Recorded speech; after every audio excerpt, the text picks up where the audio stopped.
Good.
31 runs added for the third wicket before Wayne Madsen was out. He'd been batting with Brute Guest, and he was caught behind off Rushworth for 9. And then Guest faced quite a number of balls in the end and was eventually caught behind, was bowled by rain, sorry, for 33. The ball just clipping the off-stump bail on its way through. He'd faced 73 balls, so they were 58 for 4 at that point. A partnership since then of 27 runs. Leas Deploy on 23, and Harry Kame on 8. 28 overs gone, though, of the 32 that were scheduled to be bowled in the session. So Durham will have to keep a mind on that for now.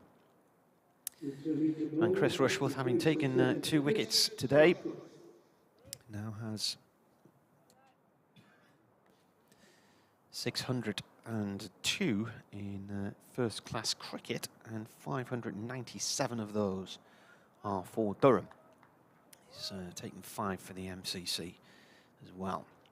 Here he comes then, start of the afternoon session, and the left-hander Deploy drives the first ball through the covers and away for 4 towards our near right-hand corner of the ground, towards the groundsman's building, which used to be the written press box here, just in front of the marquee on our right-hand side.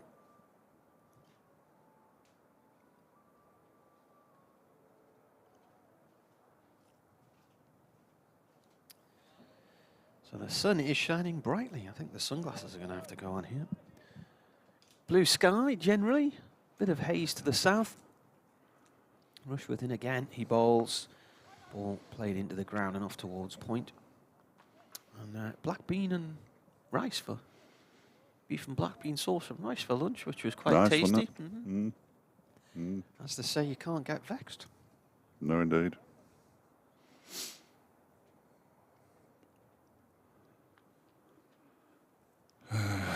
Been booked for breakfast now. Unbelievable. Are you going to do that in the car on the M6 hard shoulder? Rushworth in, and that's 4 more. That was not the best of deliveries. It was wide of off stump, and it was a half volley. And Deploy dispatched it through the covers for 4 more. 8 from the over. So he's moved on to 31. 23 was on at lunch. Kame's first. They faced 27 balls for his 8. Deploy 43 balls for his 31. The partnership now 35 runs from 58 deliveries. Rushworth once again from the racecourse end of the ground. Slow Yorker dug out by the batsman. Rolls up to rain at mid-off.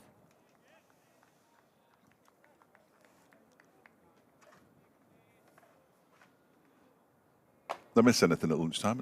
There was no news or anything, was there? No, I don't think so. Burton's still looking for a new manager, I think. Yes. Yeah, I spent most of my lunchtime talking about that, or indeed writing about it, which I do object to, but there we go. Rushworth in. Defended by Deploy, goes short on the offside to Bushnell.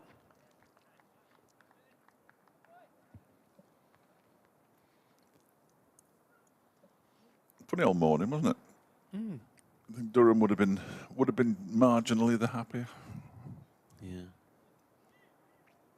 But not in a carried away sort of style. No. On the bus of marginalism, they would have had a canny seat upstairs at the front. Rushworth in. Defended by Deploy, and that is the end of the over. 93 for 4. Presumably only because you're allowed to smoke on the top deck still. No, there's no petting or bombing allowed either. Really? And don't stick your chewing gum under the seat in front. It's hardly worth going on a bus these days. No, I know. Is that what you used to go on the bus for, just so you could the only reason. Get your pipe out? It's the heavy petting I was more interested in, but that never used to end well. Paul Coughlin's going to open the bowling from the City end this afternoon, by the look of it. Certainly not wearing his cap. There's no running, no petting, no bombing. Quite often no diving. Anything else? There must have been. Yeah. There's acrobatics on there when you stand on your mate's shoulder. You can't do that. Certainly not on the top deck. Do it on the stairs. Here's Coghlan in balls to Kame, who leaves alone outside the off stump. There's no run. Self and safety gone mad, isn't it? Yeah. It's remarkable, isn't it? We could only smoke on one side of the cinema when I was a kid. Yeah. Because the smoke always stayed on that side, Of course, yeah. Never went across to the I still find it smoking bit. incredible. The first time I went on an aeroplane, Could you people smoke were on aeroplanes? smoking, Were yeah. they? Blimey. I'd say I'm not really an aeroplane man. But that was another thing. There was smoke. There was a smoking section on the plane, but possibly not at the front. So Open the windows. That one's pushed out to the offside by Kame. if you think you're in a tube, say the smokers were at the front, as soon as that tube starts moving through the air, surely that smoke moves to the back. Well, that's the old how fast to fly, really flying if he's flying in an aeroplane one, isn't it? I'm not sure how it works. Never have been sure about that, if I'm honest.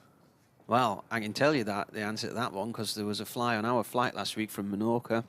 So it must have been doing about 350 miles an hour. Here's Coghlan again. And that one is a full-length delivery that's clipped into the leg side by Kame. They are going to come back for 2 runs. 10 have been added since the lunch interval. 95 for 4 now. Harry Kame moves into double figures. He's on to 10. Bernard Langer, didn't he sink the longest putt in history on Concorde? Ooh. It was the Ryder Cup team were at supersonic speed. And he sunk a putt, which was from one end of the plane to the other. And they worked out the time it took for the putt to land. Yeah. They'd done 35 miles or something. You might be right. This one is defended by Kame. Back towards Coghlan. Was there another German golfer at the time? Or before him, or was he the first of the big Germans? Big in terms of stature, I mean. But yeah, no, I do remember hearing a story about a putt on, like the golf shot. That Couldn't have been 35 miles, could it? Because surely the plane can't go that fast. Mind you, it's right up. It was quite quick. Yeah. Coghlan bowls for another full-length delivery, nicely dug out by Harry Kame. Ball goes back to him. I remember it once coming into Newcastle Airport when I was a kid, and we were all standing in the back garden because it was flying down the coast and being rather disappointed. It was a very small plane. Yes. Yes. I think I saw it down in Oxford somewhere. I think. Next delivery from Coghlan is another full-length delivery, and again Harry Kame just pushes it out into the offside this time. That's the end of the over. 30 gone. We're almost got to the number of overs we should have had before we went off for lunch. 95 for 4. Derbyshire. So you'd have thought if you put the words Bernhard Langer and Concorde and putt, something would have come up. There we are. There it is. No, it isn't. It wasn't him, was it not? Well. Google the longest putt.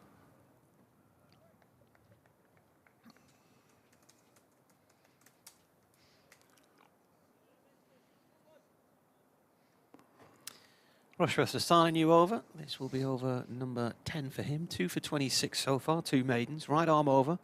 Bowling to deploy. Played to Maddinson, short mid-wicket. Left arm throw back to the keeper. Sunderland, they're at Borough tonight, and the match that some Sunderland fans refused to accept as a derby. It was because when I put Bernhard Langer in, it was Jose Maria Lathabal. Was it? Yeah. Well, what did you put Bernard Langer in for? Because I was told to. Yeah. How long was the putt? Well, I'm going to come to that in a moment. It's fascinating. Rushworth comes in and bowls. Oh, right in the box. Gets hit a lot, Lewis to play. I say it a lot as well, but that's because he gets hit a lot. I think that's come off the bat handle and into the box. Nasty. Not good. Go on then.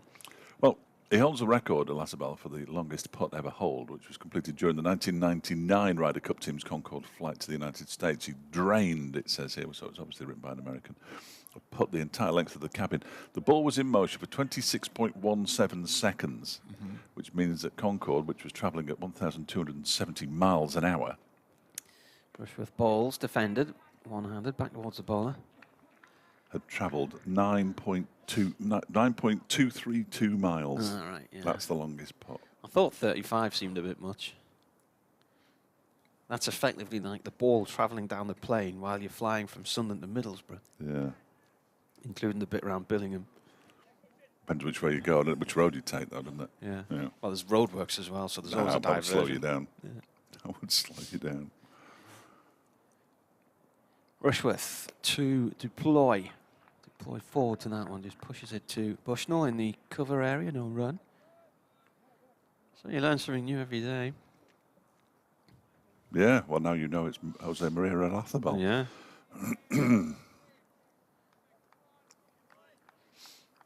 I used to play a lot of golf at one point and read quite a lot of golf magazines and would have remembered it was him back in the day. But the actual length of the putt was 150 feet.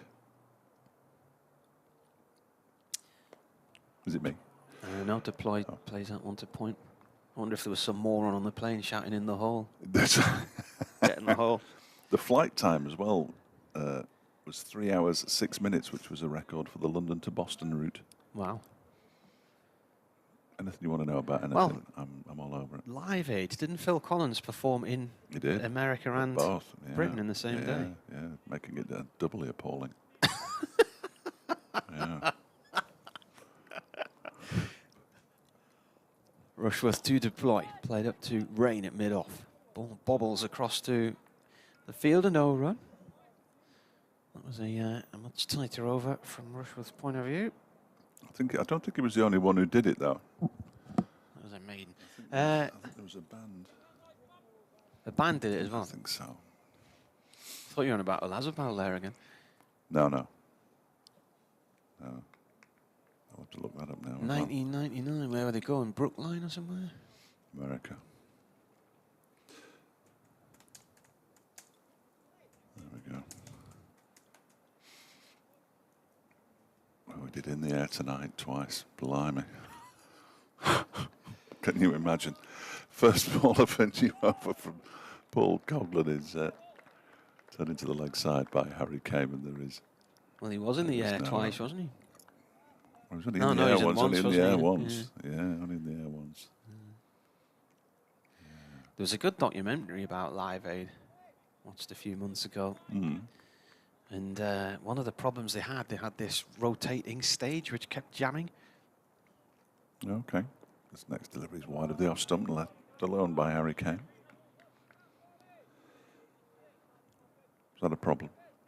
Yeah, because while one band was on stage performing, the other band would be setting up behind the scenes, and then when the first band finished, the stage would rotate and bring the other band on, but it kept jamming.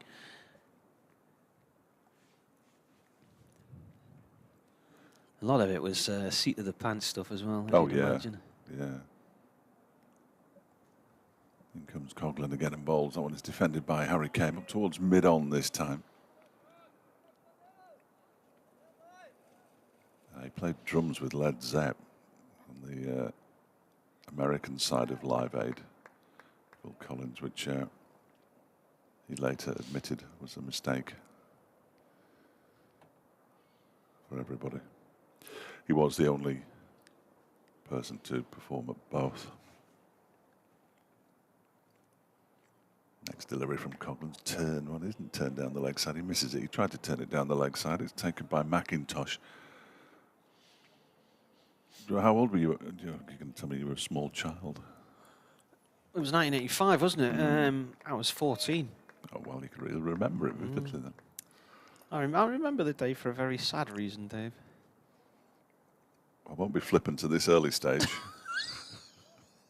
but I might be in a minute. You're just playing with a straight bat to start with. Yeah. I'm sorry to hear that, Martin. As this next one is pushed up to mid-off.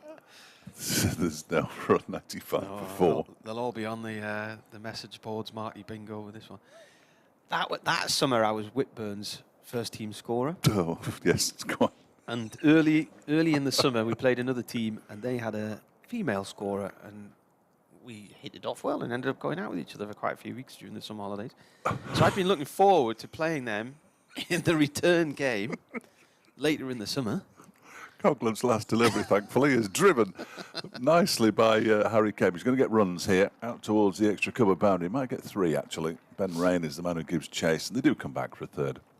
Harry Kame moves to 13. Deploy has 31, and at the end of the over, 98 for 4. Sorry, Martin, I interrupted what is obviously a very troubling story for you. Just give me a minute. Yeah, so anyway, played them in a cup tie at the beginning of the season, went out with this girl for quite a few weeks through the sub holidays. And then we were playing them on the day of Live Aid.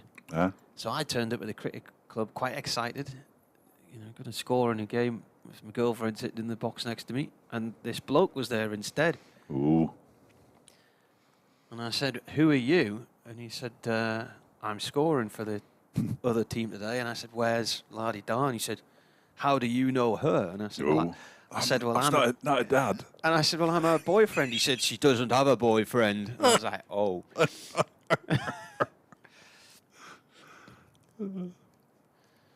First ball from Rushworth to Kame, flicked off down towards long leg for 1, start of a new over. So I thought, because I'm quick on the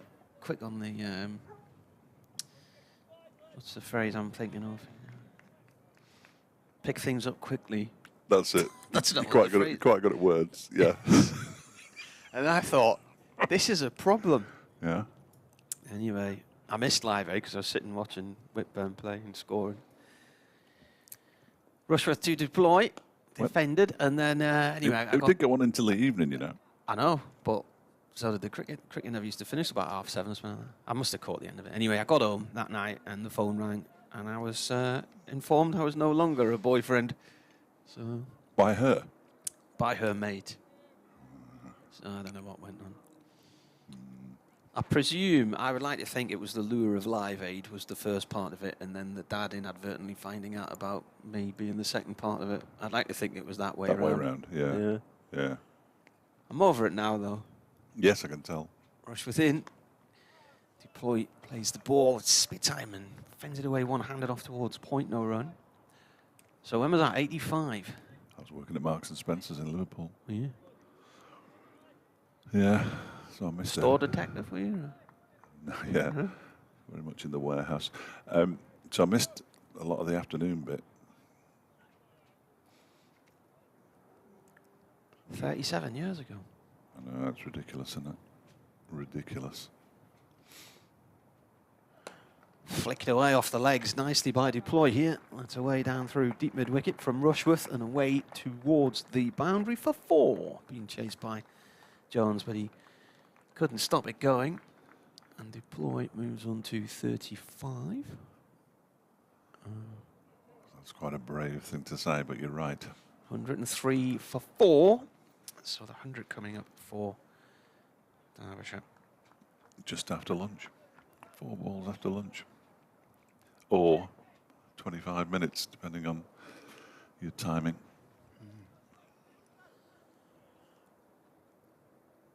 So the 5:30 finish that we were promised. That's not happening, is it? No, it does. Still be a 6 o'clock job, easy. Yeah.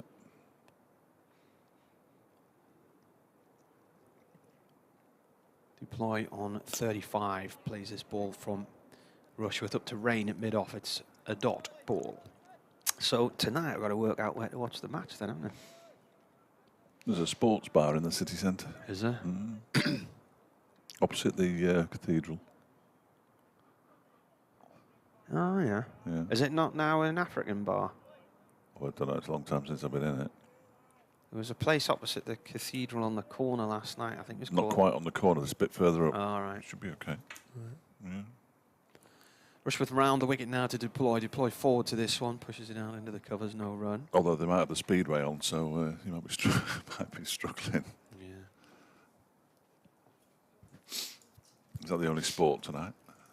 I've got no idea. There's a tennis in there at the moment. But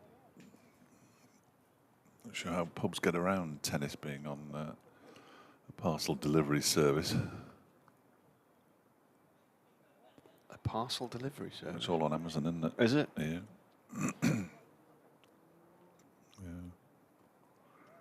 $103 for 4. I might have to dash off at a moment's notice here. There comes Paul Coughlin.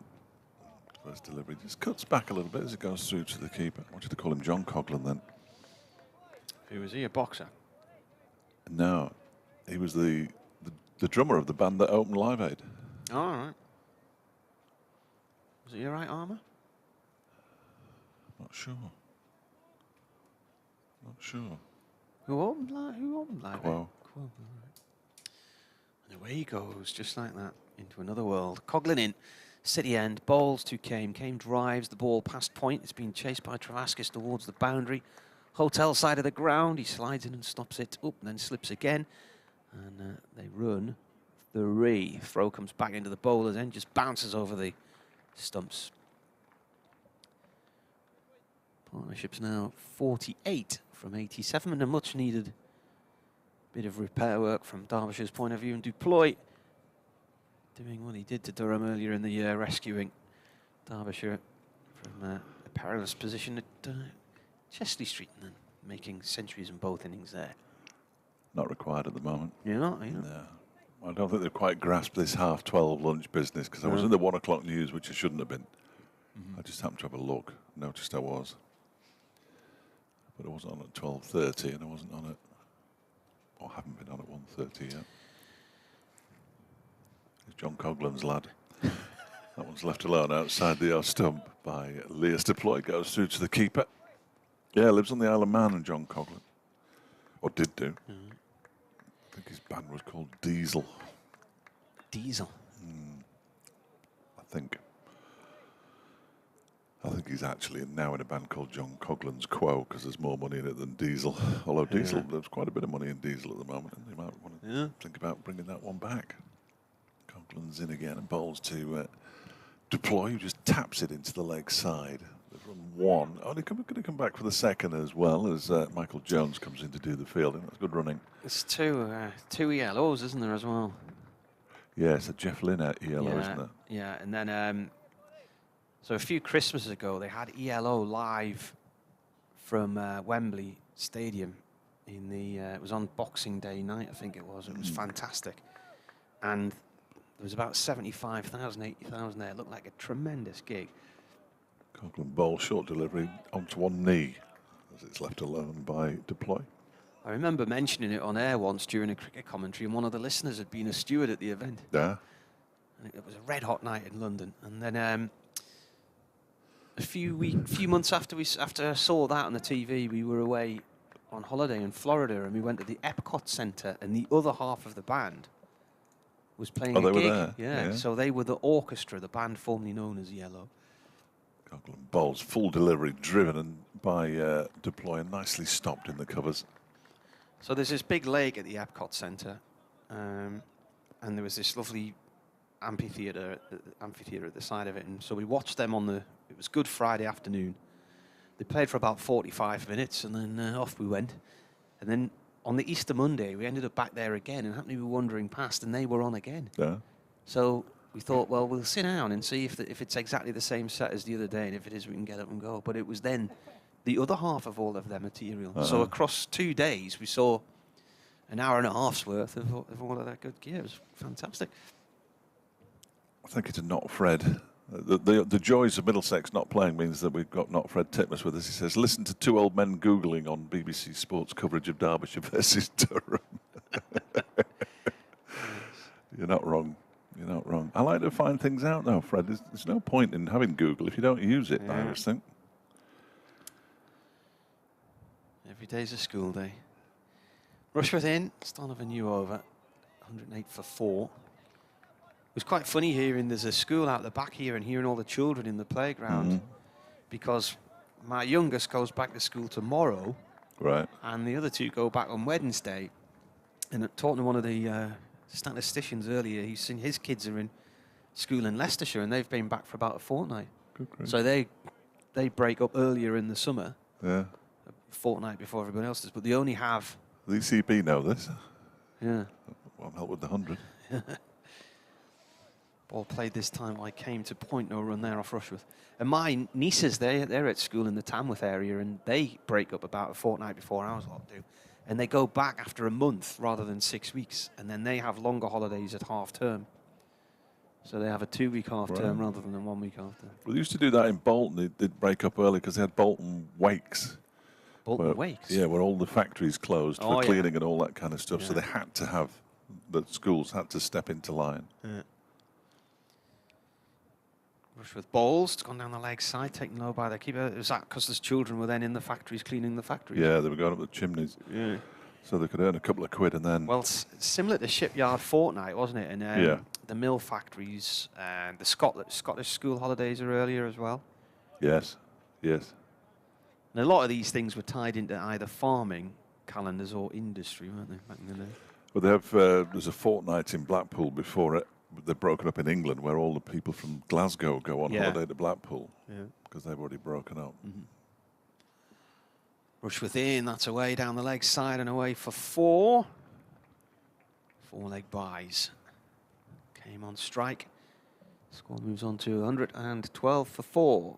And the partnership has gone past the 50 mark as well.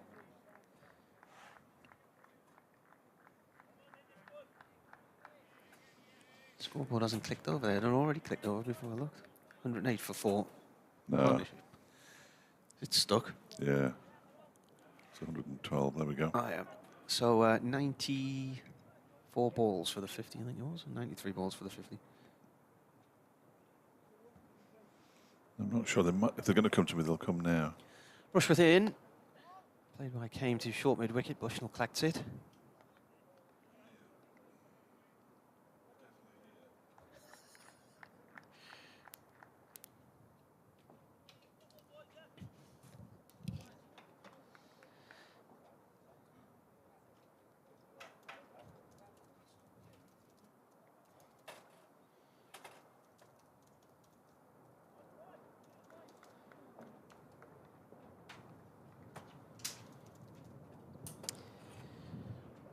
Not required. Unbelievable. He balls. All played out into the covers, no run there. There might be some other things going on. No, it's flashback 1968 at the moment. The year the M1 was finished and Ford Escort was... They've never finished the M1. There's always roadworks. That is true. Notts 104 for 4 against Leicestershire at the home of the Trent Rockets. And... still at the Wilderness of Division 2, of course. And Worcestershire 108 for 3 against Glamorgan at Sophia Gardens. Worcestershire chose to bat in that game. Here, Derbyshire 112 for 4. So not much between them all, really. The 3 games in Division 2. Still raining in Southampton, incidentally. Too far south. I just wanted to give you that opportunity. As Coghlan begins a new over. It's driven out into the offside by Leicester Ploy. Pick up a single. Move on to 38. The last time Durham played there, it was a 4-day game at the end of the 2016 season, and the floodlights were on through the whole 4 days, and this low cloud and mist just never left us. It was really gloomy. And then on the Friday afternoon, I drove north, and as soon as I reached sort of the M4 area, bright sunshine. So the gloom was only there while you were there? Yeah. Is that what it said? Yeah. Remarkable. Here's Coghlan in bowls. That was defended by Harry Kane. I had planned to fly on that trip, and then Then realised you weren't Peter Pan. Yeah, and then Kevin James came up with a suggestion that we played golf the day before the match in the New Forest. So I drove down, and the only action that happened at the golf club at the New Forest was me and him ordering a sandwich as stare-rod rain came down. Absolute stare-rod rain. That's unfortunate. Yeah. That's unfortunate. Saved him from a very, very severe beating. Ooh. Short delivery from Coghlan. Well claimed by McIntosh. Both hands above his head. Came just ducked underneath it. Allowed it to go through. I don't think he could have reached it anyway. I'd have had to have thrown his bat at it, literally. No flags on either end of the members' pavilion, which is disappointing. 113 for 4. I think the Great North Run might be on this weekend. You're not doing it again, are you? That's a 100% record. I'm keeping Excellent. proud. Comes this next delivery from Coughlin that's left alone outside the off stump by Harry Kane. That's dedication to the cause, you know. I've not done that run every year since about 1982 or whenever it began. I've not even thought about doing it. No. I've never been inside a gym. Yeah, the smelly places, you don't want to go in. No, I don't want to go in a gym. Why would I want to do that? I did go inside one that hadn't opened yet. I tell a lie, for a newspaper when I had delivery from Coughlin's turned into the lakeside by Harry Kane, for a newspaper that said, "Oh, we could do with doing a bit on this gym." So we can all get membership. So they picked the right man for the job. so what does that do? And what do you do on that? No idea. Yeah, the last time I was a member of a gym, a lot of the machinery confused me. Like one of those dungeons that you don't want to go in. Just depends how enlightened you are.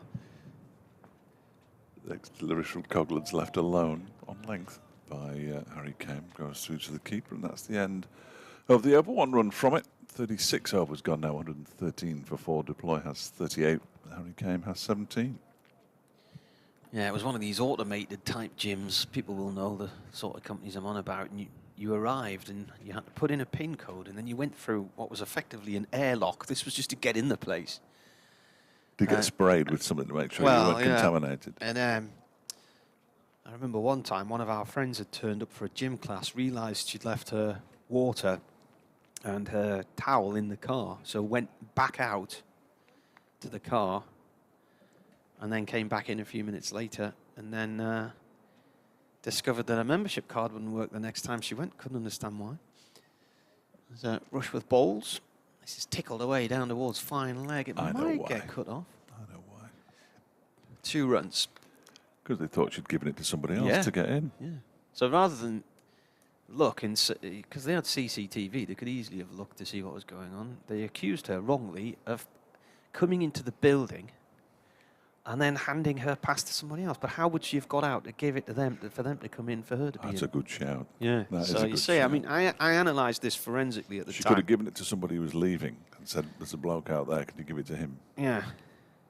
I reckon that's what she did. Mm.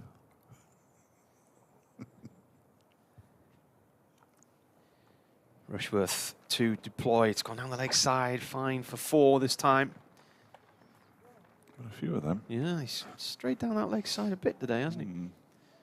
Deploy moves on to 61 from 105 and is eyeing up another 100 here against Durham. 119 for 4 the score.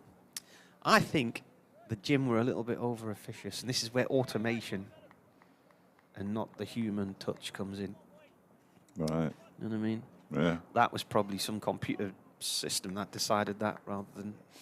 This is the only thing that could possibly have happened. Yeah. Yeah. Rushworth round the wicket to deploy the left-hander. He leaves this one, goes through to the keeper. Anyway, Jim's... Overrated. You go with the best of intentions, don't you? No. No, I don't.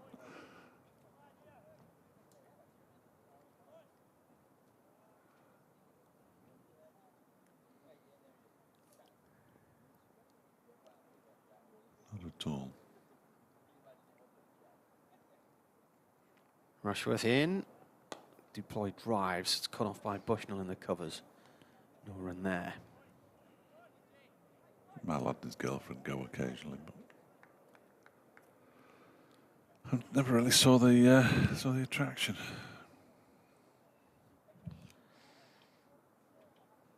Felt like a lot of hard work to me.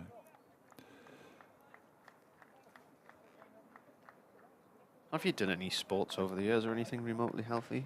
I used to play sport, yeah, when I was younger. Rushworth to deploy. It's behind Travaskis at point. It's running off towards the boundary bar at the far corner. Travaskis chases after it, fields it, 2 runs.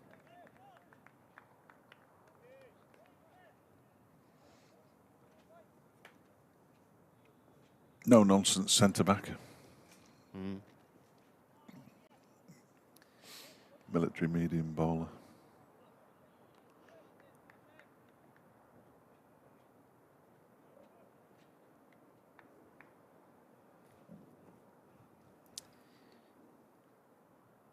Rushworth in bowls. It's gone off the backward point. And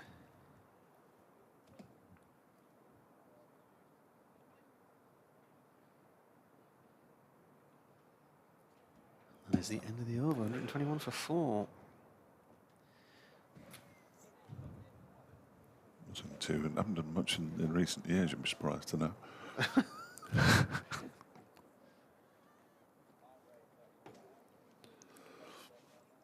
Moved house a couple of years ago, that was quite strenuous. Still recovering from it now. 121 for 4. Partnership worth 63. Deploy has 46 of them, and Harry Kame, who's on strike, has 17. Here's Paul Coghlan in and bowls to Kame, who defends it. Up towards Rushworth at mid-on. And there's no run. Don't mention the net ball, Nick. Yes. That is true, actually. There are videos. I like to point people in the direction. There are videos of me on a velodrome playing netball and doing judo, all available on the BBC Radio Derby website somewhere. This next one is wide of the off stump of the Facebook Cycling. page. Well, that was the velodrome. Yeah. Yeah. In Lycra. Mm-hmm. We've still got that picture on the fire. Kids have been nowhere near. I thoroughly enjoyed it, to be fair. It's not something I would have done. Yeah. Is it a fast? Must be a fast track, is it, the velodrome? It felt fast. Yeah. And there's no brakes, and it's fixed gear, which is that's the bit. That's the bit that it takes some getting used to. Is Yeah. that one's wide of the off stump again from Coghlan, left alone by Kame. Only once did I think, oh, I could freewheel round this bit, and then suddenly you realise very quickly that you can't. I remember once, there used to be a Friday night track session at Gypsy's Green at South Shields, which was an open-air velodrome on the seafront, and I went down a few times, but I just could never get comfortable. The fixie, you can't relax, you have to continue, and that's how you slow yourself down. One lad in a sprint crossed the line and then decided to just stop pedalling and just went flying over the handlebars.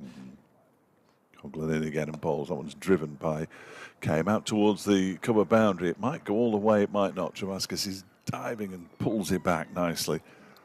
And they're going to come back for 3 runs in the end. Just settled into a nice pattern this now for Derbyshire, hasn't it? Those early wickets on a bit of a seamer, and then the ball softens like it has done in all the matches this year, and everything just settles down again. Settles down is a nice euphemism for gets quite tedious, isn't it?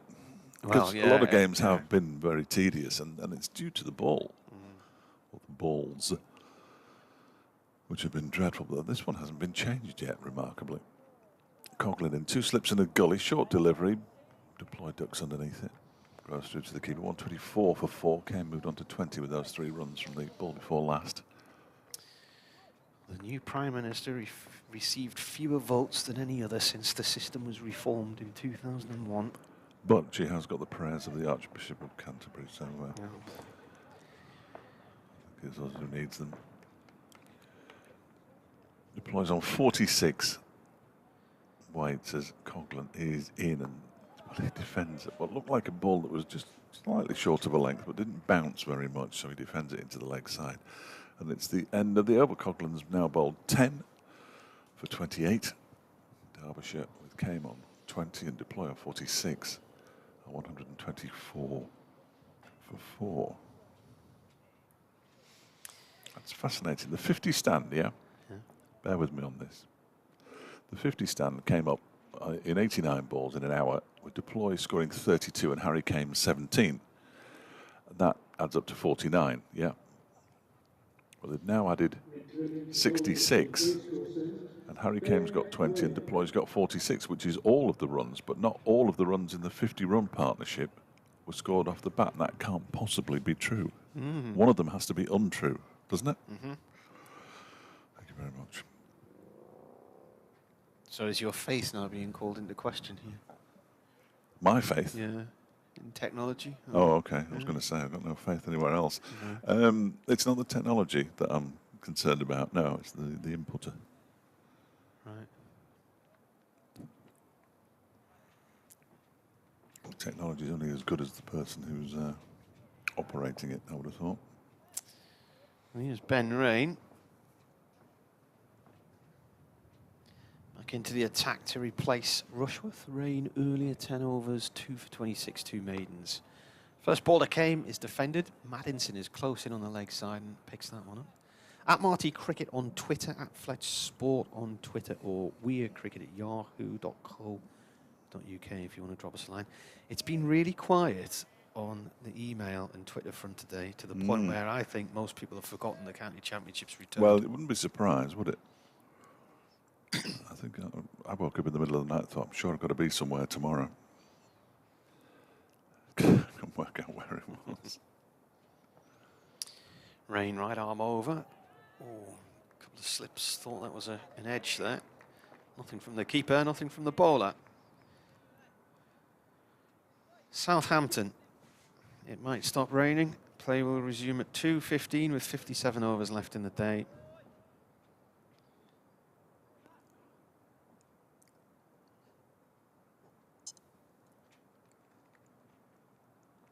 Ed Barnes has got a wicket. Oh, Barnesy.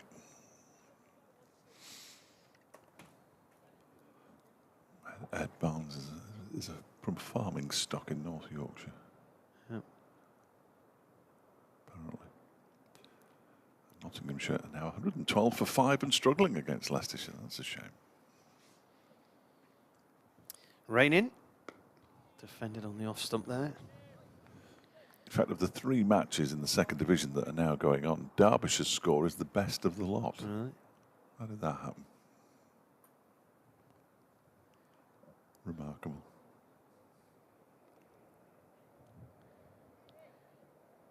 The camera is panning on Ben Rain. Yeah. And it's showing our end of the ground. Yeah. And what we can't see from up here in our commentary position is the side screen down below us. Yeah. Rain balls. That's pushed off towards backward point. Stopped by Travaskis, who's covered in mud. 1 run to Came. And the side screen is absolutely battered to bits downstairs. All the white sections are bent and warped. And if our camera person can show us that again. Or is it automated? Or? No, he's on the very left-hand end of the Oh, yeah. the pavilion balcony. Yeah, I can see him in his shorts and T-shirt.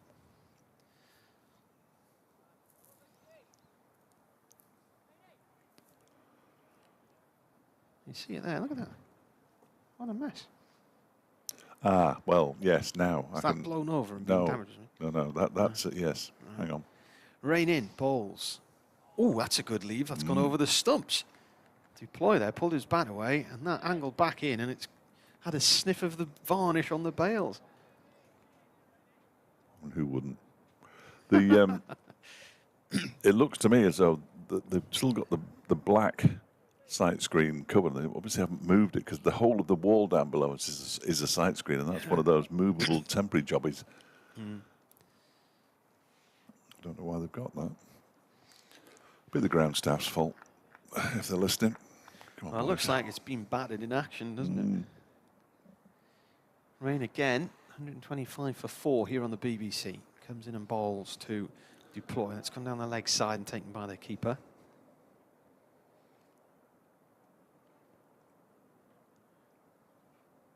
Here come a whole plethora of Derbyshire 12th men.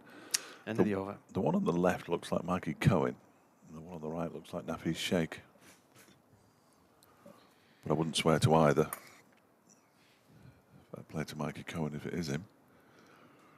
George Scrimshaw was the man left out of the 12 named yesterday with a bad back, so presumably he won't be doing any 12-man duties. And Nafi Sheikh is tiny. Look at the size of him there. I've been feeling me back the last few days, Dave. Have you? Yeah. It gets like this every year at this time of the year. Mine's not good, I've got to say. The one-day cut, all the different hotel rooms, different beds over so many different nights. Oh, yeah. About time he settled down, isn't it? Yeah.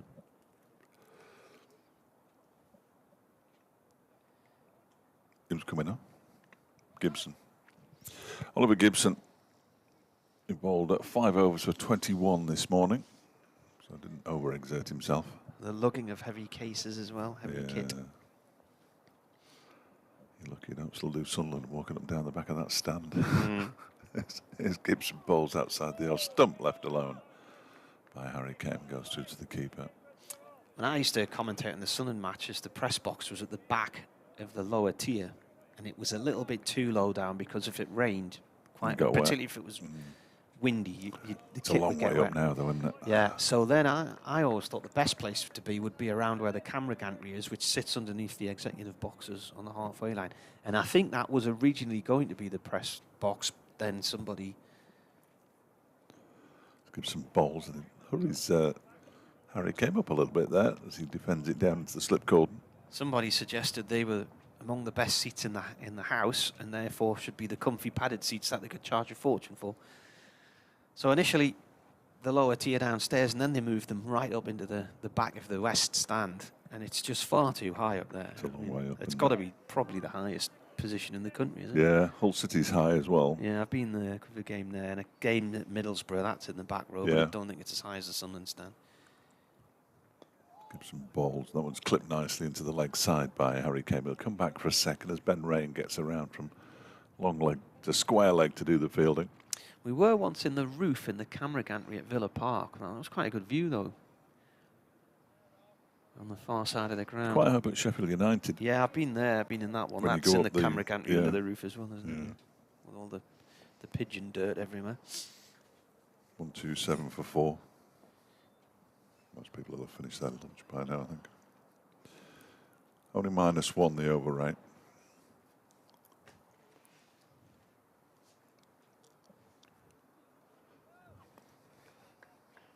Twiddles his bat. Does Kame. Now he waits. Gibson in, and that one strikes him on the pad, but going down leg side. Turned into the leg side, and there's no run. 1-2-7 for 4 it remains. The partnership now 69 of 125 deliveries, with Kame getting 23 of them and Deploy 46 of them.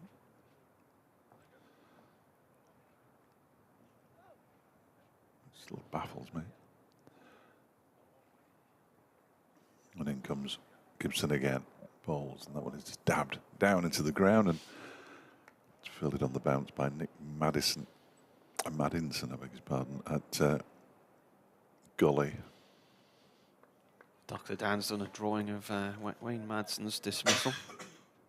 Oh, excellent. I like them. In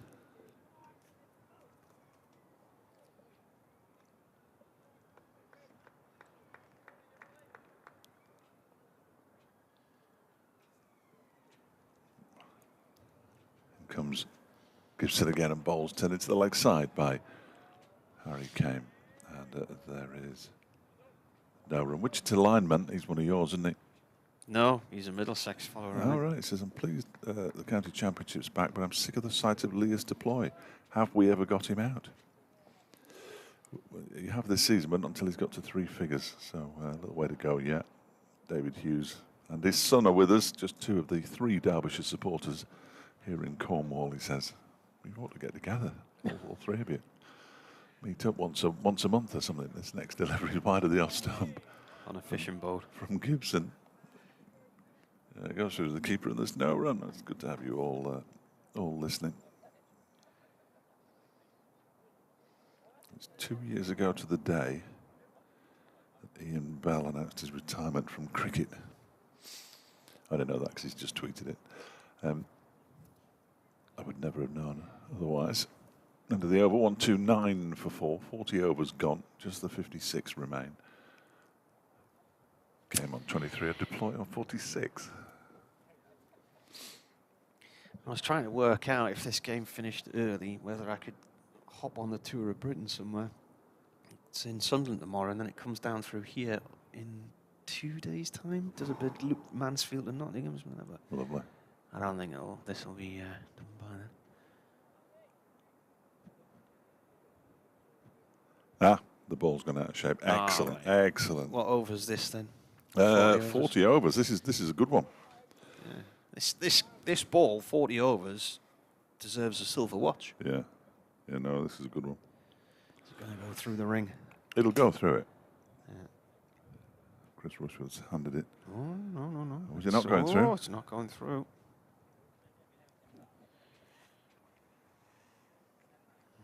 The most used piece of apparatus this and there we go. The ball is going to be changed. Right, we'll have a wicket shortly then. That's how it works. Yeah. 40 overs. Not bad for the first change this season. We had one ball that was changed here twice in 1 over, which I thought was a bit much. It was 11 in one match for Durham earlier in the year. That was why I rang the chairman of Dukes to ask what was going on. Well, they're talking about doing away with them, aren't they? Got the Kookaburra way, which does absolutely less. So we haven't even started the 41st over, and before it gets started, Martin will have to go and do his update. The umpires are going to have a look in the attaché case of balls. The attaché case of shame. It was they ran out of balls a few weeks ago at Durham, and they managed to get a new batch. I don't know if they were DHL'd in or whatever. And the coaches and the staff went round to the nets to try and bash them in. Getting 40 overs old. Yeah, to try and symbolise balls that had been hit so many overs at a time. Nonsense. I'm just thinking, with what's going on in the news today, I probably don't need to dial in just yet, do I?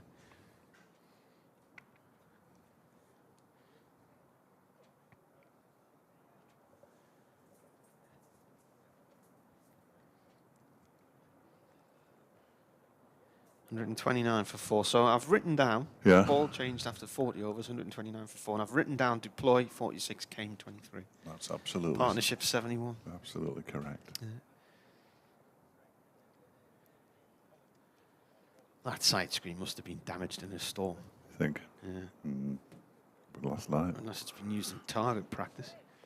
It's absolutely all over the place. Nobody's complained yet, though, have they? What about the side screen? Apart from you. Yeah, I'm just surprised by how dishevelled it looks. And me. Here's rain then. It's the start of a new over. This is the new ball is punched into the ground over the bowler's hand and away for 4. Down below our comedy position. And there's 50 for deploy. Lovely. The 6th time he's got to 50 this season. He's gone on to make 2 centuries, both of them against Durham. 73 balls. That was his 9th 4.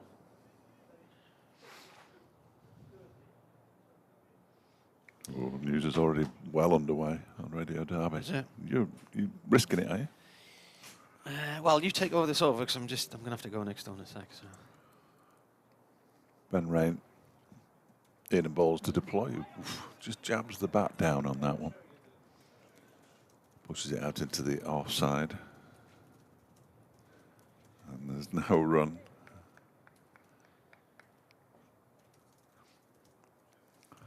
The tape just got stuck there when she was saying we will deliver. 133 for 4.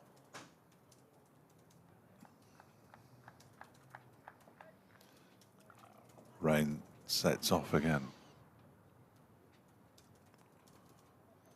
3rd ball of the over, in and bowls to deploy, who drives him handsomely out to the extra cover boundary for 4 runs. His 10th boundary. Lear's deploy moves on to 54, 137 for 4 now. The partnership up to 79. Martin panics.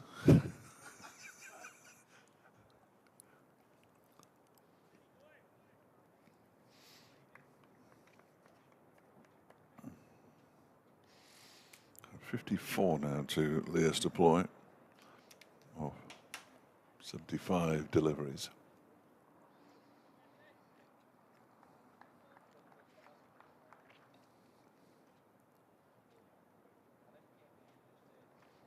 Goes Rain again, and this one's chopped away out to the boundary for 4 more. 58 to deploy now. 141 for 4. The partnership up to 83. That's the 3rd 4 of the over. A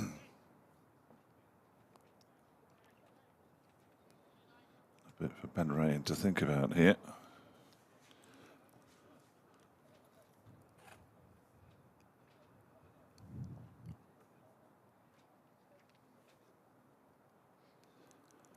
They're recovering nicely here, Sally. They're 141 for 4 with a partnership worth 83 for the 5th wicket so far between Harry Kane, who's on 23, and Lewis Deploy, who's just gone past 50. He's on 58. It's the 6th time this season he's got to 50, and on 2 previous times he got to 100 against Durham up at Chester Street. Their partnership, as I say, is worth 83. And Derbyshire, who at one stage were 58 for 4, are now 141 for 4.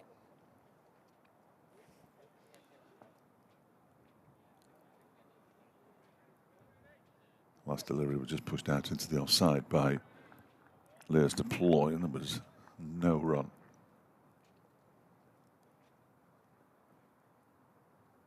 As Rain is on his way in again. Bowls, and that was a full delivery that's clipped nicely out towards the mid-wicket boundary, the wide, long on boundary for 4 more. 16 runs off the over, all of them to Lewis Deploy, who's moved to 62. And with Harry Kane on 23, they've added 87 so far for the 5th wicket. Derbyshire 145 for 4. Excellent work from Lewis Deploy once again. Gets an extra round of applause as his figures are read out. He's gone beyond 700 runs for the season now. Brooke Guest is on 855. Wayne Madsen, with his 9 today, took him up to 1,046. He's averaging 61. Anuj Dahl, who's next in, is averaging 80 with 725 runs this season. And as I say, Lewis Deploy now up beyond the 700 runs and averaging 47. In comes Oliver Gibson bowling to Harry Kane, who edges, and it's down into the ground, falls just short of Scott Borthwick at second slip. Just kept his hands soft enough there, Harry Kane.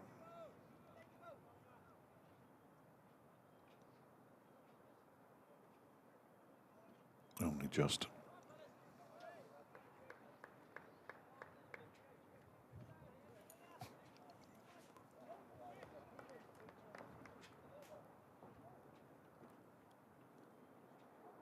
Comes Gibson again.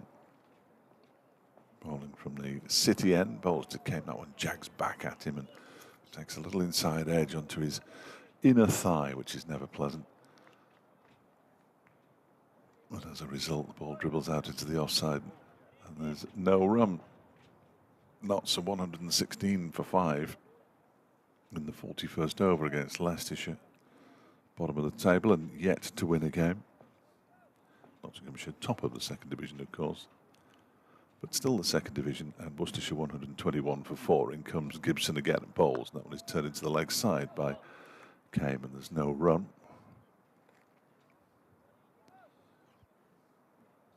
Still raining in Southampton, where they plan to restart at 2:15 with Hampshire on 31 for 1 against Northamptonshire. Essex 116 for 1 against Kent at Canterbury. Lancashire 129 without loss against Yorkshire at Old Trafford, and Gloucestershire 163 for 1 against Somerset in the big derby match down in the southwest. As Gibson is in again, back into his crease goes Kane, pushes it out to the offside. Fielded by Travaskis, no run.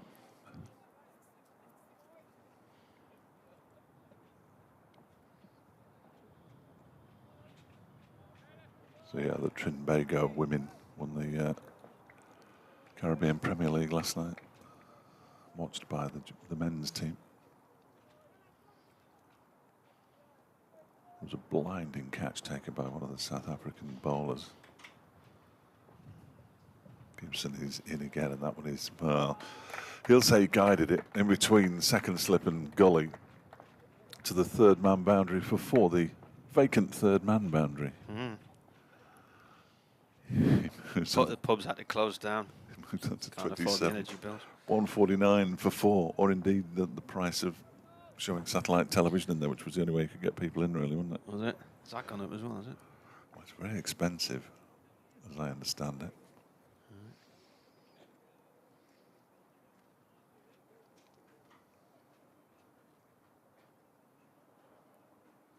They were the first runs off this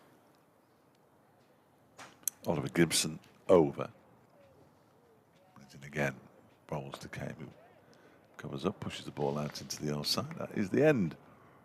The Oliver Gibson over. He's bowled 7 now for 29 runs. We've had 42 overs.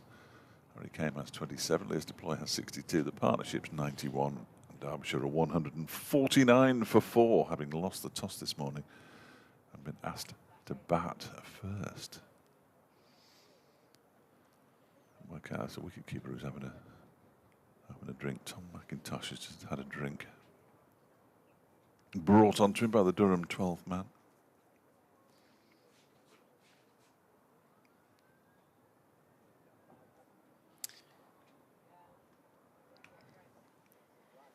News from the world of football. Oldham Athletic have reported that one of their players, Hallam Hope, was the victim of a vicious assault on Saturday evening. The assault took place in the staff car park following the game against Chesterfield, and he sustained serious injuries which required hospital treatment, and he will be out of action for some weeks. That followed Oldham's 2-0 defeat by Chesterfield. They got relegated at the end of last season, didn't they? And there was pitch invasions and things like that. Not good at all, that. They've just been bought, haven't they? And the ground has been bought as well by the consortium of supporters.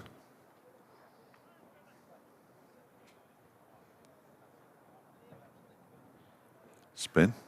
Yeah, Travaskis then, been a left-arm spin for the first time today. It is defended.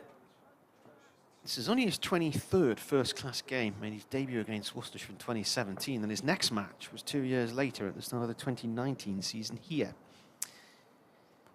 Comes in, bowls, ball flicked up towards Ben Rain at mid-on, no run there. So he's managed.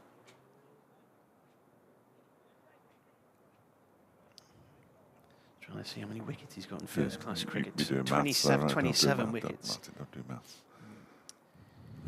Comes in, left arm over. Oh, that's a real full toss. Dips late, played up towards Maddinson. Mid-off. Looked like he's hurt his knee a little bit as he dived down to stop that one. 1 run for Deploy. 27 wickets Liam Travaskis has got. Best figures 5 for 78 at Bristol at the end of last year on a pitch which was shorn of everything. Peter Hemming has emailed from Durham. He says, watching the stream and enjoying the game. However. This is defended. He says, whilst in Derby, don't forget to use the Anoki Indian restaurant near the railway station. Oh, okay. Other restaurants are available. As Travaskis comes round the wicket now. That's up in the air, and that's just lobbed for 6, I think. Yeah. Well, that's why the side screen's damaged. It's all those 6s. That was effortless, right out the middle of Kane's bat. He says, according to the Times newspaper, it's in the top 10 in the country and a brilliant set of real ales in the Brunswick pub nearby. I've been in there before. That's a popular haunt for people on a match day. And now Travaskis shows the ball to the umpire, Nick Cook. I've just seen it smashed into the side screen. Back round the wicket he comes. This is flicked away towards short mid-wicket to Bushnell, no run. And that is the end of the over. A few years ago here, might have been possibly the 2013 season when Durham won here late in the match. Suddenly everything turned on its head on the final afternoon. We went to the Gurkha restaurant. Did you? Yeah, I wonder if that is still in existence or not. Nepalese restaurant on the far side of Derby city centre. Most people take the Gurkhas out of the burgers, don't they? Yeah. The last time Durham were here was May last year for the county championship, and it rained most of the week. They lost 2 whole days of the game, and I stayed up at Bredsall Priory with the team on that occasion. And the match before that, I think, was a rain-affected draw as well. And I was in town, and I remember walking around on a Sunday night looking for somewhere to go to eat, and just everything was shut. Would have been 2 years ago, wouldn't it? 3 years ago, it would have been. They saw you coming.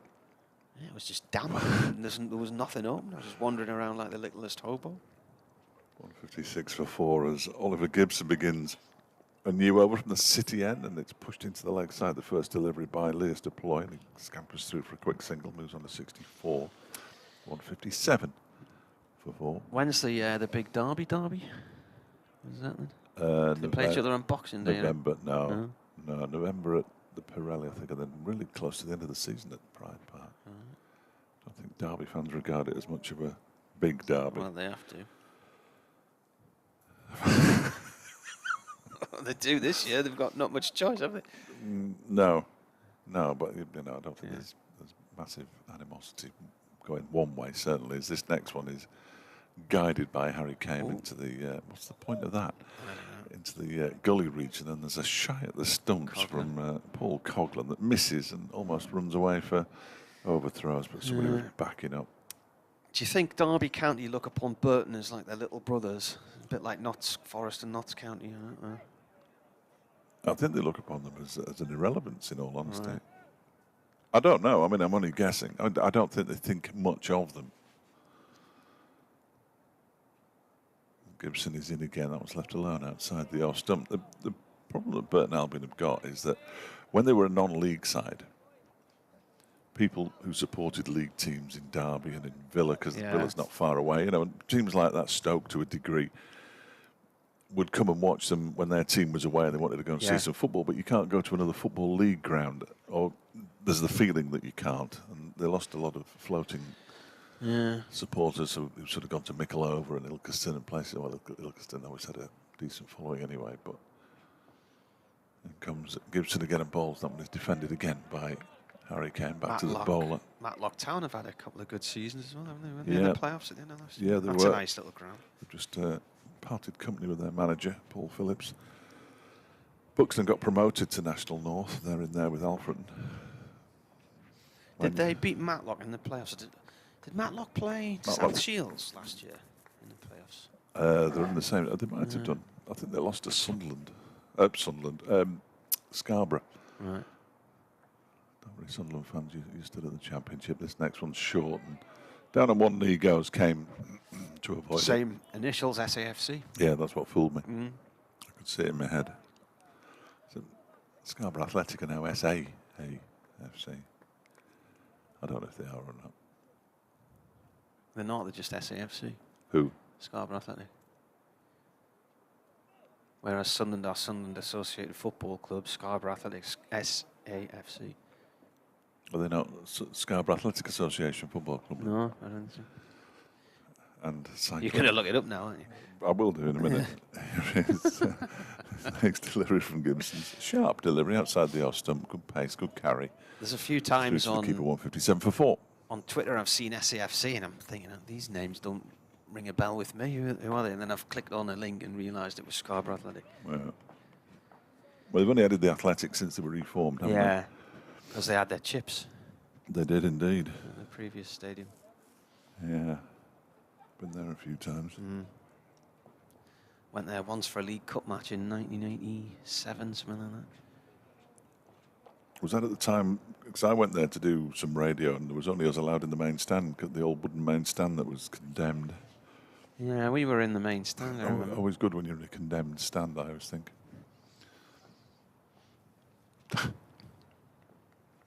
Travaskis with green and dark stains all over his bottoms bowls this one. Deploy flicks it up towards long on. And that's the 100 partnership has come in 153 balls. Good time.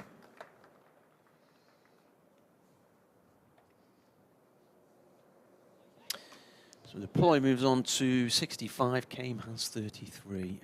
And they've more or less faced the same amount of deliveries. Deploy 83 to Kame 82. Travaskis in. Pops a little bit. And is played away towards point. I remember years ago, in the early days of my journalism career, and I used to, well, I read it online now, but I used to get UK Press Gazette. Left arm round, that's a full toss, that's coming on towards our window. Yours. What's that hit? Is that 6? The concrete below us, I think. Yeah, it's hit the concrete path below us. That was a bad ball. And it got the welly that it deserved. Of, Mr. Kane launched Travaskis straight back over his own head and way over, long on, and into the concrete below our commentary position for 6 runs. Travaskis in again, and that's well wide of off stump, is left alone. Yeah, there was a story. The local football reporter had gone to watch Scarborough reserves. In comes bowler again. Batsman forward using his feet to snuff that one out. And for whatever reason, illness, injury, whatever, Scarborough was suddenly 1 short. And the coach came up into the press box and said to the reporter, "What size shoe are you?" And he ended up playing for Scarborough reserves that night. Under the over, that's left alone outside the off stump. So he got the best match report of his career because he featured in the game. Well, they're known as Scarborough Athletic FC Society Limited. So, give us an S. Yeah. A registered society under the Cooperative and Community Benefits Societies Act of 2014, which everybody would have known anyway. Might be along the lines of what Durham were we registered as. Community operation. Yeah. 164 for 4. A mere 19 overs away from the tea interval, which should be at, I don't know. I don't know what time it should be, if I'm honest. And Oliver Gibson is going to continue from the city end. It's his 9th over of the innings. That one is turned into the leg side by Deploy. They're going to go through for a quick single. There is a shy at the stumps. The ball misses, however, and they get through comfortably enough. Deploy moves to 66, 165 for 4. My first update of the afternoon show at 2:30, and I've already done a piece for the afternoon show with Sally Pepper, the presenter, about Jimmy Floyd Hasselbank. So I'm going to be monopolised. It'll be like the Dave and Sally show this afternoon. Or Sally and Dave, I think would probably be more accurate. Here is Gibson. Past the umpire now. Balls to Kane, who turns this one down towards fine leg. They'll pick up just the single. Ben Rain fields it down to our left-hand side. Kane moves on to 40. 166 for 4.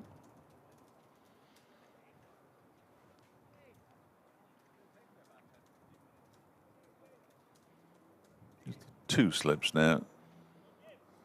Man at backward point. Man over on the out on the point boundary. Cover. Bid off. Bid on. Mid-wicket.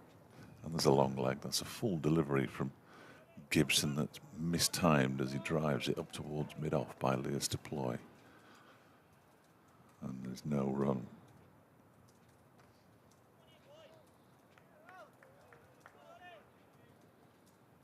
And they're playing again at Southampton. Well done, everybody. Got that mopped up nice and quickly.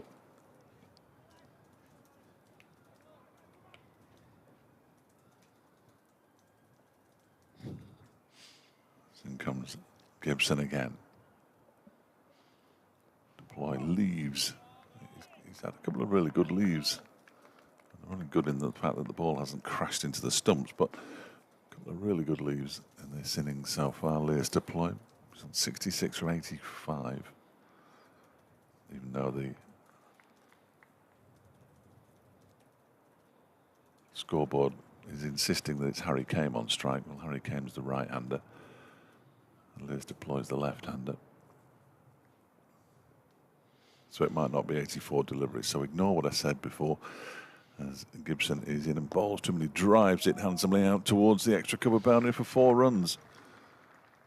He's timing the ball really nicely here at Leas Deploy. He had a very good time in August down in Cardiff, once he was eventually picked by the worst franchise in the history of English franchise cricket. Is that how long's that history? Well, funnily enough, yes, exactly. 169 for 4. Deploy moves on to 70. But that'll take a while for the scoreboard to catch up because at the moment he's not even on strike. I was listening to a game when I was driving to a football match at Accrington. And and they got very excited because during the interval of the women's game, they were going to have a special guest. As in comes this next delivery. It's on leg stump and turned down towards long leg. Travaskis does the fielding down below us, and Deploy moves on to 71, I think. Derbyshire to 170, potentially. For at the end of that. It could be absolutely anything, of course. They got very excited by this guest because it was Dawid Malan, the leading scorer in 100 history. And that was when the season was barely halfway through, so he'd had a season and a half, and they were already billing him as the leading run scorer in 100 history. Nonsense. Well, didn't somebody tweet during the Women's Commonwealth Games that the only reason why the standard was so good was because all of these women had learnt their trade in the 100 last year and wouldn't have been playing in the Commonwealth Games if it hadn't been for that? I wouldn't be surprised. Travaskis in the sunshine here in Derby, left arm over to Deploy. He plays the ball up to long on for one, picked up by Ben Rain. He moves on to 72, 172 for four. Well, you say that, I wouldn't be 100% certain. What? That he is on 72? No, that's right. Oh. What do you want me to say? Well, no, you can say it, but I'm right. just saying, just be wary. Just be wary. Be wary. Be wary. Beware the Ides of March. This one's defended by Kame, off Travaskis.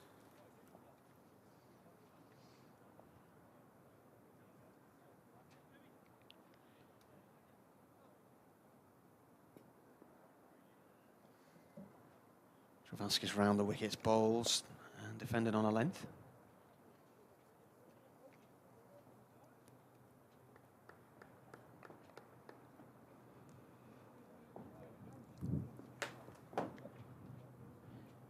Steps in past the umpire and bowls, flights it right up to the batsman. That's gone to point to Maddinson, no run there.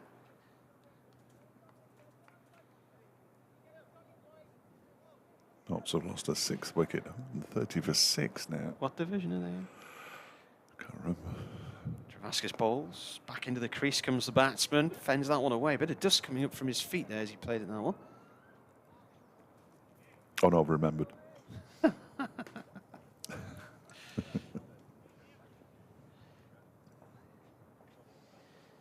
Durham finished their season at Trent Bridge in a few weeks' time. That'd be nice. Off this time to short mid wicket, end of the over, no run there. Fish and chips for lunch every day. Well, one day maybe. No, every day. Me and Bryce are going to some gig, some like soul night, disco night gig. I think it'll be canny. There's some good singers going to be on. Yeah. Just the thought of going out with Bryce Girdle. Nothing wrong with Bryce Girdle. Anyway, you don't like many people, do you? So. Oh, I like quite a few people. Do you? Yeah. There's a few that I don't like. Thompson twins in my ears there. Which song was it? Doctor. Hold Me Now. Oh, the other one. Now, Yeah, the other one. I once wrote to the Thompson twins when I was a teenager. Both of them. Yeah. In the interest of joining their fan club. Oh, yeah. And this was about 1984. So you've only been in your mid-30s. Yeah. £25 a year it was. Oof. In 1984. Hey, they were coining it in, weren't they? God, who had that kind of money then? Bad rain around the wicket from the city and left alone outside the off stump by... Alana Curry's married to a guy from another band, isn't she? We'll have to look it up now, won't we? Yeah. They were in the news recently. Were they? Yeah.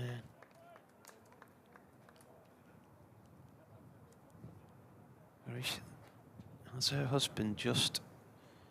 I tell you what, he might have just formed a new project with Liz Thingy from the Cocktail Twins. There's Ben Rain around the wicket, bowls to Deploy, who just guides this down into the offside, and there's no run. What's Liz out the Cocktail Twins' surname? I have no idea. It's got nothing about her husband in her biography on a certain wiki kind of pedia site. I didn't even know she was from New Zealand. Next delivery from Rain. Ball's from wide of the crease at the far end. And it's pushed out into the offside by Leas de Ploy. Lana Curry's from New Zealand, is she? Yeah. I didn't know that, did you? No. Were the Thompson twins from Birmingham or something?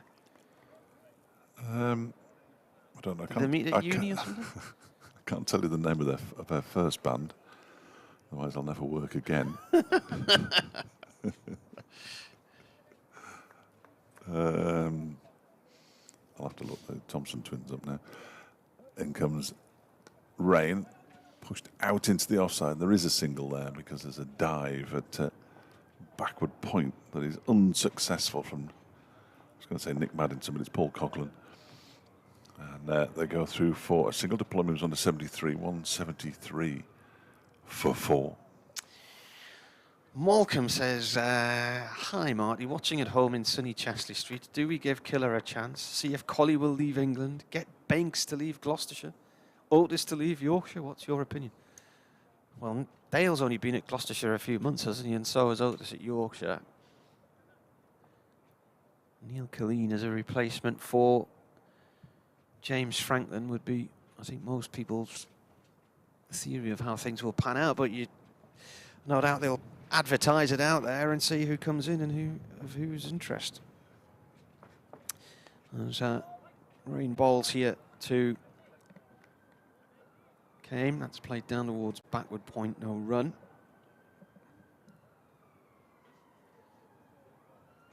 Sirens on the dual carriageway outside the ground.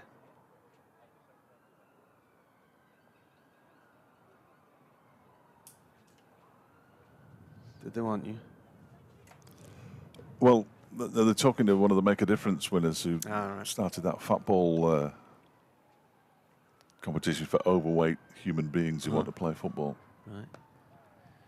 Rain in, came forward to this one, plays up to mid-off, no run there. I don't qualify, of course. No. So, being the athlete you are, you'd be at an advantage. Yeah. You? So. Yeah.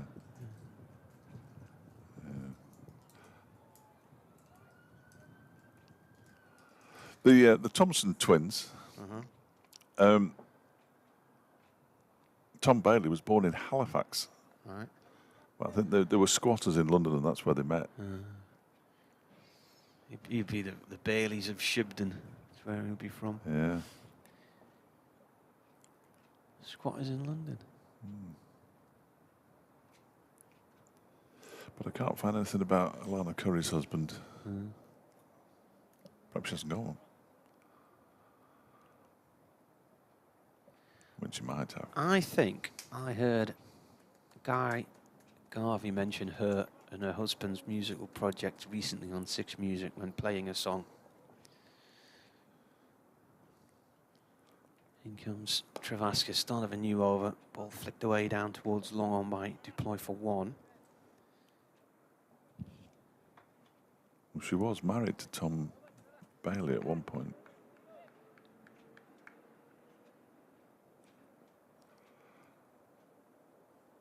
It could be here till Christmas. That's when the season finishes. It's just defended. Well, Elizabeth Fraser is the lead singer of the Cocteau Twins. Oh, yeah.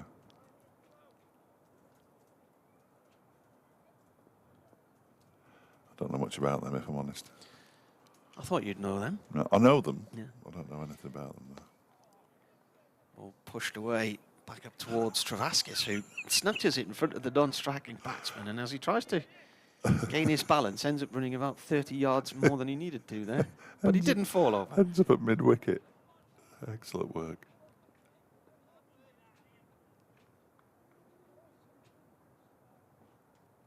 In comes the bowler. That is defended.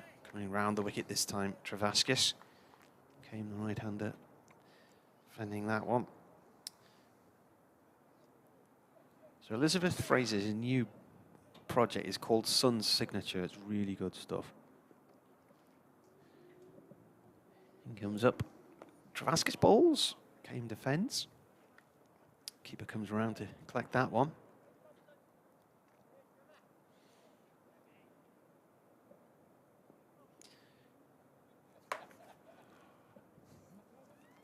Travasky's in again. The racecourse end of the ground. That's snuffed out too. That is the end of the over. 174 for 4.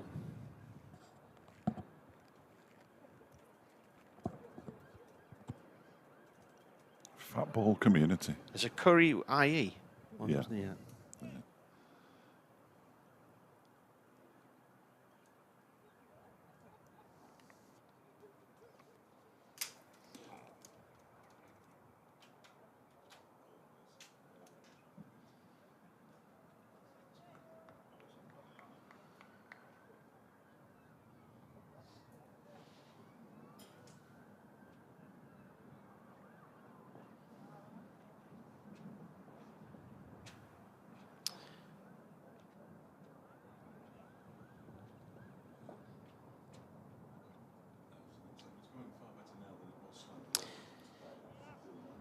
Delayed at the start of this new over here. Ben Rain with the ball in his hand.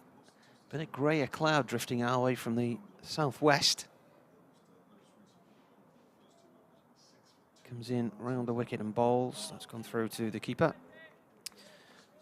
Elizabeth Fraser's new project is with her husband. Her partner is Damon Rees, who used to be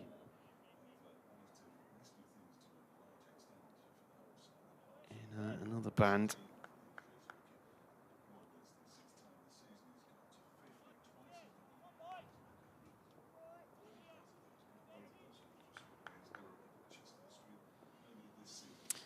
He was in Spiritualised and Echo and the Bunnymen from Liverpool.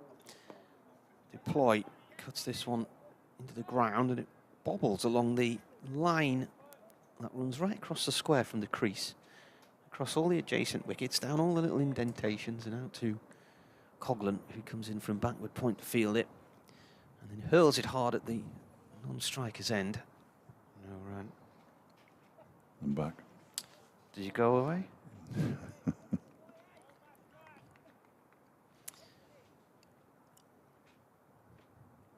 174 for 4. That was quite a quick update, wasn't it? Yeah. That must have been, mate. Round the wicket comes Rain. Quick single here for Deploy up to Rushworth at Minon. Yeah, Elizabeth Fraser from the Cocteau Twins lives with the former drummer from Echo and the Bunnymen, Damon Rees, and they've brought out a new musical project.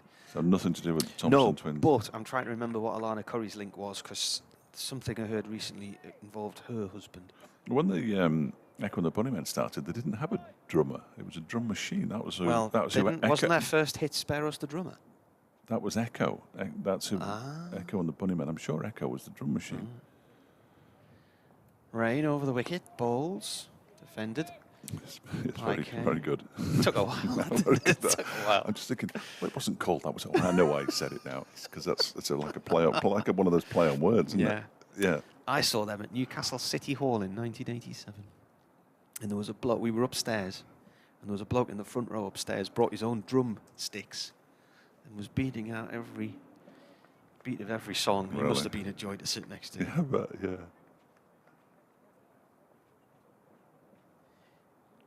It's got a bit gloomy here now. As Rain comes in and bowls. Yeah. This is flicked off down towards long leg. Travascus is in there in front of the pavilion. 1 run to Kame.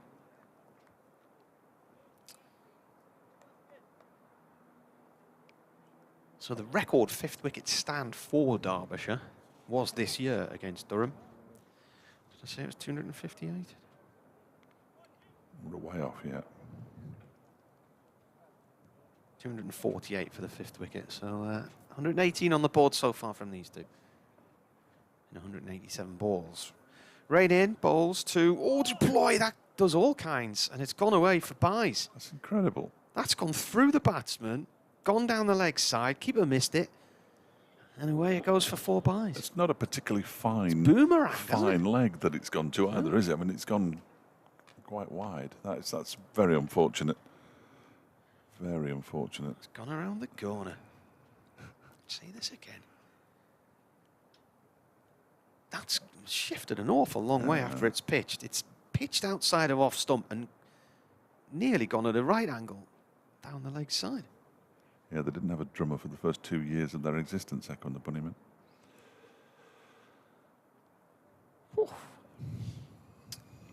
Well, they must have saved a bit of money. Yeah, I didn't realise that they started off as a bedroom band with Ian McCulloch, obviously, but Pete Wiley.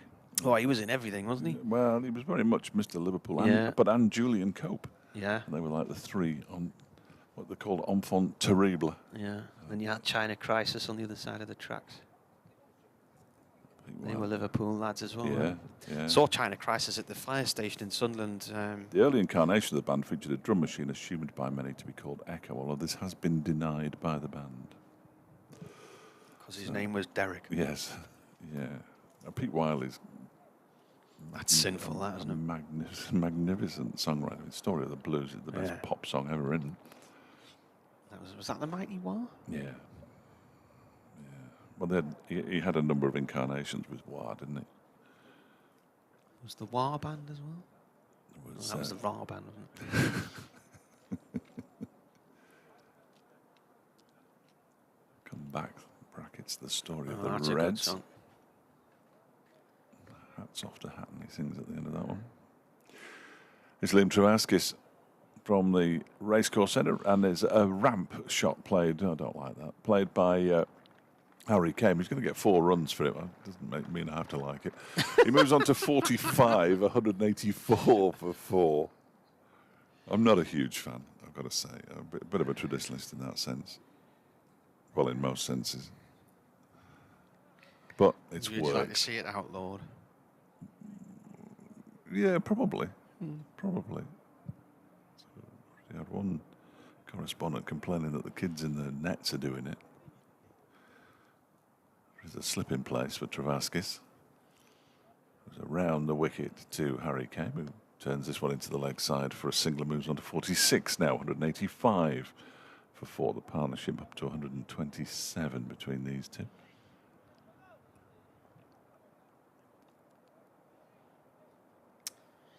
Anything that was happening for the bowlers before has stopped. Although, like every match this year. Well, yeah, having said that, that one in the last over did a bit.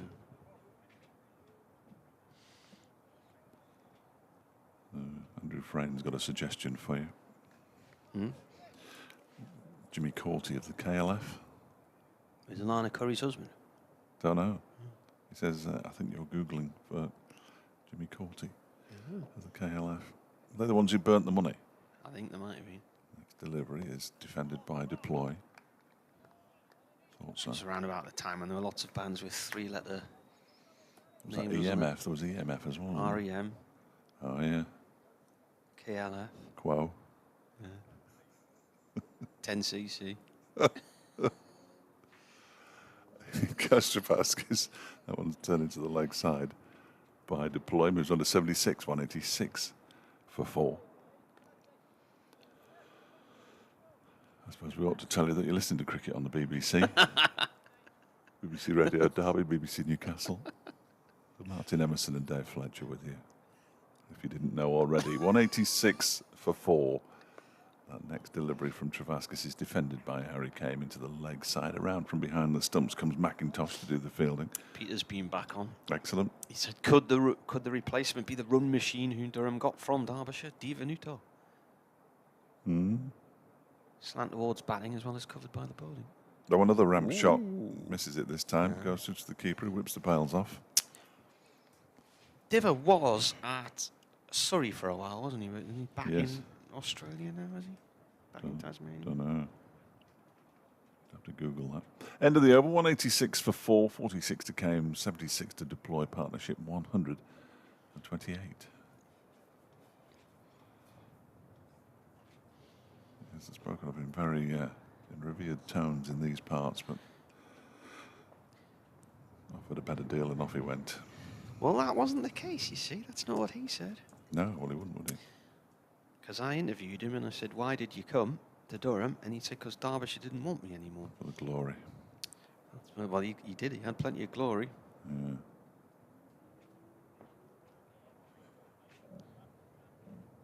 His assistant, in July 2021, he was appointed assistant coach of Australia men's cricket team. So Right.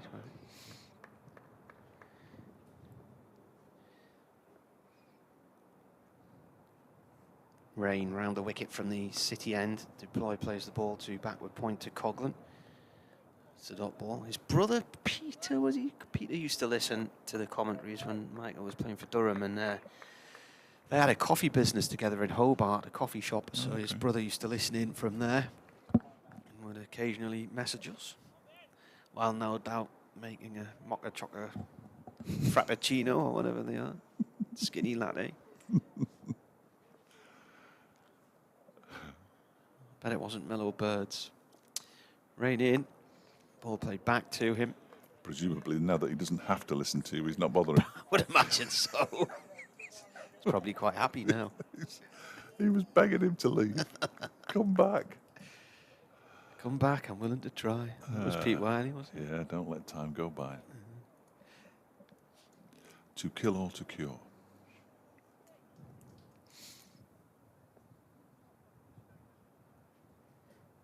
Rain. In past the umpire and bowls. It's left by Deploy. Through to McIntosh, the keeper. Still haven't had anything official from Durham as to why Ned Eckersley's left mid-season. Ned Eckersley has been on Radio Leicester to say he's not coming back to Durham, and he was released weeks ago. Or he left weeks ago. So he's gone then? Yeah, yes. So he played all the way through the start of the season in the T20. We scored runs against Derbyshire. In a poor T20 side, he was one of the regulars who got a few runs on the board. And then he was suddenly gone. Rain bowls, playing a miss this time from Deploy. Durham announced the other day Matt Salisbury is leaving. He's chosen to leave to further his career. So the M1 beckons for him.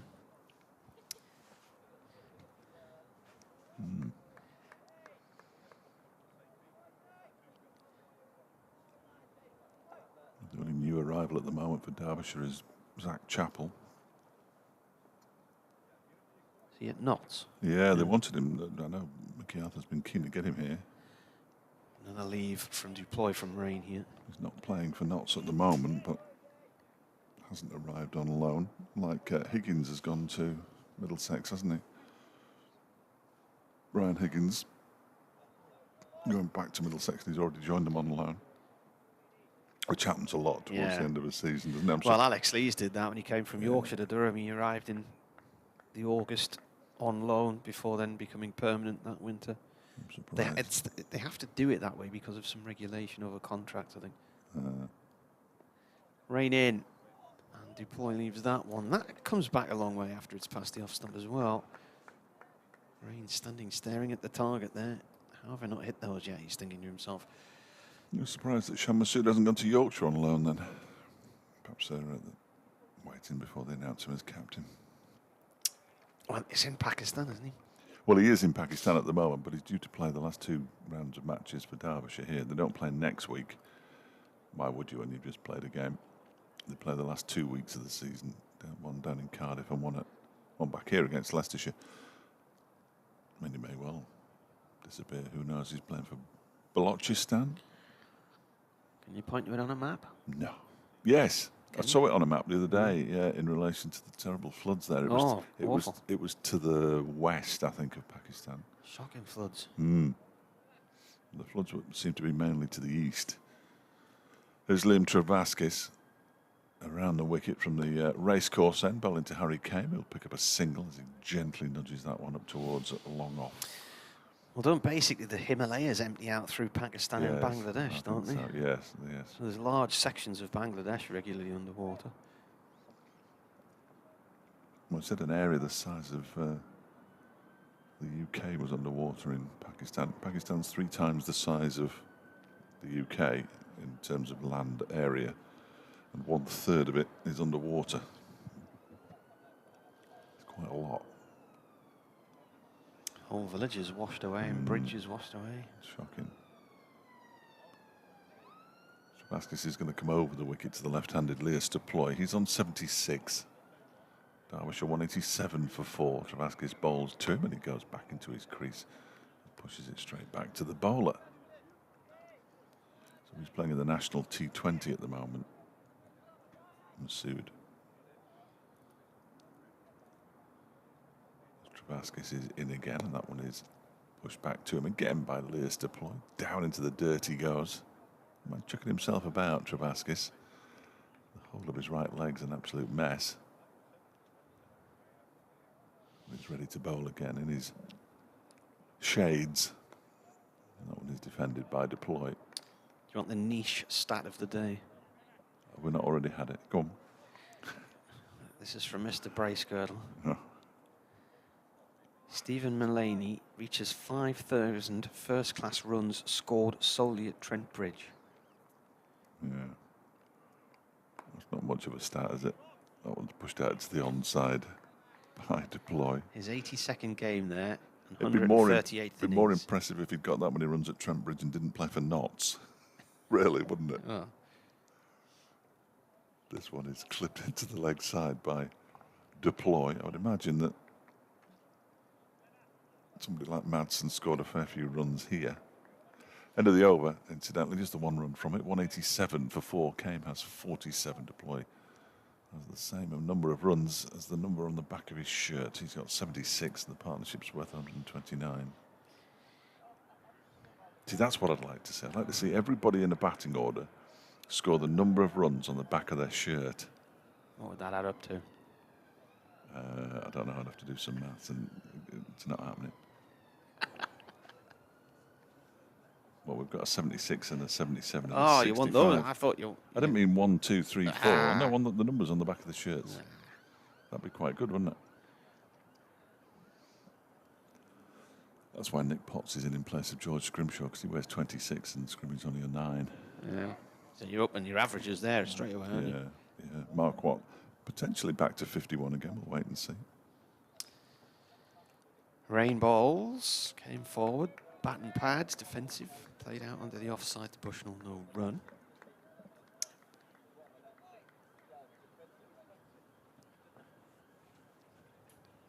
I think I might be staying a bit late tonight. Why? No, I think they're going to discuss Jimmy's departure from the radio. And I don't think I'll have time to get to the studio, so I'll have to do it from here.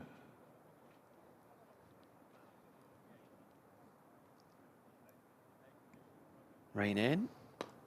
Ball played up to mid-off. It bounces awkwardly as it finds its way up there.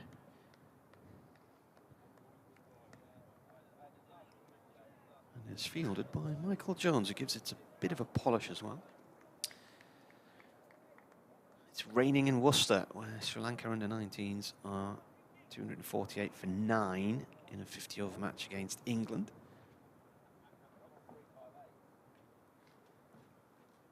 And in the last over as well. Comes rain, balls. Played down into the ground by Kame, and the ball rolls back towards the ball, and no run there.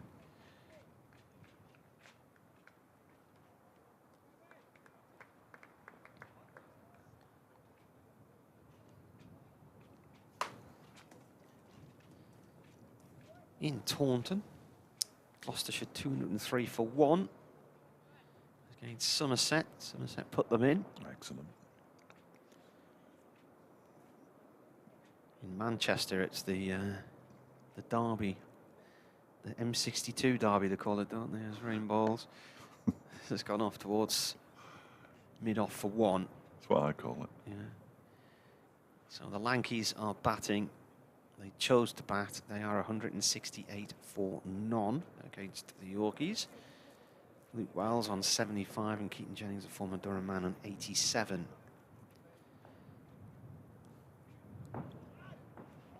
In Canterbury, Essex 159 for 2 against Kent, who put them in.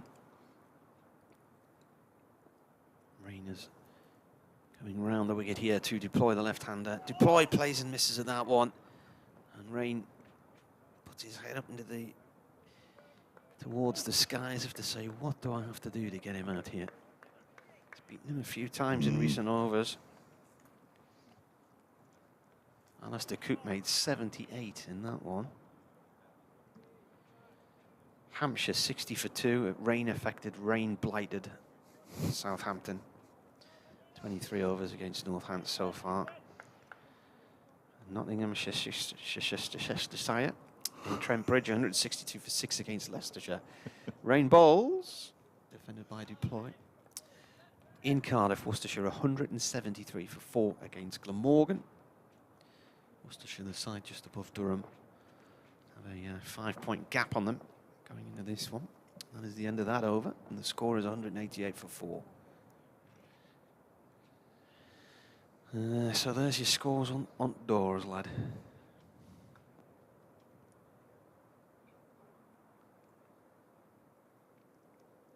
Cook's out for Essex. Yeah, 78.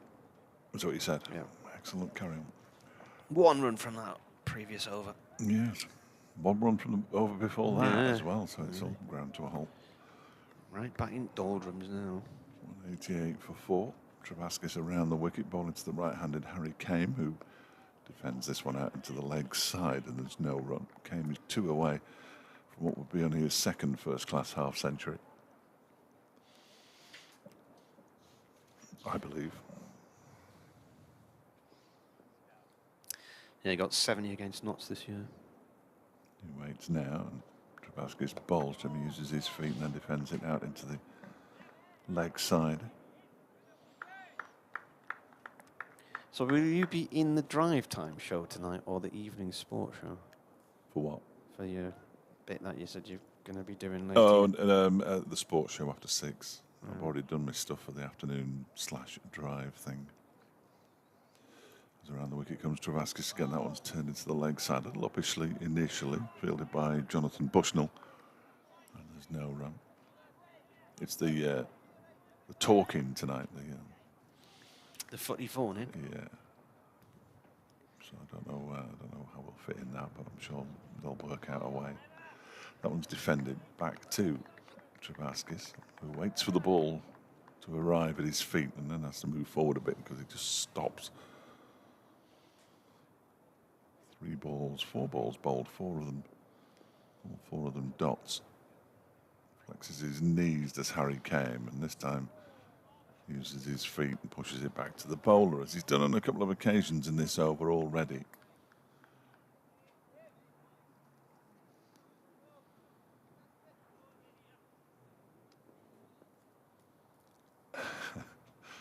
Beecroft Stratton has been on again. This one is pushed out into the offside by Harry Kame, and there is no run. It's a maiden over. Travaskis' first 7 overs, 1 maiden. 0 for 23. Mark Beecroft at Stratton, who always starts his emails off, my dear old thing. Noting your niche desire to see runs scored in accordance with the player's shirt number, I was under the impression that Billy Godalman had been doing that all season. Keep up the ... Thank you very much, Mark. Yeah, Billy's had a tough time of it. A very, very tough time of it. It must be really hard when you've been there and you've been getting the runs, and then suddenly all this deserts you. Yeah, his average is down to 14.1 for the season. Ben Rain round the wicket to Duploy, who is on 76 from 113 balls. From the city end, this is cut towards Coghlan. It's clipped his finger end, but it's gone through his legs and down towards third man for 1. Travaskis is loitering around there, fields that one. He did want to keep that one down, didn't he, really, because it wasn't far away from Coghlan.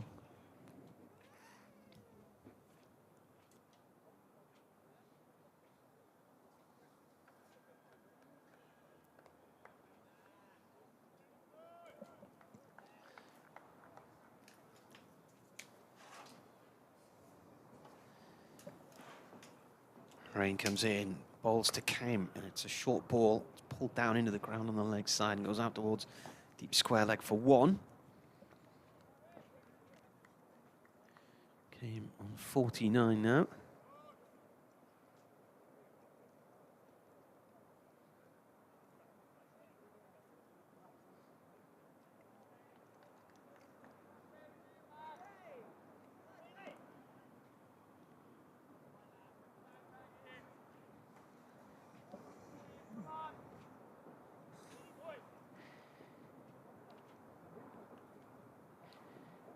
Rain bowls to deploy. Quick single towards short cover.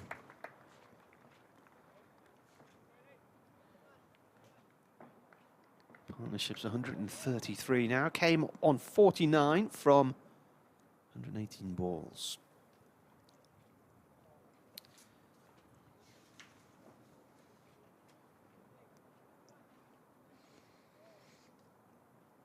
He's got 1 half-century in all 3 formats. Yeah.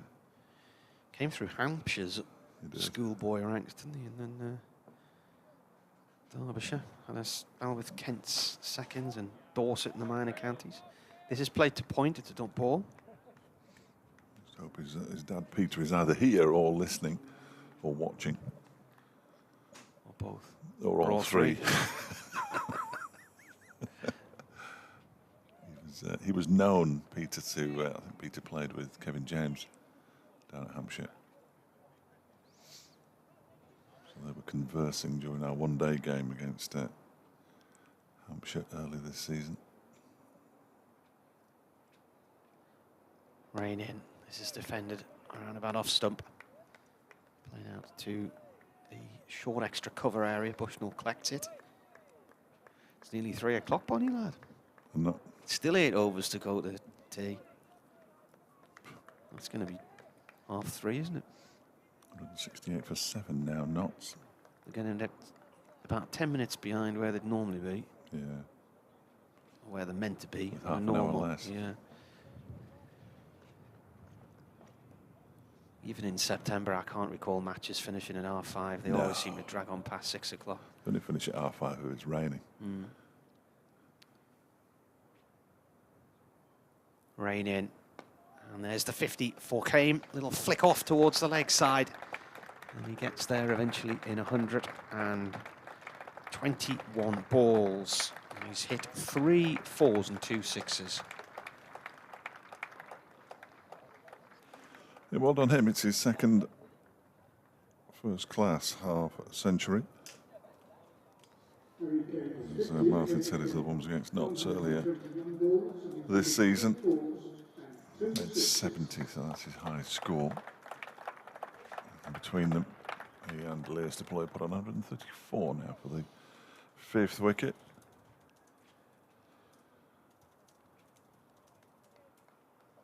Liam Travaskis to continue from the racecourse end.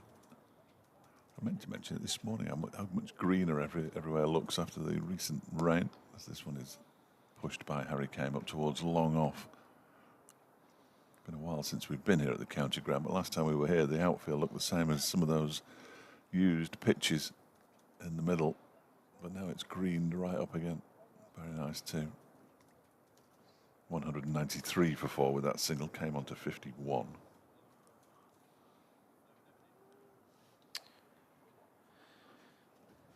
Next delivery from Travaskis is just turned into the leg side by Duploy for a single. He moves to 79. 194 for 4.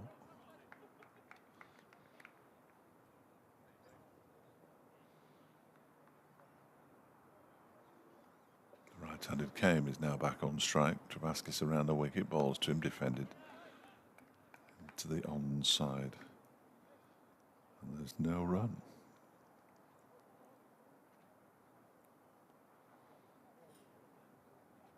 Halfway through the 57th over. Next delivery is pushed back to Travaskis by Harry Kame.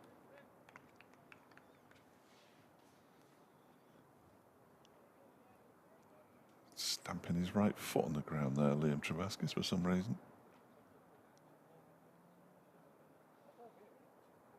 He comes in again around the wicket, a full delivery right in the block hole. It's driven away by Kame out into the offside. There's no run.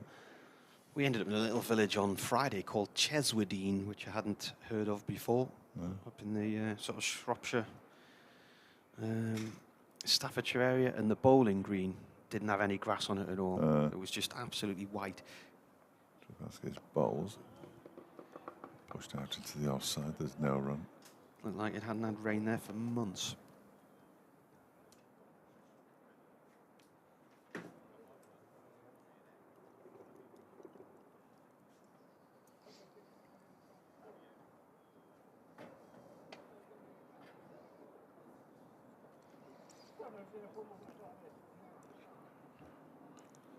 Update. And Derbyshire's recovery continues. They're 194 for 4 now. The partnership between Harry Kame and Lewis Deploy for the 5th wicket is up to 136. Lewis Deploy is 79 not out. And Harry Kame has just got to his half century, only the second he's scored in first-class cricket off 121 balls with 3 fours and a couple of very nice sixes straight back down the ground. He's on 51. Deploy 79. And Derbyshire, having been put into bat this morning, are 194 for 4.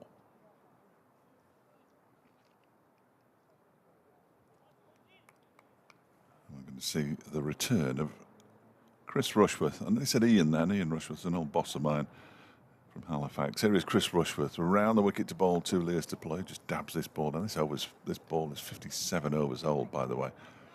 Well, this one might not be, actually, because it was changed at 40 overs. But I'd be surprised if he got an awful lot out of it. No matter how skillful Chris Rushworth is, and we all know he's very skillful.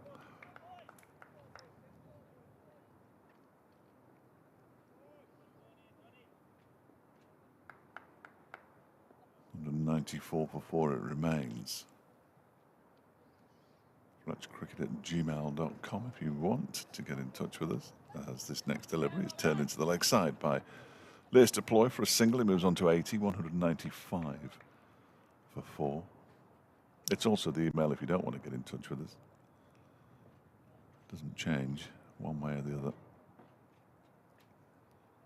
Came on 51. 6 overs after this, and we'll be at tea. Which will be around about 20 past 3, which is no good to man the beast. With an update at 3:30. Here comes Rushworth again over the wicket to the right-handed Harry Kame, and Kame pushes this one up to mid-on. There's no out Flex Sport, out Marty Cricket. Ed Barnard's got to a 58-ball half-century for Worcestershire. They're under 185 for 4 now. In their game against Glamorgan. Nottinghamshire 170 for 8 against Leicestershire at Trent Bridge. They're in the 54th over there. As Rushworth is in again and bowls, and that one is dabbed down towards third man by Harry Kane. They've run one, and they've run the first one quickly, but scurrying back is Oliver Gibson, who does the fielding. And as a result, as Coughlin was the man who didn't quite get there at third slip, they pick up another single, and Kane moves to 52, 196 for 4.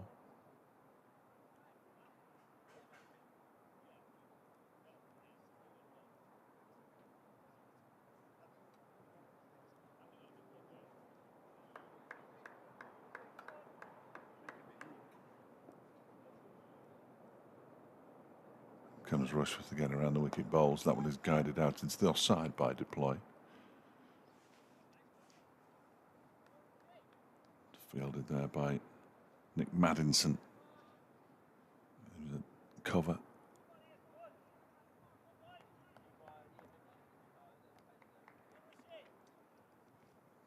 Durham's players trying to keep themselves going out there at the moment. One stage they had Derbyshire at 6 for 2, then 31 for 3 and 58 for 4. Rushworth in and bowls, and that one is turned into the leg side by Deploy up towards mid-on. In fact, across comes Jonathan Bushnell just to intercept the ball. It's the end of the over, 2 runs from it. First over in the latest spell from Chris Rushworth, who's now bowled 14 overs, 2 for 41.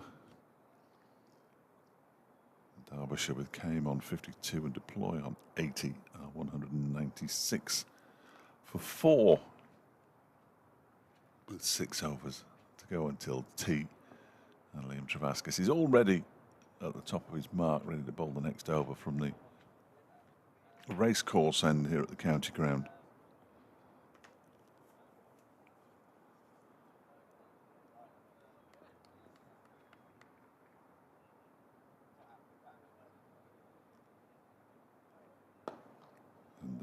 Driven. First delivery from Travaskis by Harry Kame up towards long off for a single. He moves to 53. 197 for 4. You're listening to Cricket on the BBC, BBC Radio Derby and BBC Newcastle. Martin Emerson and Dave Fletcher with you for the duration.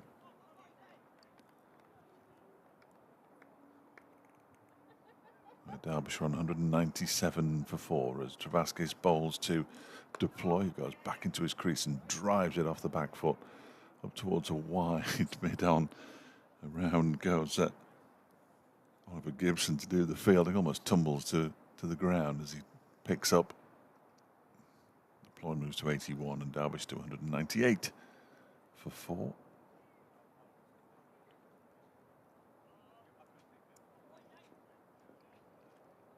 Travaskis is on his way in again. Kane waits and gets a full delivery, pushes it out into the offside.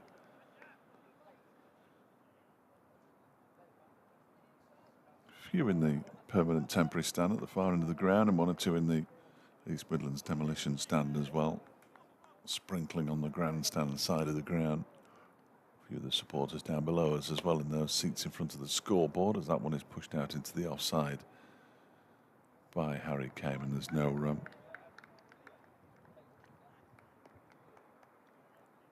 Didn't hear Jack Timon this morning as this next one is defended into the leg side and there's no run. He was doing a bit of trapeze work on breakfast with Twiggy this morning. Be well worth a listen. Go back and listen to that on BBC Sounds. I would if I was you. Well, not as innuendo laden as normal, which is a little disappointing. This next one is defended off the outside edge, in actual fact, of Harry Kane's bat and goes down towards the short third man. Kane moves to 54 and Derbyshire at the end of that over to 199 for 4. Kane pinches the strike deploy. Has 81. Is that Leicestershire have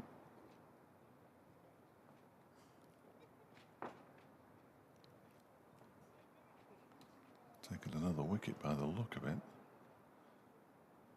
No.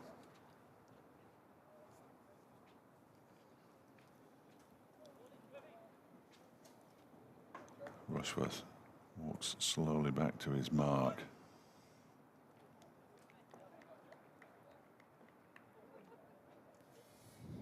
That Oldham Chesterfield incident. Chesterfield have issued a club statement as Rushworth begins a new over. That one's pushed up towards mid-on.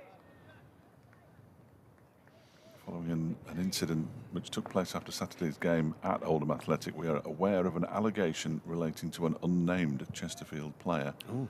We are assisting Greater Manchester Police with their inquiries as this is an ongoing investigation. No further comment will be made at this stage. Well, Oldham said they had handed CCTV footage to the police. So that will come out in the fullness of time.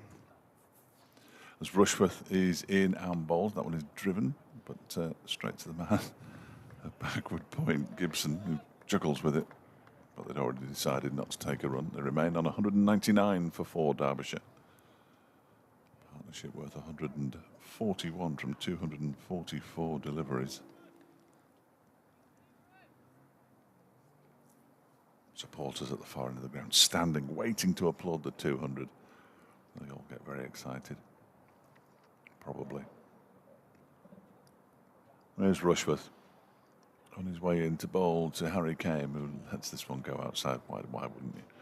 Outside the off stump through to the keeper. These two came together with a score on 58 for 4. So it's been a very good recovery process from these two. Certainly an air of deja vu all over again about events. Yeah, all over again.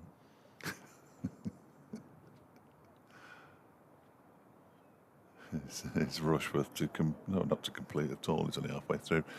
Comes in and bowls to Kane, who leaves alone outside the off stump. That one again just angled back towards the leg side after it goes past the stumps.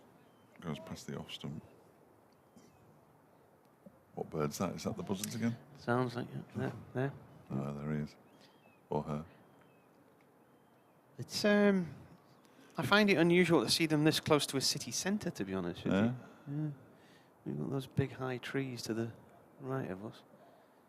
Kind of a parkland behind as well, isn't it? Kids are back at school. Pick one or two off in the playground as this next delivery. Oh, he chops it into the ground. Goes out into the onside, actually in front of square, so he didn't chop it into the ground and back towards his stumps, but it was a miss-hit shot from Harry Kane. Just flying around above the trees next to the hotel on our right-hand side, riding the thermals. Splendid. I didn't know that's what they sounded like, though. Yeah. It's a lovely squeak, isn't it? Do you do a lot of bird calls? Here comes Rushworth again and bowls. That one's pushed up towards extra cover by Kane. No run. I'd like to have met the duck that woke me up every morning at 5 o'clock last week, I tell you. God, it was noisy. What's that one? That was the end of the over, incidentally. 199 for 4. It was a maiden over from Chris Rushworth. 15 overs, 5 maidens, 2 for 41. To give it its Latin name, Renus ambulus.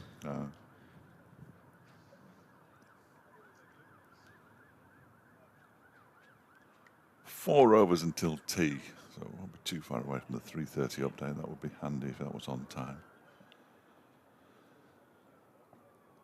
Bit like watching the A team, isn't it? You love it when a plan comes together. Yeah, it won't though, will it? It never does. A batting point is a run away. Word's gone round Derby, the balcony's filled up on the far side of the ground.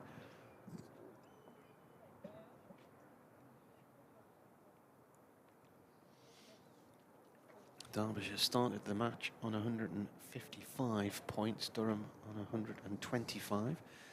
Travaskis bowls and plays the ball back to the bowler's end. Durham have the 1 bowling point so far. Derbyshire want to get a first batting point on the board as well. Durham have played 1 game fewer, haven't they? Yeah. Travaskis in.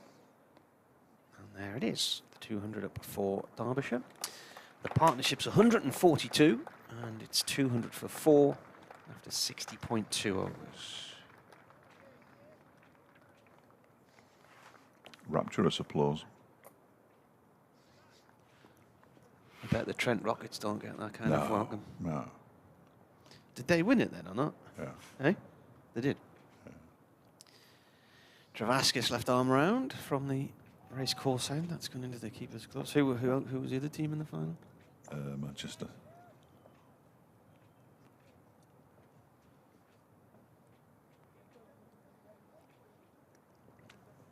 So it was essentially Manchester Originals against Notts. Yeah. So, even Luke Fletcher was in it. Travaskis bowls, flicked away towards backward square leg. 1 run. Saw suggestions on one of the websites last night, why not play the 100 in the Easter holidays? When all the kids are off. Don't need to worry about the weather so much for such a short format. Yeah, or Christmas. That'll be the traditional Christmas Day fixture. The Pom Bears versus the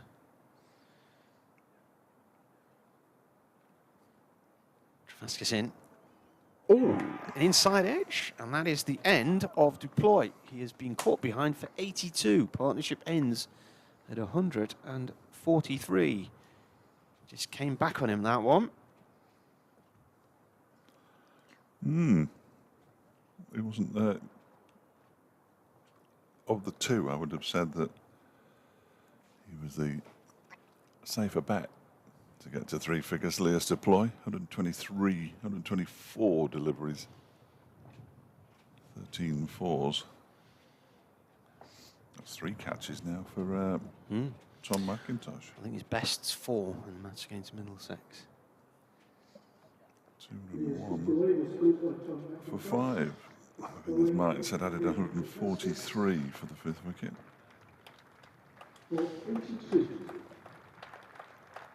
Decent round of applause as well as Anuj Dal comes out to join Harry Kane.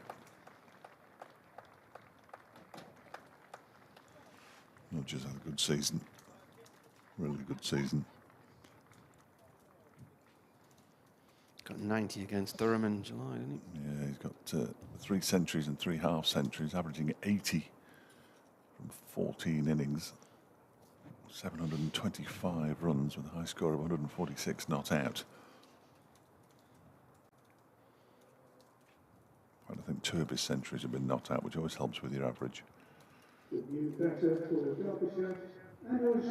only batsman who's battered his average is Shan Masood, who's currently averaging 82.5.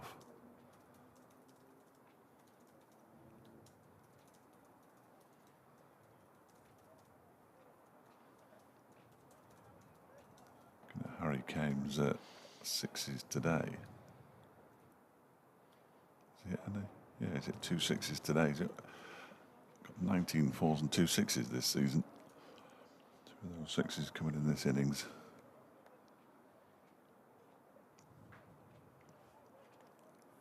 So 1 ball of the over left. Yeah, and then 3 overs until tea after that. So I want to make sure they don't lose another one before tea. I fancy.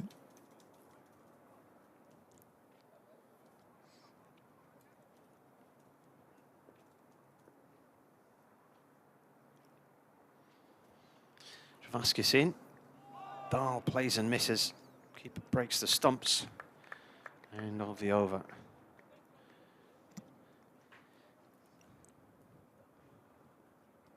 Good over from a Durham point of view. So the wicket came in the 61st over, and those two came together in the 19th. So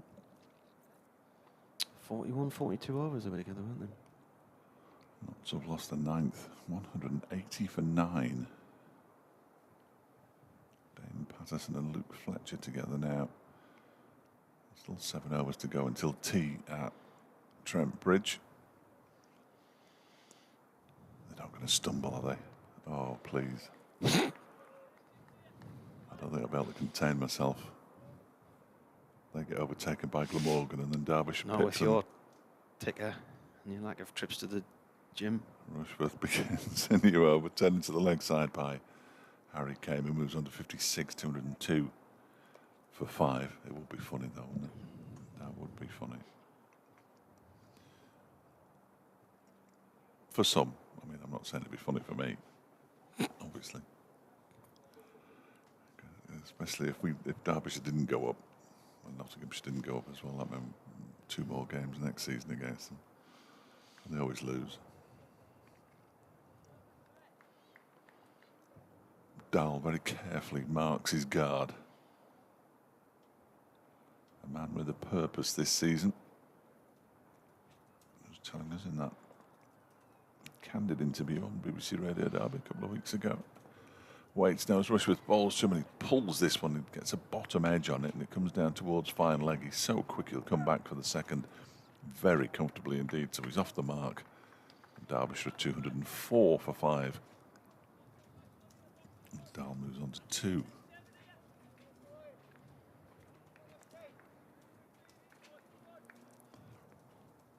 One of cricket's good guys. There's lots of them, in fairness.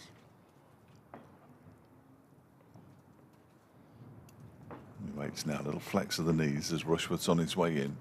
Bowls to him and he goes back into his crease and pushes it out into the offside where it's fielded by Oliver Gibson at point. A bonus point apiece, but 1 more wicket and Durham will nose in front again. And next season when it's 3 points for a win and 1 for a draw, we won't have to worry about all that nonsense.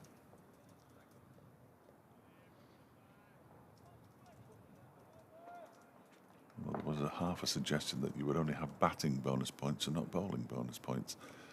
Here comes Rushworth again and bowls, and that one is pushed by Dahl up towards mid-on. Well, I have seen any number of suggestions as to exactly what's going to happen next year, mainly because I don't think anybody knows.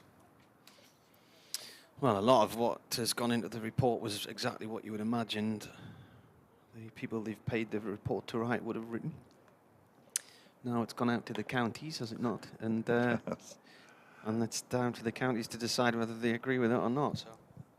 Yeah, the 18 chairmen have the final say. That one is defended by Dahl, back to Rushworth.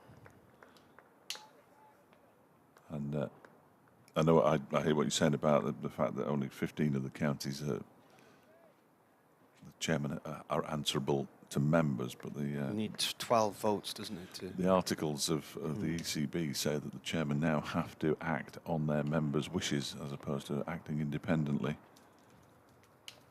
As Rushworth is in and bowls to Dahl, who drives but mistimes it. Oh, and it goes straight through Jonathan Bushnell, and they pick up a single. I've no idea what happened there. Perhaps hit a wicket end or a little bobble. Anyway, Dahl's pinched the strike. He's moved on to 3. And at the end of the over, with 2 to go until tea, Derbyshire 205 for 5. Harry Kane has 56. Dahl has 3. So yeah, it's going to be fascinating. I mean, the only reason they've said the same next season as this season is because they didn't think they had time to railroad the counties into agreeing to their own demise. Whether they lob money on the table to ease the path remains to be seen, if there is any money. And all in all, it's a fairly unpleasant business all round.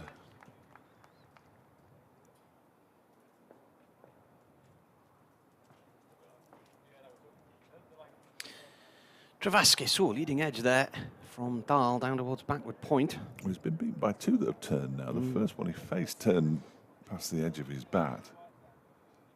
And now this one has taken a leading edge. It's a bit of a concern. Travaskis spears that one in towards middle and leg. It's stopped in mid-wicket by Bushnell.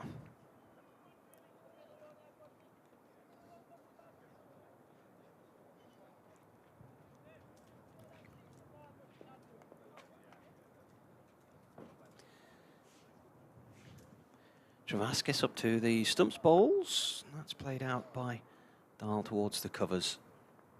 Cut off by Scott Borthwick, 1 run.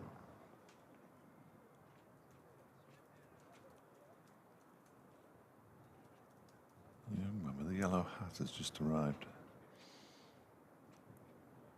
Durham wear yellow caps in the T20? Can't remember. No, we've got a blue cap with a blue D liney badge thing on. Travaskis to came. Forward he comes and defends this one. Very bright, anyway. So the grandstand to the left, in front of the players' pavilion. Can't see around there. No, I had that wall put in specially.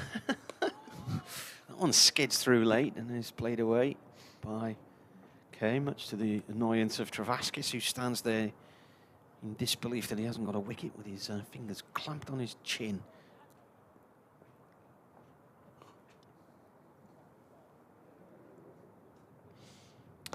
This is a bit of a full toss played out towards mid-wicket, diving stop.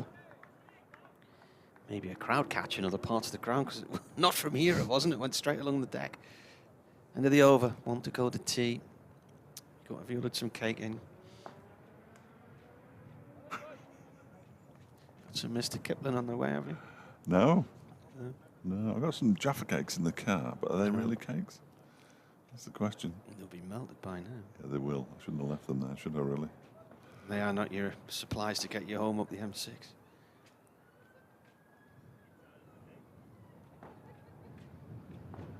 Wind in the effects microphone. It's actually billowing the blind in front of the scorers in the box to our right as well. Coming down the corridor here, it's like being in a wind tunnel at the minute. Yeah, very pleasant. Here's Chris Rushworth then beginning the final over before tea. He's in and bowls to Dahl, who pushes this one out into the offside. There's no run. Certainly been Derbyshire's afternoon, regardless of what happens in these 5 remaining deliveries. Lears to Ploy, after the ball was changed on 40 overs, 85 for 4 at lunch. deploy got to his half century off 73 balls with his 9th 400 stand came up after 153 balls. Came currently at the non-strikers end, got to a half century of 121. Dahl waits and lets this one go outside the R stump. 3 4s and 2 6s in Kane's half century. They just got past.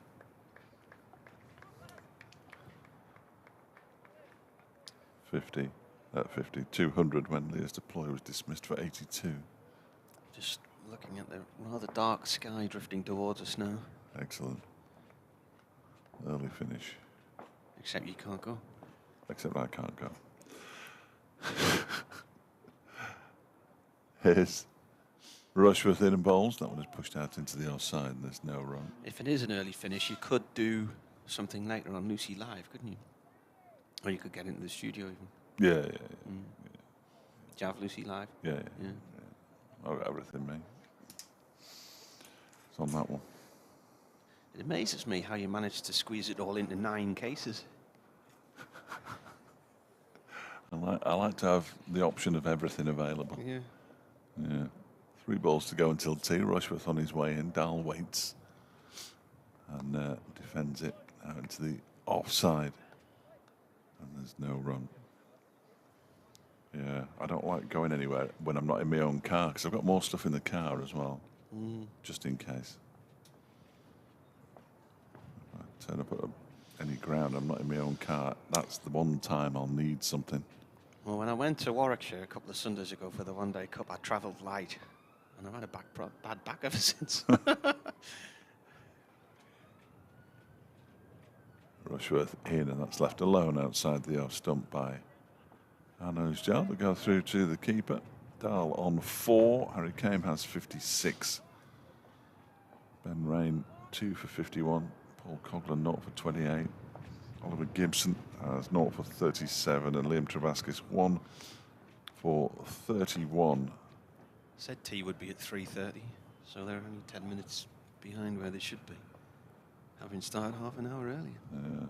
206 for 5. Final ball of the afternoon session is bowled by Chris Rushworth, pushed out into the offside.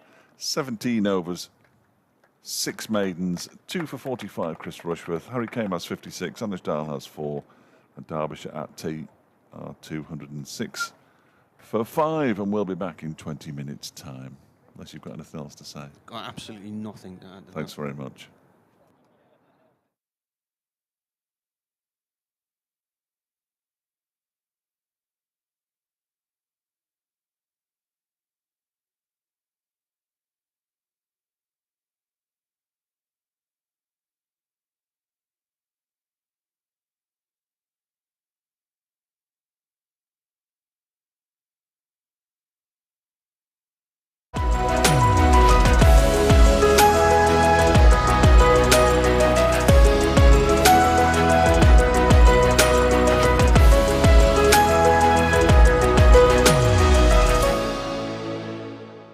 In and balls to Reed.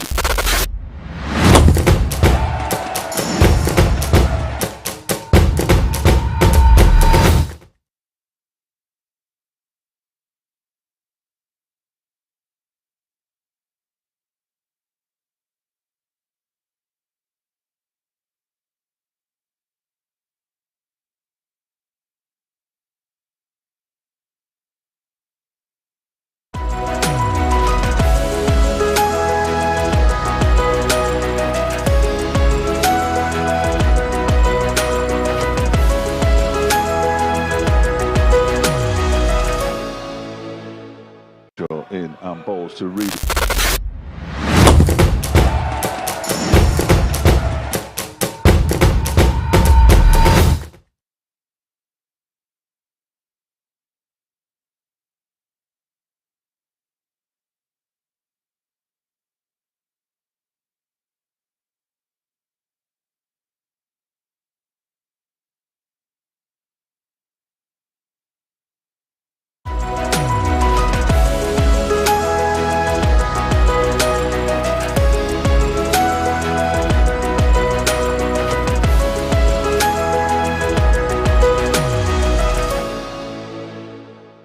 In and balls to Reed.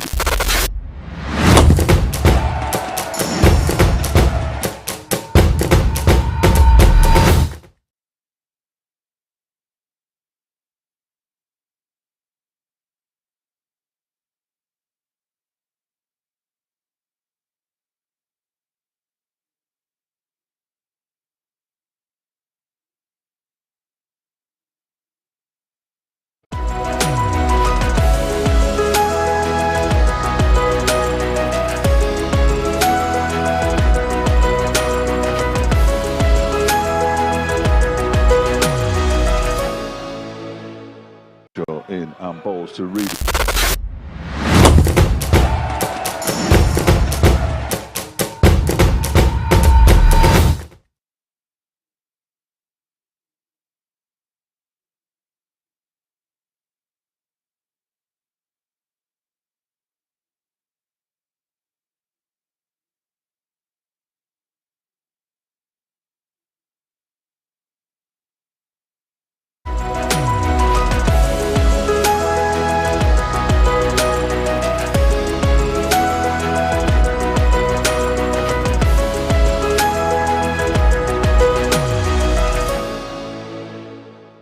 In and balls to Reed.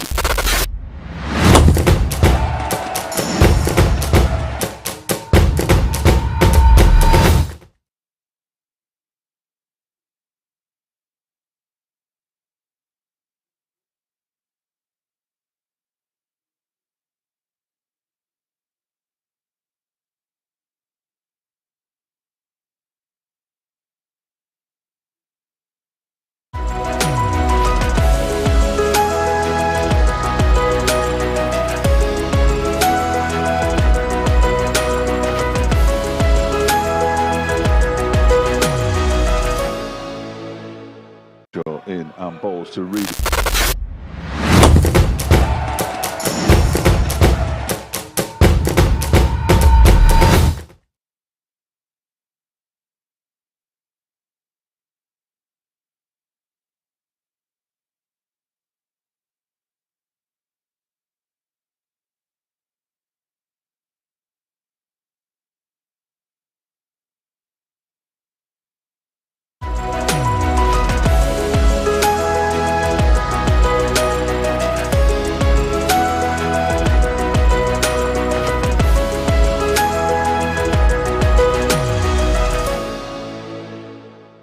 In and balls to Reed.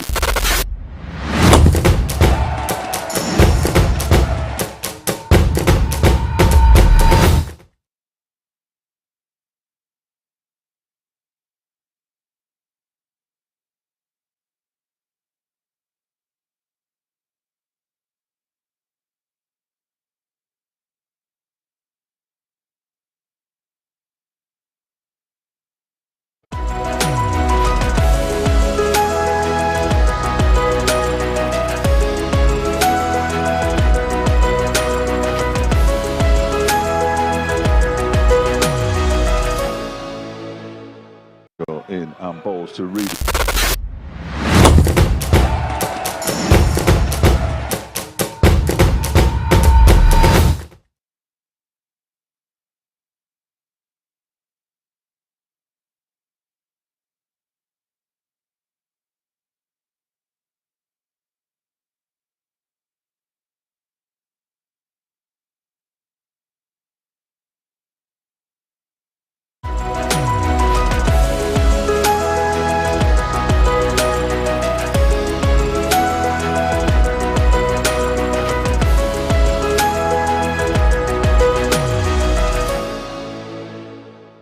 In and balls to Reed.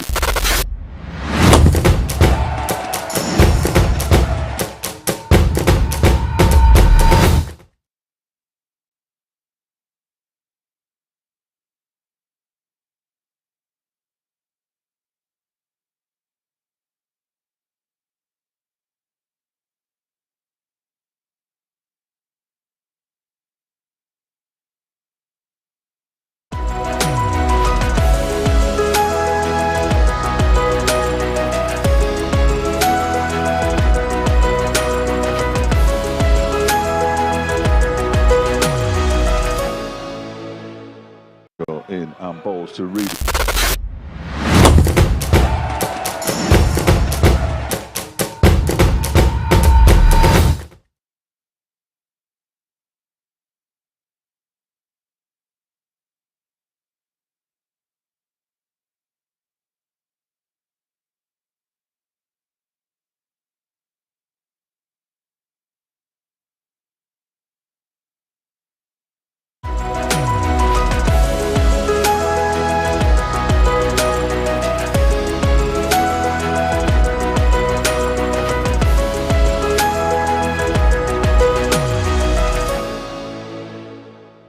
in and balls to Reed.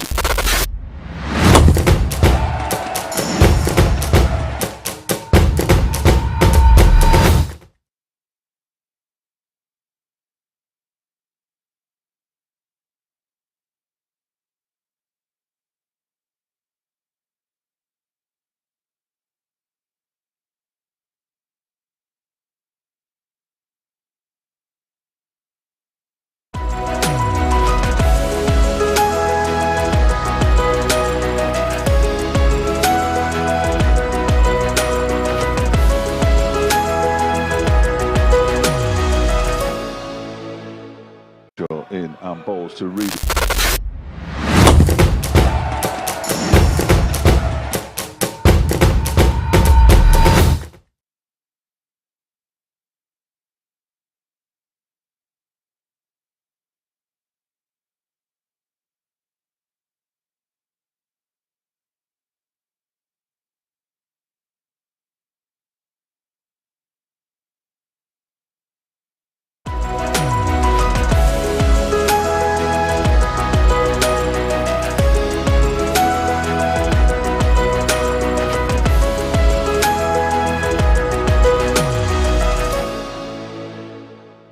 In and balls to Reed.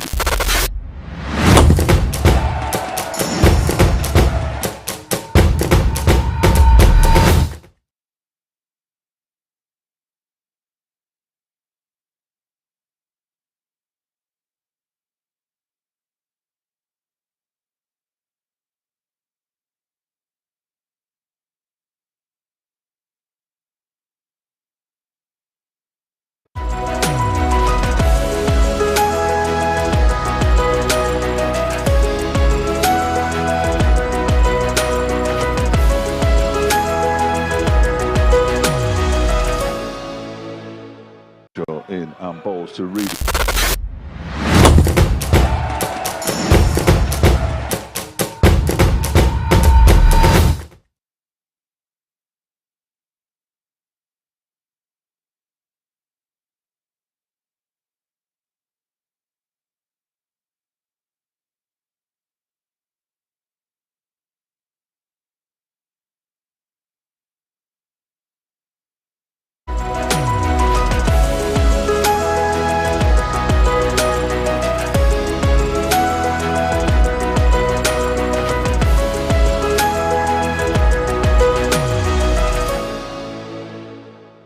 In and balls to Reed.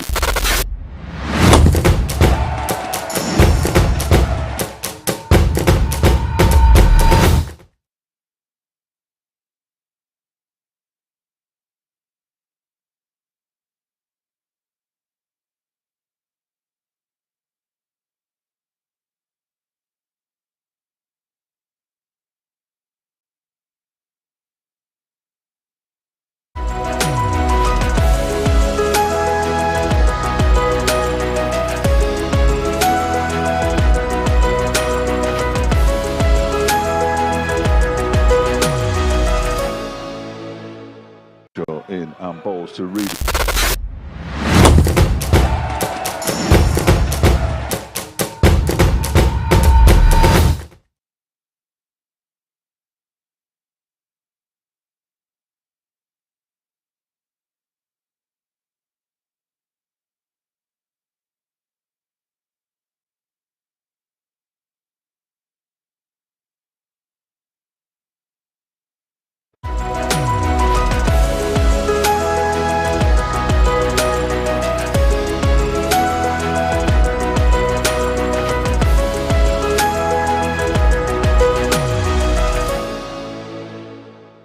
In and balls to Reed.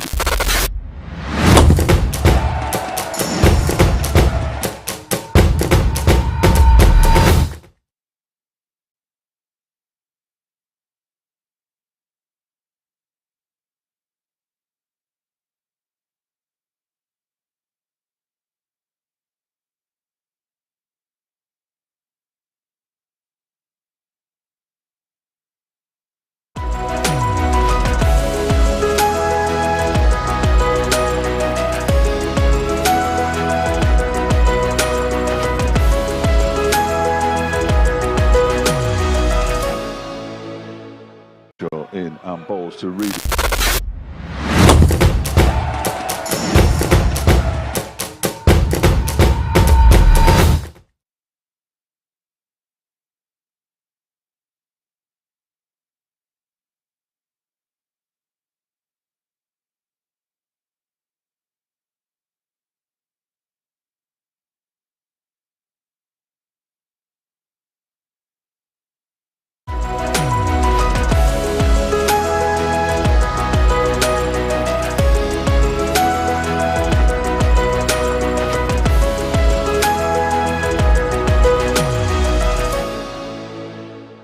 Go in and balls to read.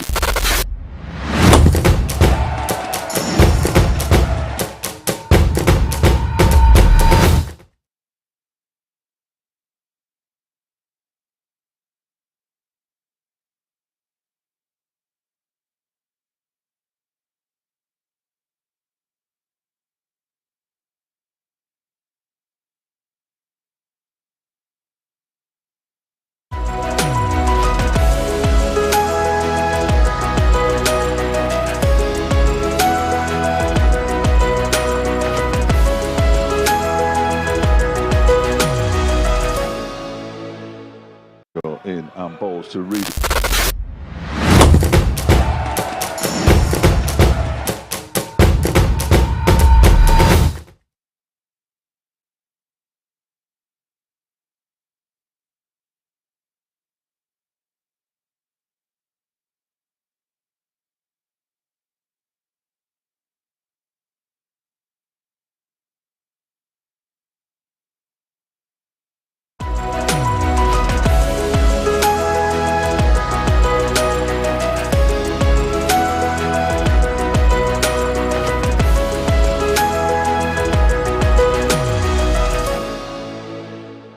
Go in and balls to read.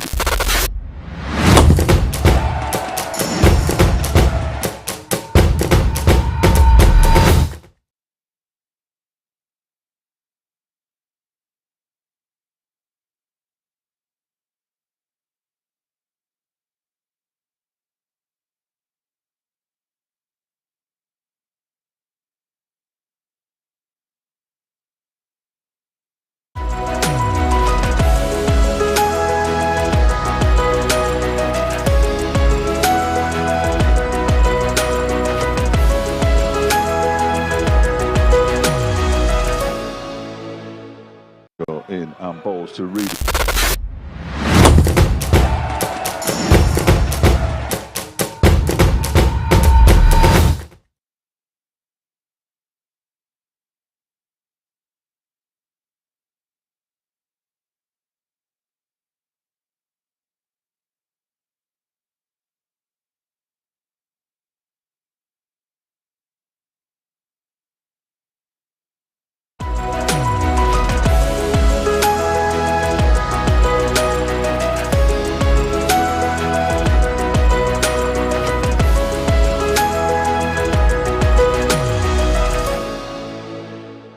Go in and balls to read.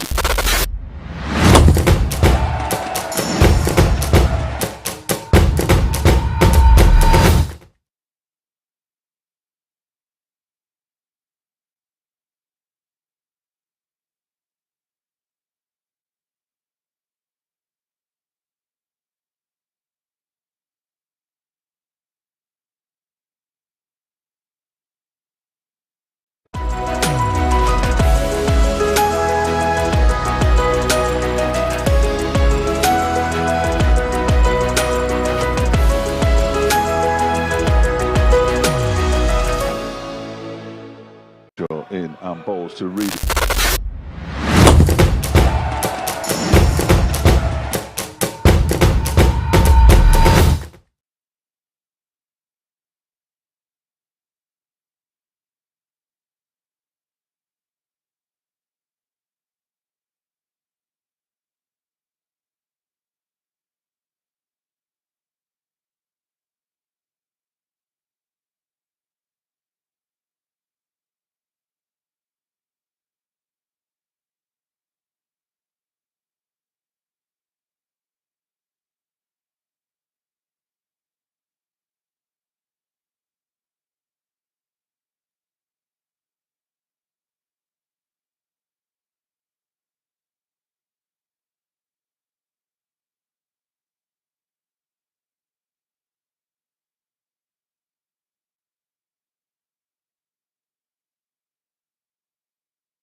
Welcome back to Derby as the players emerge from the pavilion after tea. Derbyshire 206 for 5.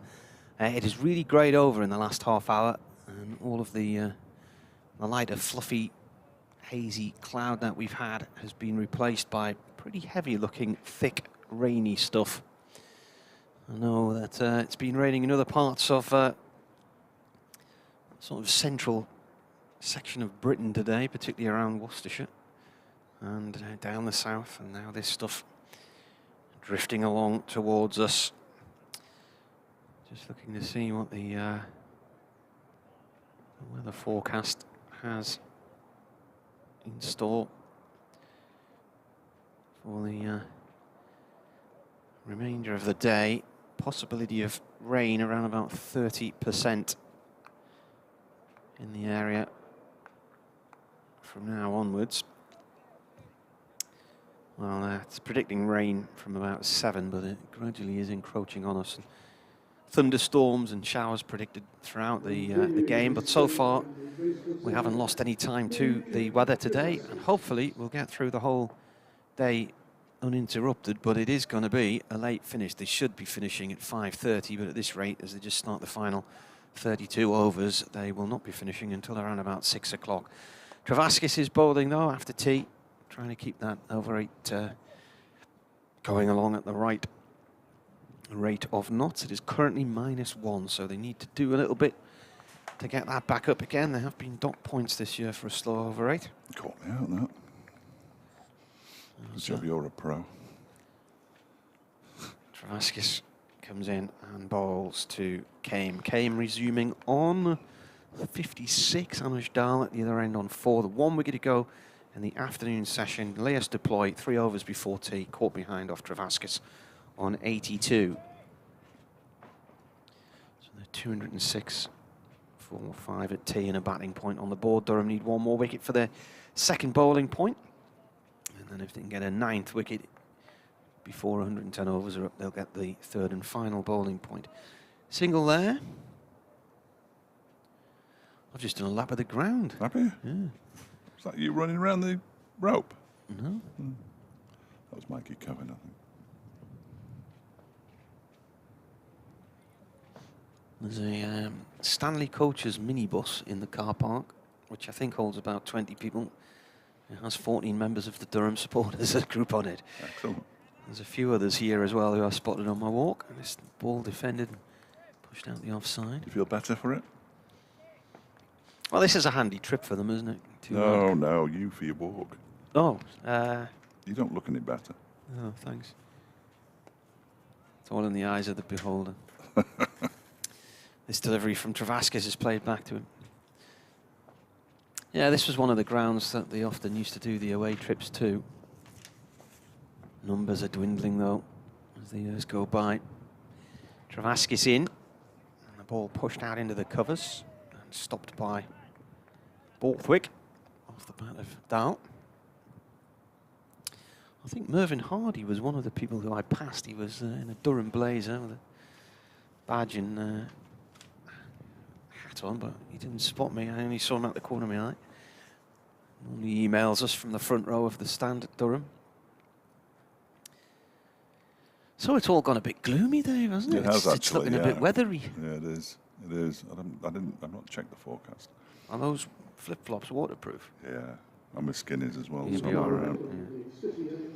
Yeah, Paul Coghlan coming on to bowl from the city end. There's a 30% chance of some rain around 5 o'clock apparently, but that's about it. Warmish out there still, isn't it? Yeah, it's nice. Bits of rain. It's tomorrow afternoon that we've got to watch out for. 60%, 3 o'clock. 50%, which means there's a 50% chance it won't rain at 2. But It's also 50% somewhere in the area. yeah, it's such an imprecise art. If indeed it is an art, it's probably more of a science. So it's going to be Paul Coghlan from the city end in and bowls to Harry Kame, who's struck on the bottom hand by that delivery that bounces a little more than he perhaps was expecting. As a result, ball Goes down towards the third man region. Liam Travaskis retrieves it. And there is no run. See, knots were all out. 201 at Tate. His next delivery is it played off the back foot and pushed into the offside. Nicely stopped by Oliver Gibson. There's no run. So he had 201 all out against Leicestershire, who won the toss and decided to bowl first. So they've got themselves 1 point, Nottinghamshire.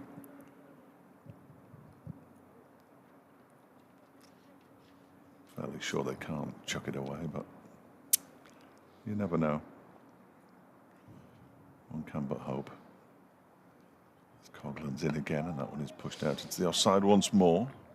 How problem with you is you don't really say what you think. No. You just sort of leave too many options out there. You know what I mean? I don't want them to go up, but Derbyshire have to go up so that I don't have to watch them play Notts twice next year. Right. So I've seen them beat them once in 7 seasons in any form of cricket. It's driving me mad now. This one is defended by Harry Kane. So that's your reasoning, is it? Part of it. Into the offside, and there's no run. Worcestershire 210 for 4. In the 68th over against Glamorgan, they chose to bat there. Good decision by the look of it. So 2 good decisions, and Durham's, which I would have made, I've got to say. I mean, it looked like a stick 'em in pitch, and at 6 for 2, they would have felt vindicated. There's Coughlin in again and bowls. That one is pulled, short delivery into the leg side. There is protection out there on the mid-wicket boundary. So Harry Kane will only get 1. He'll move on to 58. And Derbyshire up to 208 for 5. He hasn't ramped anything for a while, Harry Kane. I'm sure he's due a ramp at some point. From the verb to ramp. Yes. It must be. I ramp, he ramps, she ramps, they ramp. Yeah, we all ramp. I think that's fair. The man who was out on the mid-wicket boundary has now come in to more orthodox mid-wicket for the final ball of the over, which is being bowled to Anuj Dal, who pulls out of a pull shot and allows it to go through to the keeper. End of the over, 1 run from it, 208 for 5.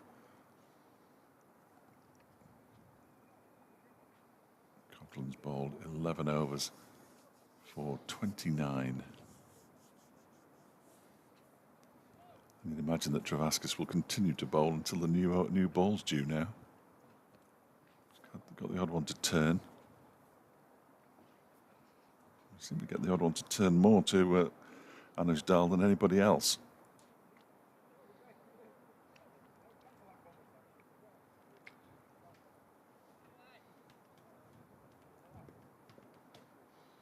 Travaskis from the racecourse end. First ball is played away short on the leg side by Kane. No run there.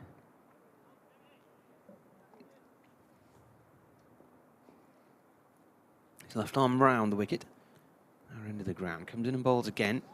Kane uses his feet, gets down the track and plays that one out towards mid-off where it's collected by Scott Borthwick running round from the covers.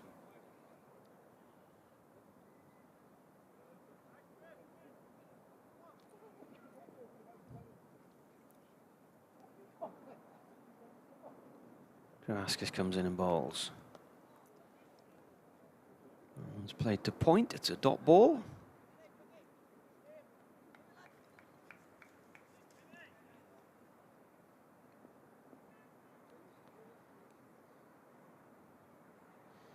Travaskis comes in again and off the back foot, punched upfield by Kane. He might get 2 here. Dal sprints the first. It's gone up towards long off, but it will only be 1 in the end. This is the bit where the sun comes around there and just gets in between this little gap of and dazzles us, heats all the equipment up, everything breaks. Yeah. Something to look forward to. Yeah. The end of summer. 2 balls to go. This is one of them. Quick single from Dahl up to mid-off. To Gibson. I think there'll be weeks of good weather yet, man. Yeah. Last few seasons I've been walking along the seafront in shorts in October. It's been that nice. You can't see the middle from there, though. That's the problem, isn't it? No, especially when the tide's in. Yeah. Travaskis bowls. Kane plays it to Maddinson at mid-on. That is the end of the over.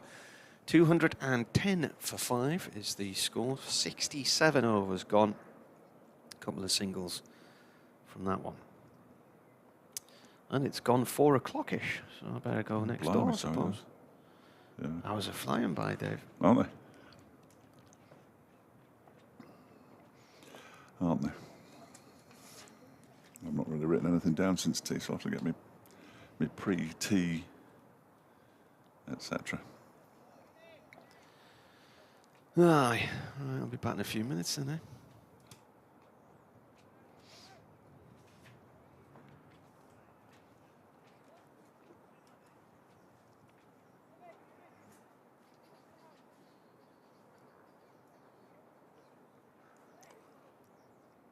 Man from mid-wicket has come in from the boundary because Dahl's on strike, and he's crashed this one away down to the wide third-man boundary for 4. First ball of Paul Coughlan's new over, his 12th.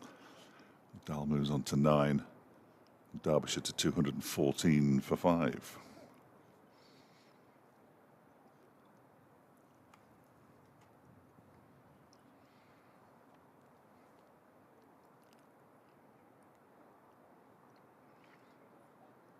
.28 overs and 5 balls left.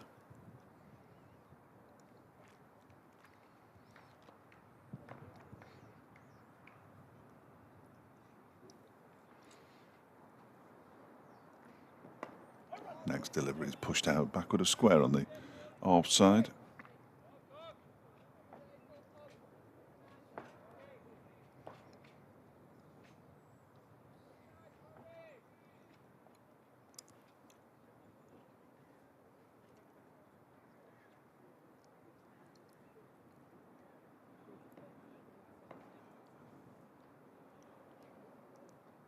And comes Coughlan again, bowling from the city end in a bowls to Dahl, who turns this one fine down the leg side for 4 runs.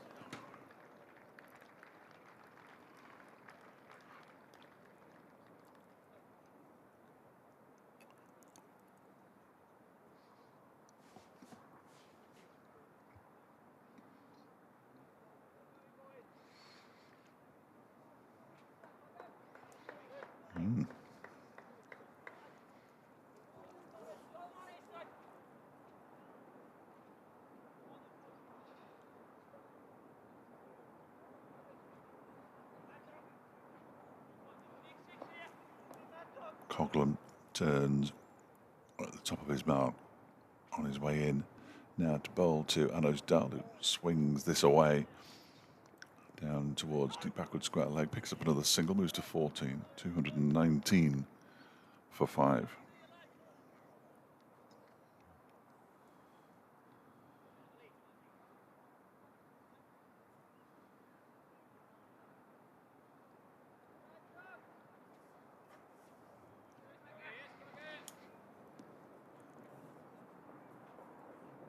Coughlan in again, update coming up. Early stages of the evening session as Anuj Dahl Harry Kane rather, just picks off another boundary. He moves on to 63. Anuj Dahl is out there with him. He's on 14. The partnership worth 22.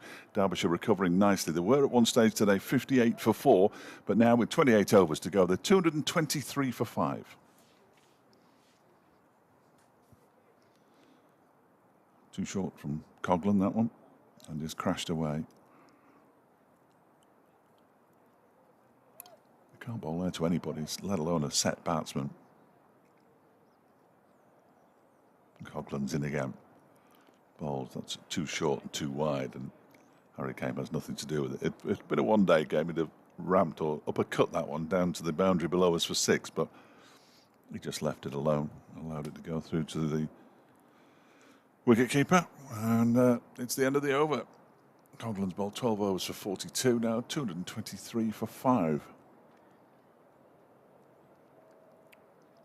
Derbyshire, having been at various points 6 for 2, 31 for 3 and 58 for 4.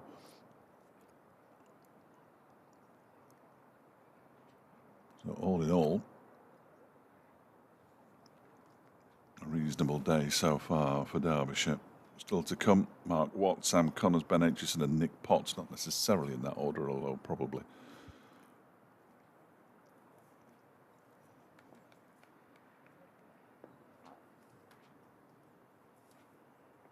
I would have thought this first delivery of a new Travaskis over is cut away out towards the cover boundary by Dahl for a single. The man out there is Michael Jones, of course it is.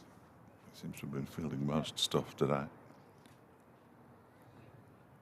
224 for 5. Have I missed anything? No.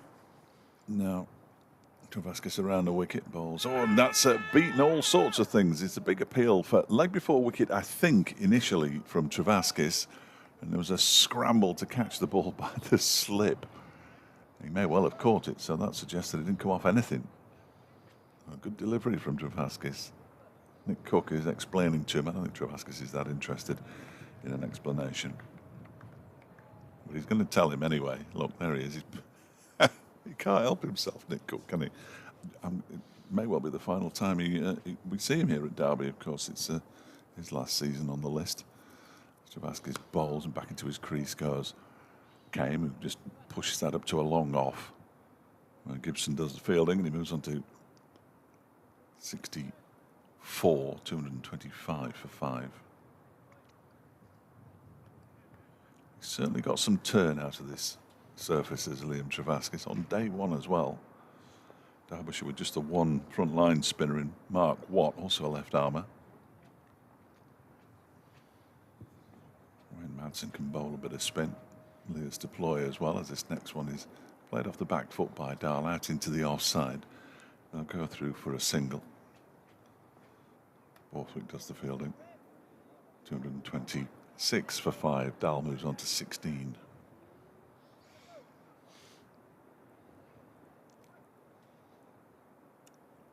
Stay of Travaskis. Dirt patches in the back of his right leg on his right knee. Comes into bowl now to Harry Kemp, who uses his feet and then guides this one out into the offside. Out towards Jones in the far distance. Picks up another single, moves to 65, 227 for 5.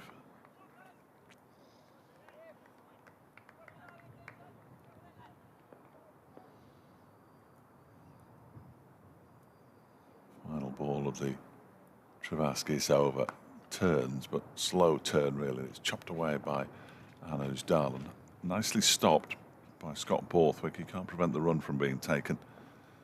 He's filling in the covers. Dahl pinches the strike, moves on to 17. Harry Kame has 65. Derbyshire at 228 for 5. With 27 overs to go in the day. Anything happening? It's all a bit quiet out there. Not much going on.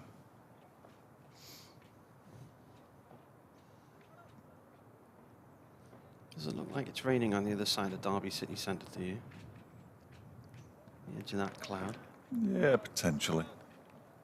Might skirt round the back. That certainly looks a bit like it, doesn't it, above those trees? As though there's a bit of something coming down, but if you are to the south of us, let us know. Coghlan from that city end of the ground tries to York Dahl. He leans into the ball and plays it up to mid-off. That crane driver got a canny view up there, hasn't he? The blue crane. What they're building there, do you reckon? Is there somebody in the top bit? I don't know where they'd be in that. I wouldn't like to be up there no matter where it is. I don't know what they're building. Sort of Pride Parkway, isn't it? The football ground's over slightly to the left of that. But Coghlan in. Dahl plays the ball backwards. We could be run out here. Oh, he's in no man's land, and the throw from Travaskis at backward point was nowhere near the target. It was wide and high. Kane was right to send him back, though. Yeah, of course he was, but he was in absolutely no man's land there, wasn't he? Yeah. Perhaps if Travaskis could have just taken a moment, but I mean, it did favour the fact that it was on his left hand. Yeah, yeah. Normally the batsmen are so good at spotting that, aren't they? Coughlin in again. That's cut out of the covers and it's missed, and it's going to go away towards the boundary, possibly for 4.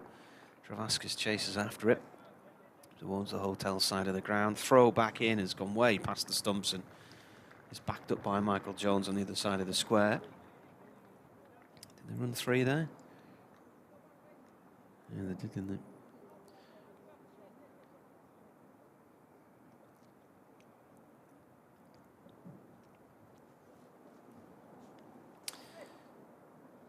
.231 for 5. 3 to Dahl, takes him off strike. Brings Kame on to strike.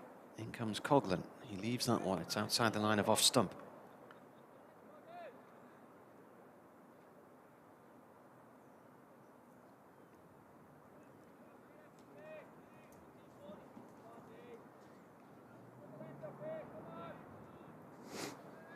Just trying to keep themselves in it, aren't they, here, Durham? Lots of shouting and...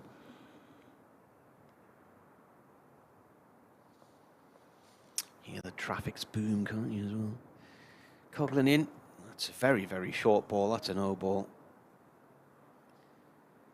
I thought he was quite fortunate to get away with the final ball of the last over, which was short and wide. And the 2... not necessarily tall players. There we go. Hassan Adnan has been responded to by the score. He's going to stand there with his arm out for the rest of the day. Coughlin in, and that's down to third man for 1 run from Kame, Maddinson Fields.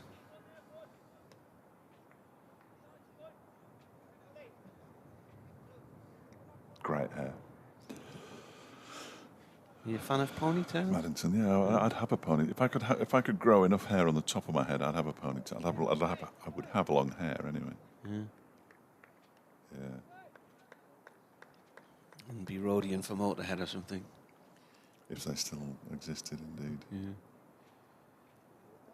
Coughlin balls, it's left by Dahl. Second mention of Motorhead in an hour.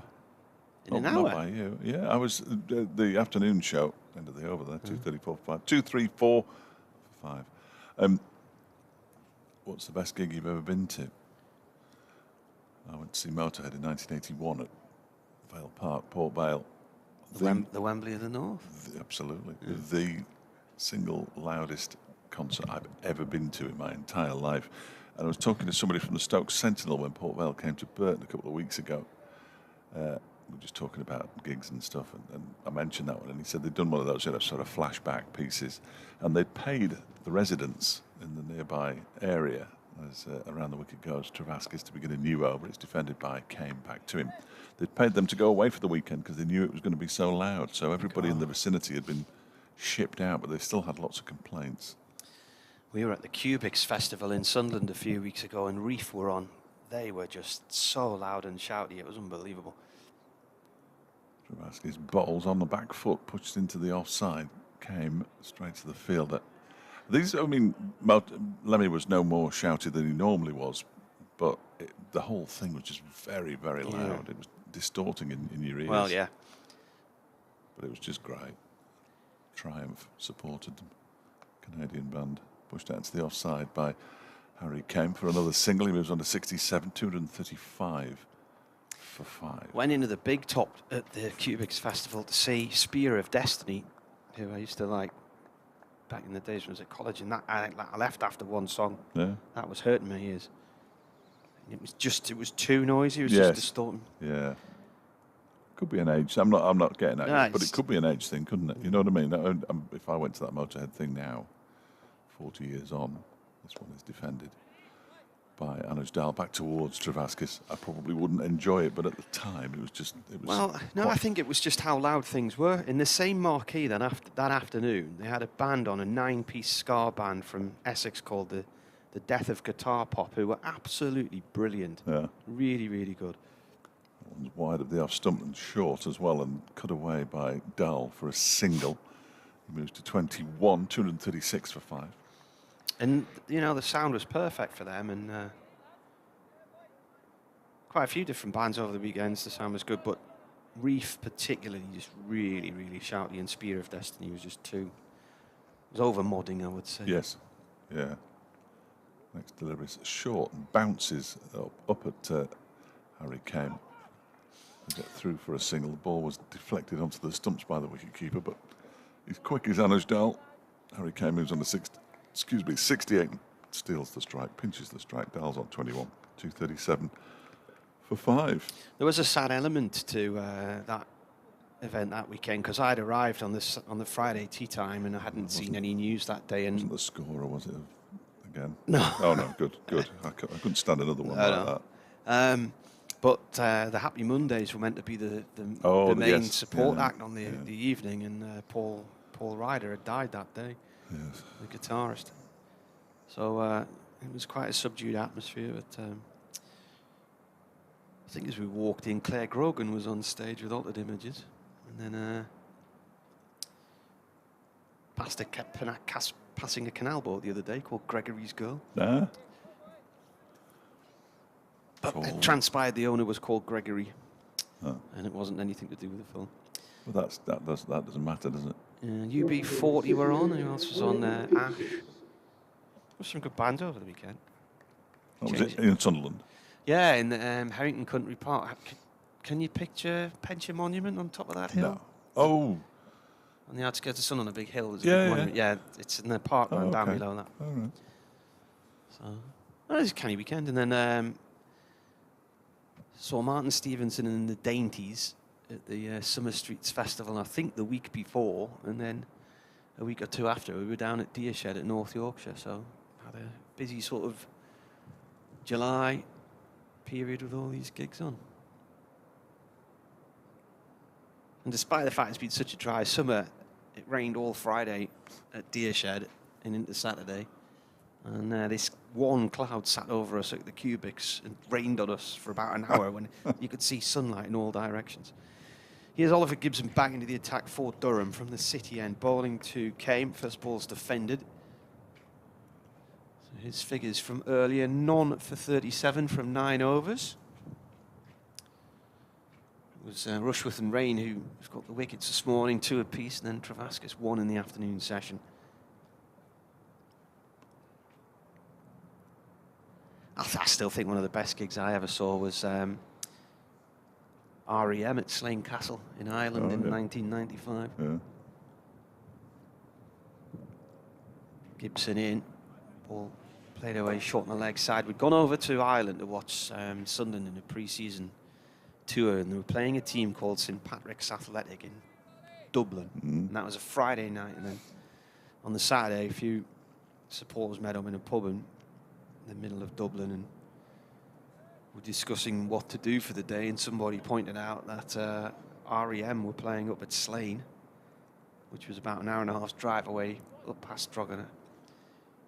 So went to the HMV in Dublin, and they said there are some tickets on the gate if you want to go up there. So we thought, oh, we'll have it. Off we'll go. It's Gibson bowls. Oh, and a waft by Kame. Nearly played that behind there, outside the line of off stump.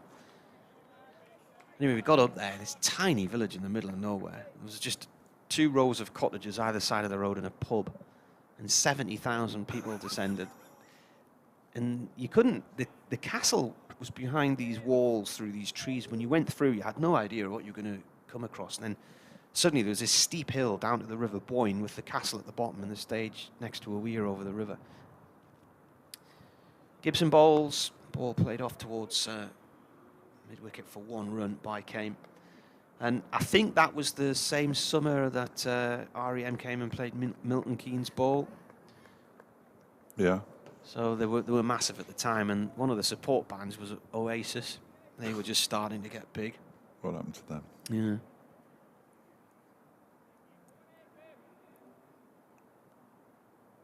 Well, Genesis, I saw Genesis at MK Bowl. It was a regular venue at one time, wasn't it? You don't even hear of it anymore now. You don't. Gibson in. This has gone off down towards 3rd man by Dahl for 1 run. Some friends were at a gig. They saw Oasis recently at a sort of comeback gig at or one of the brothers, can't remember which one. Nebworth, that was back on the... It was Liam, wasn't it? Liam, was it? I think so. Because there used to be some massive gigs there, didn't there? Yeah. Yeah. Maybe there's more festivals now. Seems to be. I remember when I was growing up, there were only a few. Yeah. Gibson in, and that's pulled out towards long leg for 4 by Kame. He moves on to 72. High score in first-class cricket. And he's just gone past his best against Notts. The other thing is, of course, you've now got so many big indoor arenas that these massive stadium tours, they don't have to go to big stadiums in the summer. If you can get 25,000 in the O2, you do a couple of nights there, you've probably got the crowds you would have had at Nebworth or wherever. Yeah, we used to go to Monsters of Rock regularly. Oh yeah, in the early 80s. Donington. Yeah, just download nowadays, but AC/DC and White Snake and Quo. Well, I stayed in a hotel just off the M1 on the Derby Notts junction about 3 years ago, and it was full of people who looked a bit like you, Dave, to be honest with you. And I got chatting to a couple of these guys, and they were all roadies, and the Monsters of Rock was on. It was the Download Festival. Yeah. That was on that weekend at Donington.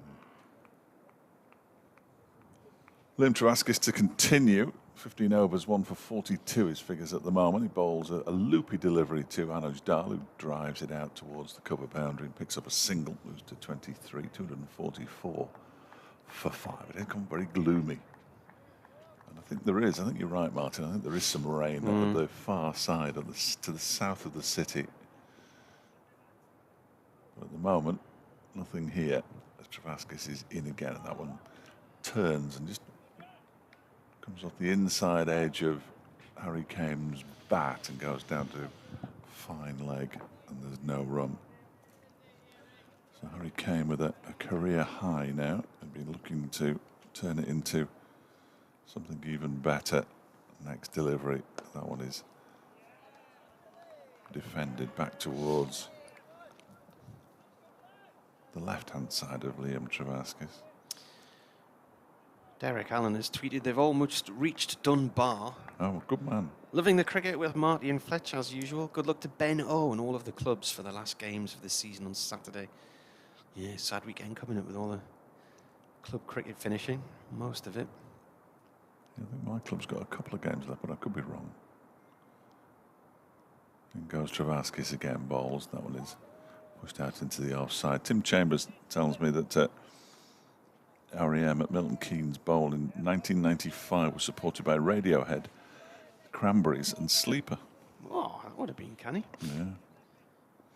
Like all of them.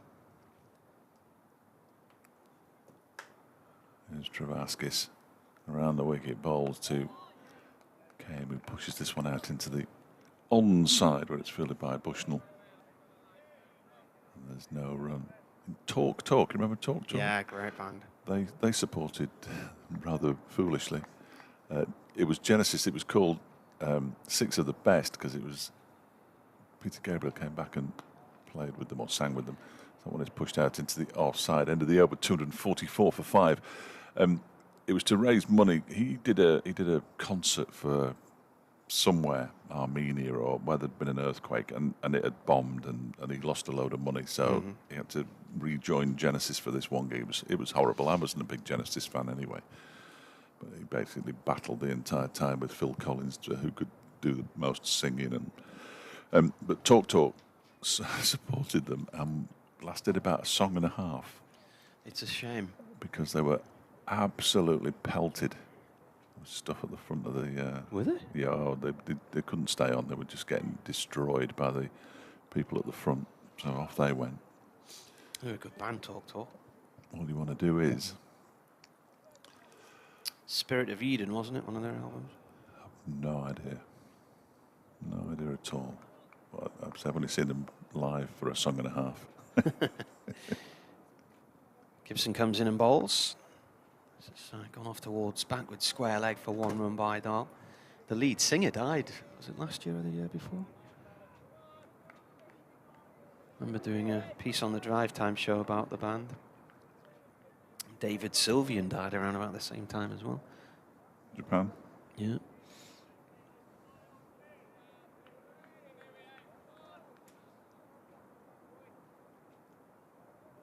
Had some great albums, Talk in the mid 80s.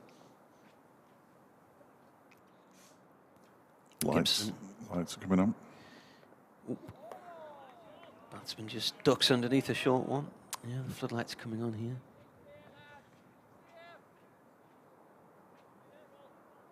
It was the WOMAD concert that was a complete failure. Peter Gabriel.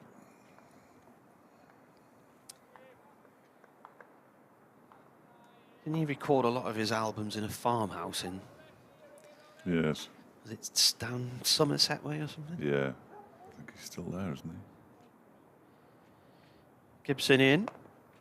Kane plays it down into the ground. Now there's a bit of an issue here. Oh, he's lucky. He was at 6s and 7s. He didn't know whether they'd go or not. He didn't know where the ball had gone. It went just behind the stumps, down towards the slip cordon. And he and Anush Dal ended up at the same end together. Dal got into the crease, so Kane then had to set off. Borthwick came racing up, grabbed the ball, but missed the target at the bowler's end. So a little bit of a nervy moment there for Harry Kane.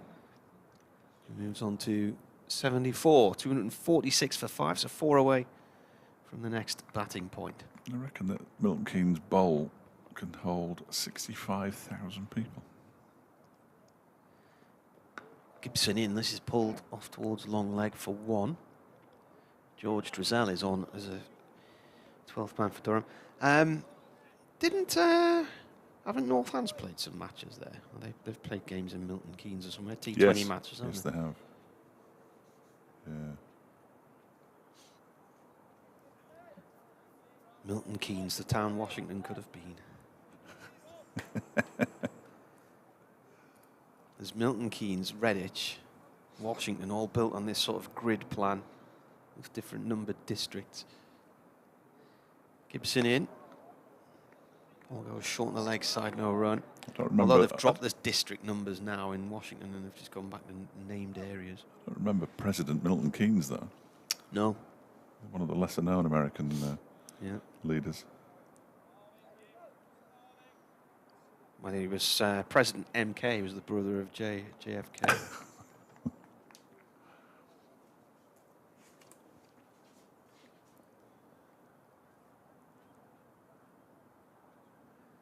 Gibson, short one, pulled by Kame out towards mid-wicket, 1 run. I drove through that area at, it must have been late May, because Durham played their second game in the T20 this year. It was a Friday night match at Northants. So I drove across towards Banbury after the game to stay with my cousin. And cut through all that central section to the slightly to the northwest of Milton Keynes, all that area. In that project for the high-speed 2, there's miles and miles and miles of land being taken up there, and every few miles you'd come across another huge storage depot with all these massive diggers behind these big security fences and everything. You'd be able to get to London 10 minutes quicker, you know, from Birmingham. Yeah. Got to be worth it, isn't it? Or you could just set off, catch an earlier train, and you'd be there half an hour early. That makes perfect sense. Is this in September with a 10:30 start? No, not you. No. Yeah. Travaskis begins a new over and Kame defends it. No, go on HS2, 10 minutes earlier, quicker to London. Bargain. Well, it's meant to free up quite a bit of space on the East Coast main line, so in theory you can have faster journeys from Newcastle and Sunderland to London. Travaskis, I think that'll work. Bowls and Kame goes back into his crease and pushes it out into the offside. Not in my lifetime, sadly. No, who's going to be able to afford a train ticket by then? Yes. Once they've electrified it, it now seems like a slightly less than ideal thing to do. That one is defended by Kame, assuming they pay for their electricity in the same way that I do. 248 for 5 it remains. Kame 75, Dal 25. Lights on at the county ground. Gloomy. Best describe it, and there is rain about. But none here at the moment as Travaskis bowls. Uses his feet, does Kame, and drives it up towards wide, long off. Oliver Gibson comes in to do the field and keeps him down to a single. Kame moves to 76. 249 for 5. Second batting bonus point on the way.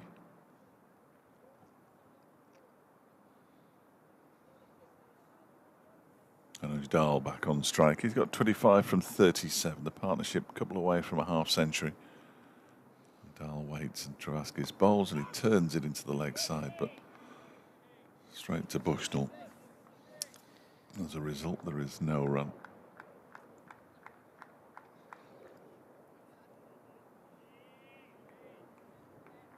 Travaskis polishes the ball almost pointlessly. It's now 74 overs and 5 balls old. He delivers this one, and the cut shot is employed by Anuj Dahl, but straight to the man at backward point, who is your 12th man. With the number 8 on his back, that's his last action because he's now leaving the field by the look of it. The 12th. And the over ends for Derbyshire on 249 for 5. Kame has 76, Dahl has 25. David Stilvian is still with us, says Anth Graham. My apologies. It was another band member who passed away. It was the bass guitarist Mick Kahn. I'm trying to remember the name of the guy from Talk. Marvellous. Is he still with us? No, he died about a year or so ago. And there were 2 or 3 people who were all from the music industry died around about the same time. Because if you put Talk in, it just wants you to buy a SIM card, so I'm not going to bother.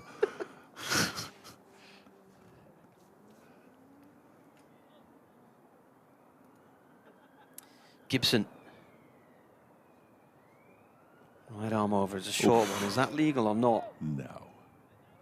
Yes. Yes, one for the over. One for you. One of your ones for the over. Yeah, I don't know how many are allowed. Nick Hartson that says, best gigs, you got me thinking Genesis, The Lamb Lies Down on Broadway, Rory Gallagher at Reading in 76, Peter Gabriel, So Tall. He's recovering from surgery as well, is Nick, so best of luck with that.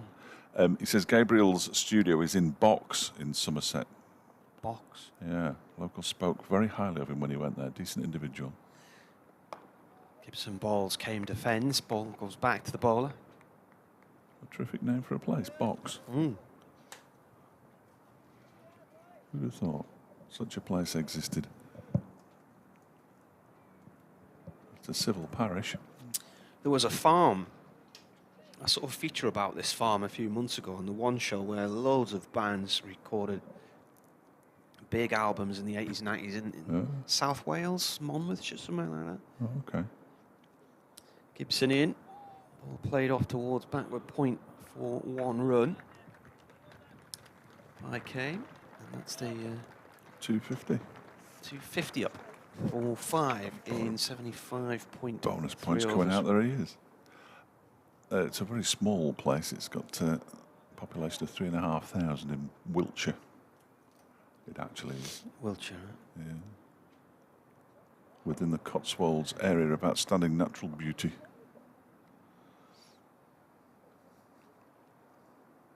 Gibson in, short one, dragged down into the ground and hooked away by Dahl for 1 towards long leg.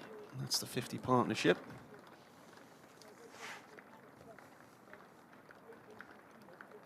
About 90 balls.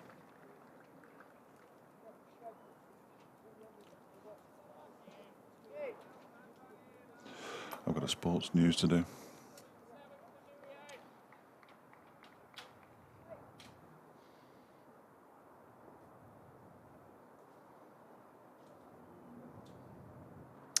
Gibson in, defended.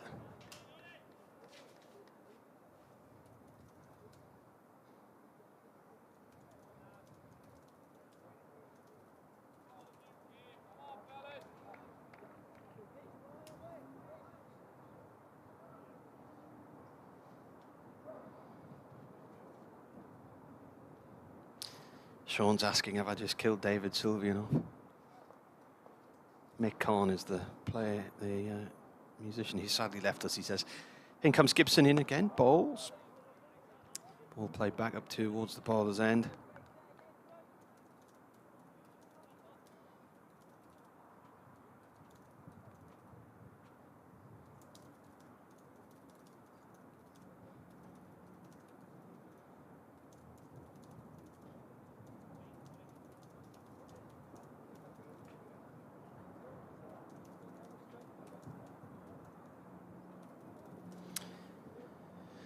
End of the over.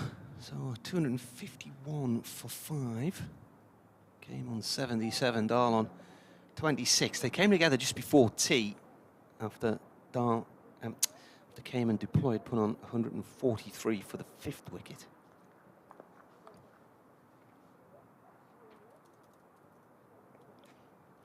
Travascus bowling.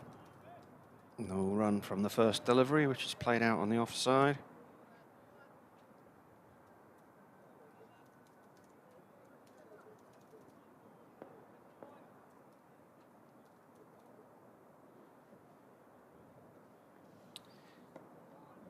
Defended once again. This is Travascus' 18th over, 1 for 44, 1 maiden. So he's fractionally now ahead of Rain and Rushworth, who've both bowled 17 overs. Dahl goes back into the crease, plays this one out in the offside, no run. Just comes to rest on an adjacent track. New ball is due in 3.5 overs' time.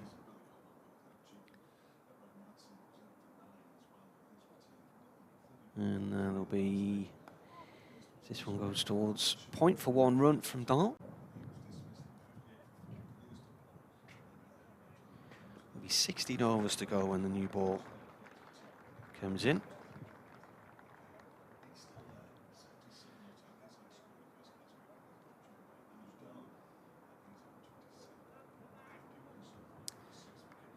And Dahl's just played that out through the covers, and there was a misfield from Jones, so he's ended up getting 2.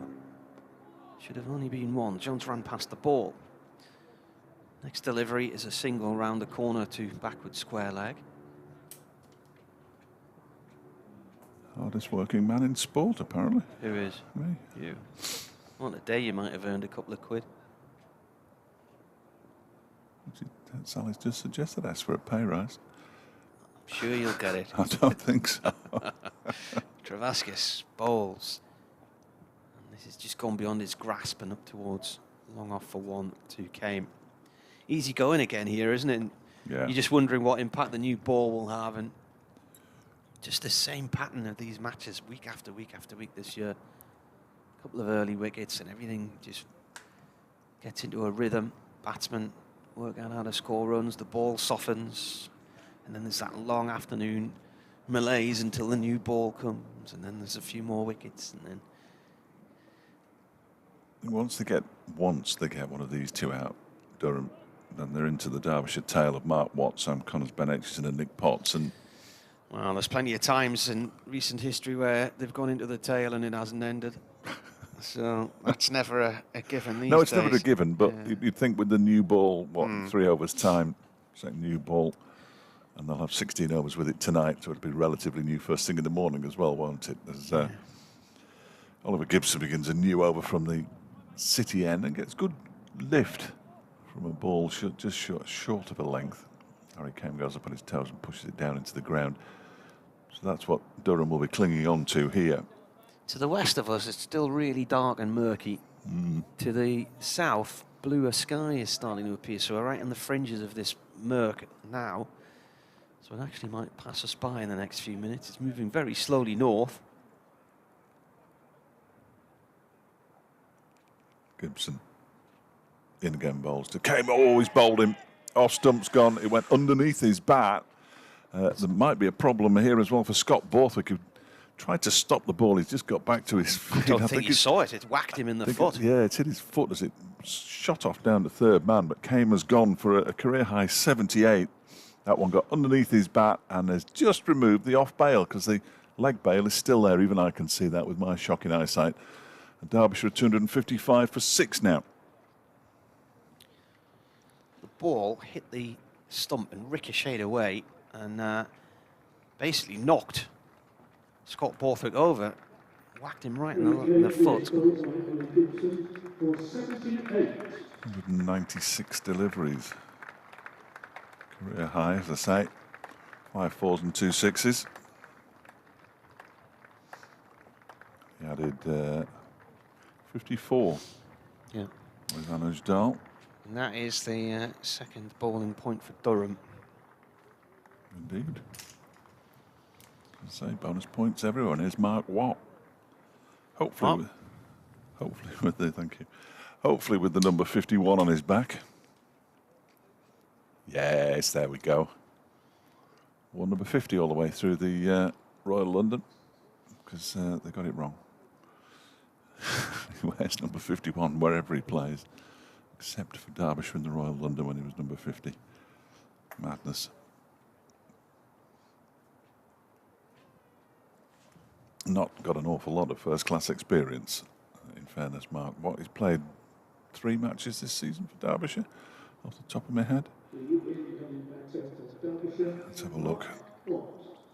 He's played, this is his 3rd, in fact. He does have a half century, 55, not out, he's a high score, so, and he's only been out once, which is why his average is 56. It's one of those false averages, really. So he can hold a bat, which he's currently doing. Yorked him right at the base of off stump there. Right underneath his bat, wasn't it? Good delivery from Oliver Gibson. 1 for 49 reward for him in his 13th over. The game continues to move on.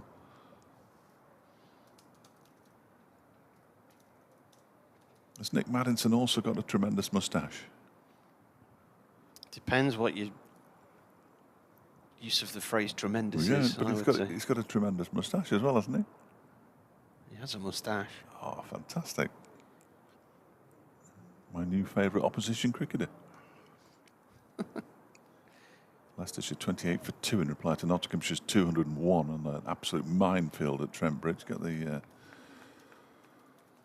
pitch inspectors up there. Worcestershire 243 for 5 against Glamorgan at Sophia Gardens. Here, Derbyshire 255 for 6. 18 overs and 4 balls left in the day's play. And Mark Watt's already sorted out his guard. He's ready, but Durham aren't. So he's going to have to wait a little while before he...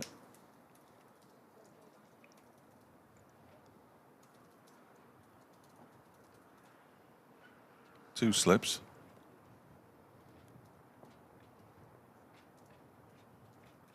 In comes Gibson again. Balls to Mark Watt, who leaves.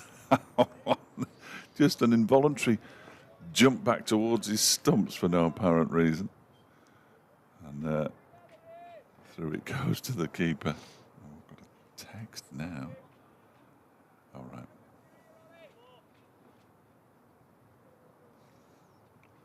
Harry came. Post-match tonight. Assuming he agrees to do it once he finds out. Here comes Gibson again, halfway through his 13th over. That one is a shot that, well, it's not really any kind of shot. It just hits the bat as he goes up onto his toes there, Mark Watt, and loops into the offside.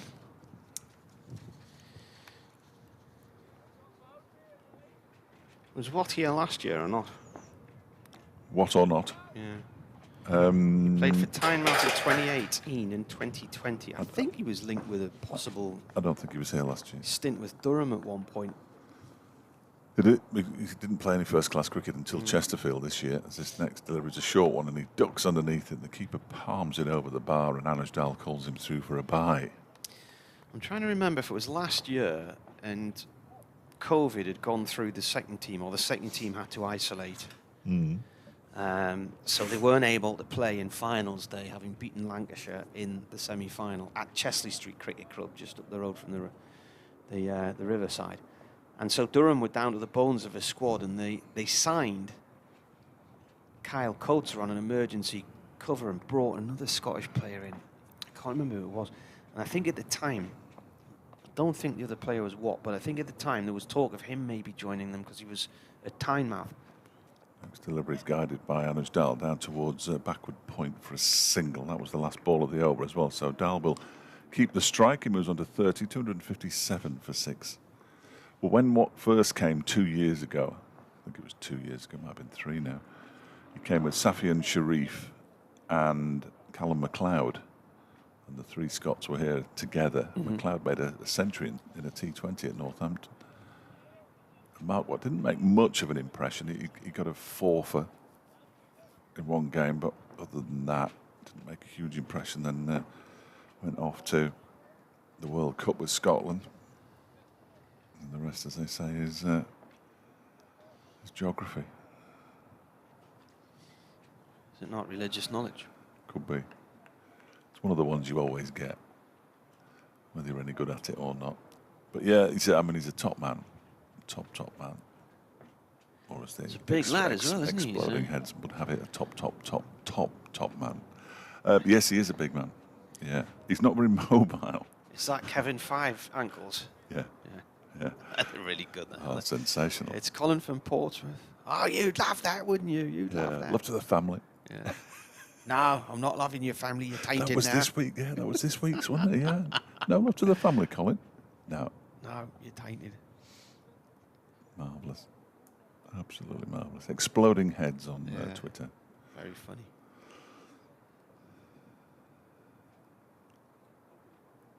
There's a bit of a discussion going on here as Liam Travaskis is about to bowl, but I'm not sure what it's about. Shin pads, I reckon. Bushnell's put them on, but he's not fielding at short leg. Dahl back into the crease to defend this one.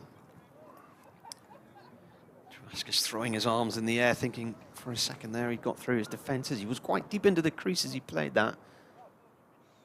The difference in the size of the two left-arm spinners is quite remarkable, isn't it? Watt, the other one. Yeah. That's cut out through the covers by Dahl for 1 run. How tall do you reckon he is? What? 6'3". He looks a bit like Luke Fletcher, doesn't he, stature-wise? Yeah. I think they share a diet. Do you get involved occasionally? Hey, happy to notice. Yeah. He's my favourite Scottish cricketer at the moment, though, Mark Watt. Is he? I would say, yeah, I think so.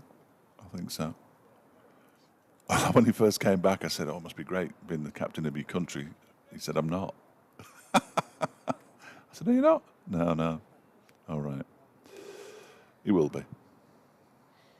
Travaskis over the wicket and edge, and that's the end of Watt. He's gone, caught at first slip by, I think, Paul Coghlan.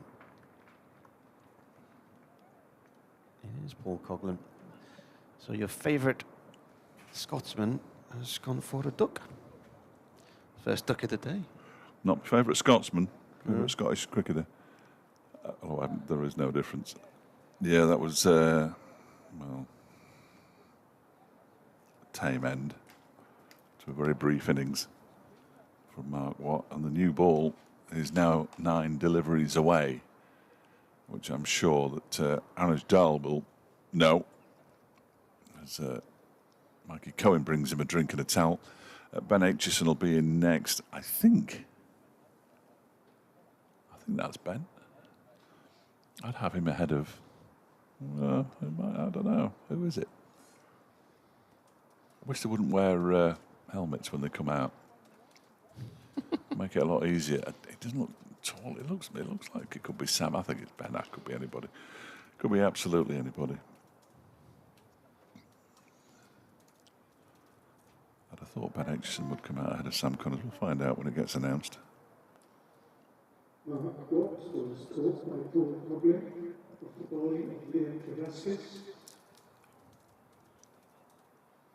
John doesn't know either. I think it's Ben Aitchison, personally. It is. Thank goodness for that. He's got 11 on his back. That's because it's Ben Aitchison. Unless he's picked up the wrong sweater, of course, which could happen. This lucky 51 didn't do him any good. What? We're going back to 50.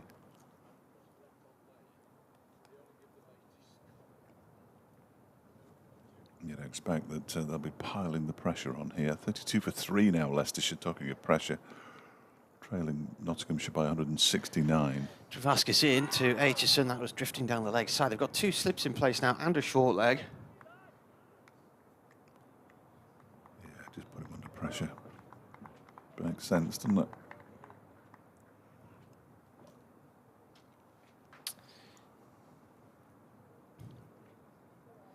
Travaskis round the wicket. Forward comes Aitchison to defend that one. Just a one-time batsman. What's his highest score then? 50. Against Notts last year. It was. In a horrific defeat. That's a leave. That's a good leave.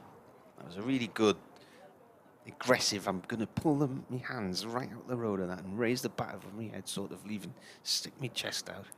Wasn't it? A split second later, he hears the ball crashes into his off stump. That was a good leave. It's half century. There was some really big hitting.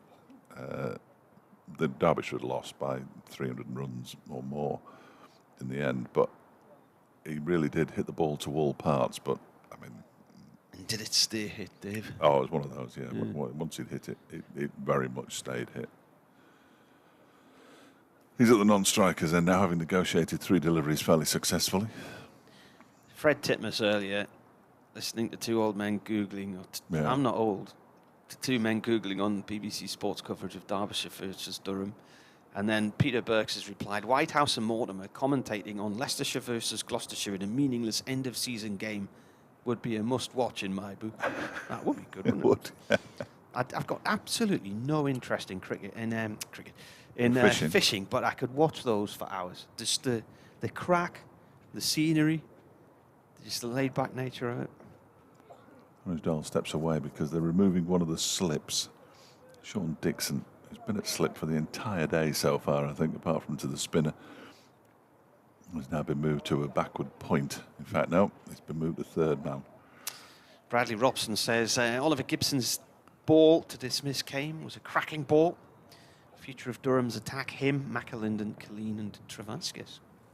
All the young'uns. Here he comes right on over from the city end. It's a short one. Pulled away by Dahl towards long leg again. Keep banging in these short balls, Dahl. He keeps playing them to that position and getting a single each time. No, he doesn't look troubled by them, has he? So far. Can't be long before he is troubled by one, otherwise they'll be doing it, wouldn't they? Definition of madness.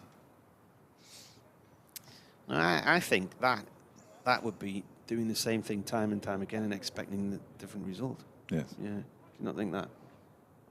Somebody should coin that phrase. Yes. Time's just footy on tonight, anyway. 7:45. 8 o'clock. 8 o'clock. Yeah.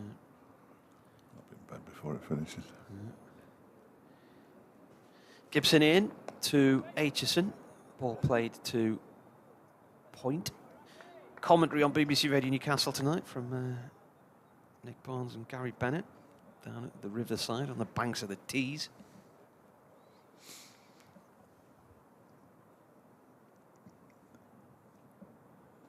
Well, it was a very picturesque ground. Same stadium as Stoke's ground, except Stoke have never felt the need to fill the corners in. Yeah. Big club. Gibson in. Bouncer through to the keeper. Bitter commentator. Not really. It's always windy there, isn't it? With those. Yes, cold. Not as cold as Oldham, but not far off. Yeah, that's the coldest place I've ever been on a match. Horrible. But it's not the highest ground, though, is it? West Brom's the highest ground. That sort of lulls you in because you don't feel like you're very high, though, do you? No. Unless you go by Canal. You go up all the locks. Gibson in. Aitchison forward tentatively to that one. Let's come off the bottom of the bat and finds its way to mid-on. That was one of the reasons why we did so many miles the other day. We were only on the boat for Tuesday till Saturday morning. In fact, we moved on Friday night. There was only 1 lock, 2 locks, something like that. You get the girls to do them. Oh, they love it. Yeah. What do they do if there's only 2 in 3 days? Well, If there's 14 a day, they I would know. be Well, quite they keen, wanted to go down the Turley lock flight down to Market Drayton, but there was no way to turn around afterwards. And Aitchison nearly ducks into a shortish ball here that doesn't really get up. It's gone down the leg side to the keeper. Yeah, if we'd gone down there, it would have taken quite a few. You know, it's about 20 minutes to lock. You get down, and then you've got to go all the way to Market Drayton to turn around and come back up the locks again. So And there was a very tight bit that we went through the other day where I really don't know how the boats coming in opposite directions, squeezing past each other with about an inch to spare. Very tight.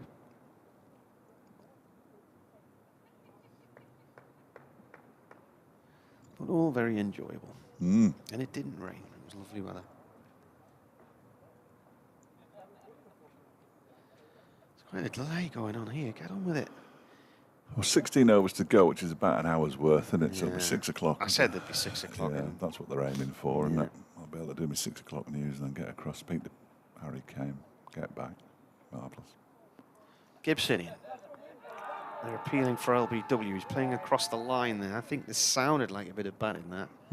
Not given. Maybe possibly going down the leg side. Yeah, it sounded like there was a sound there, wasn't there? Which didn't sound like entirely pad.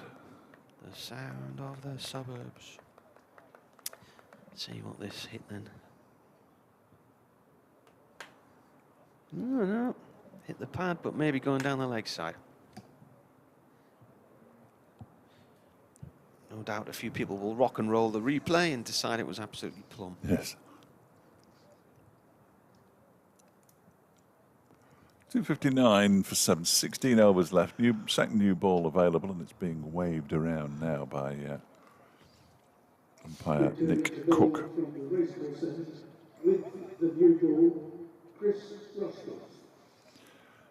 Chris Rushworth comes back. 2 for 45 from 17 overs. Rain 2 for 51 from his 17. He needs 3 wickets for 600 in first-class cricket for Durham. On a Thursday. On a Thursday, in a Monday in Derby. We'll continue our round above niche stats. That's not so niche, that though. No, that one isn't. No, that's a good stat. I like that. Here he is then. Racecourse end, bowling to Anuj Dal, who gets struck on the pad. There's an appeal from the slip cord, but nothing at all from Chris Rushworth. Which, as far as getting the nod from an umpire, is not a good look. Ben Rain warming up at mid-on, off, mid-off, not mid-on, mid-off. Well, I'd say warming up, he's kicking his legs like he's in the Folie Bergère. In the where? The Folie Bergère in Paris. Right. Is that like a working men's club or something? Of its type, yes, I think it probably was. 2:59 for 7. Next one is pushed into the onside by Dahl, fielded by Michael Jones. Obviously under the CRU banner. Yeah. Used to see them quite a lot, didn't you? CRU clubs. What did it stand for again? No idea. CRU. Something union, wasn't it? Cooperative. An institute union? Something like that. Guess what? Club and institute union, I think. Here comes Rushworth again. That one's over-pitched and clipped into the leg side by Anuj Dal. Working Men's Club and Institute Union. Used to see it a lot. Not so much now. Started in 1862. One of the biggest working men's clubs in the country is in Bolden Colliery, not too far from us, the Shack. Huge place. 260 for 7. A lot of miners' welfares, aren't there? Yeah. Rushworth bowls to Aitchison, full delivery, tries to york him. He gets his bat, toe end of his bat on that and pushes it up to mid-on. There's no run. A lot of the football teams in South Yorkshire were miners' welfares. Hemsworth and Armthorpe. Maltby, Maine. Saw them play Sunderland RCA in the FA Vars a couple of years ago. Aitchison waits and doesn't move his feet at all and wafts his bat at the ball as it goes past the off stump. That wasn't the shot of somebody who once was a batsman. News build in my ears. Oh, really? What's the headlines today? Is anything happening? I'm just waiting for the first headline. Quiet period, isn't it? The summer holidays. Nothing to worry yourself about, apparently. Yeah. Yeah. Here's Rushworth in and bowls a full delivery down the leg side. He tries to flick it away, does Ben Aitchison. He misses. He's now faced 11 deliveries and is yet to get off the mark. Dahl has 32. Derbyshire 260 for 7.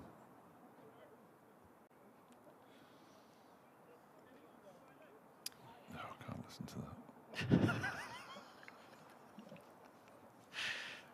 I know what's being played. You do not. That's why I'm delaying going next door. She's finished. It was a montage, was it? Ben Rain back in the attack. Well, he'd just been warming up like he was in the Folie Bergère, so... Is that like a working men's club? It is very much like a work of its type. Oh, been a long day. Here is Ben Rain then, a couple of slips in place. Bowling from the city end to Anuj Dahl, and Dahl defends this one out into the offside. And there is no run. So Leicestershire 33 for 5 now, trailing Nottinghamshire by 168. Dear, oh dear, oh dear, what's happened there? Luke Fletcher's got 4 for 9 from 6 overs and 4 balls. Madness. Absolute madness.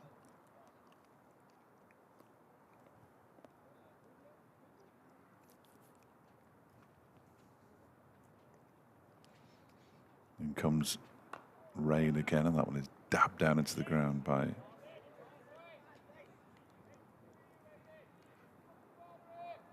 Anuj Dahl to the slip cordon. Sorry, I lost my thread there. 260 for 7 it remains. 256 for 7 Worcestershire against Glamorgan.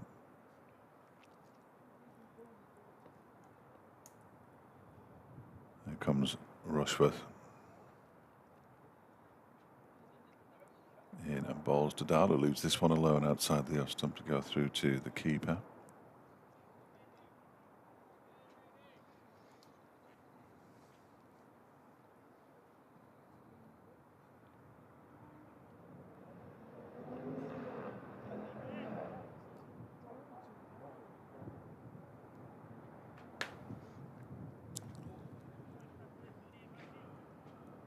Lights on.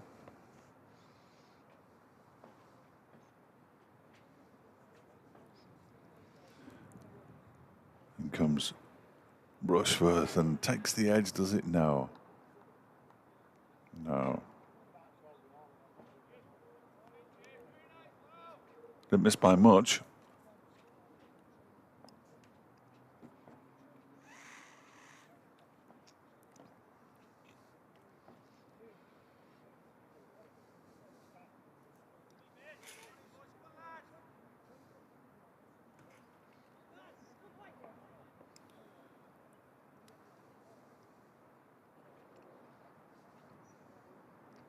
Rushworth in bowls to Dahl, who pushes this out into the leg side, backward of square. They've run one. They're coming back for the second as well. If this one goes to the non-strikers, then there could be trouble, but they're not. Dahl moves to 35. They've just lost a couple of quick wickets here, Sally. They're now 262 for 7. Harry Kane was bowled by Oliver Gibson for 78, a career high in first-class cricket for Kane. And then Mark Watt followed soon after without scoring, caught slipped by Paul Coughlin off the bowling of the spinner Liam Travaskis. Ben Aitchison is yet to get off the mark, having faced 11 deliveries. He's joined Anuj Dahl, who's on 35 not out, and Derbyshire, who were put into bat this morning at 262 for 7 with 14 overs to go.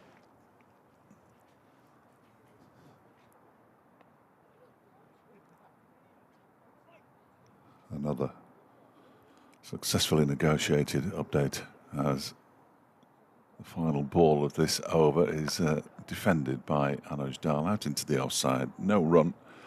And Derbyshire at 262 for 7 with 14 overs to go today. Dahl has 35. Aitchison yet to get off the mark. Leicestershire, well, they haven't quite subsided, but they're not far off at 38 for 5. Dear, oh dear. What has happened there?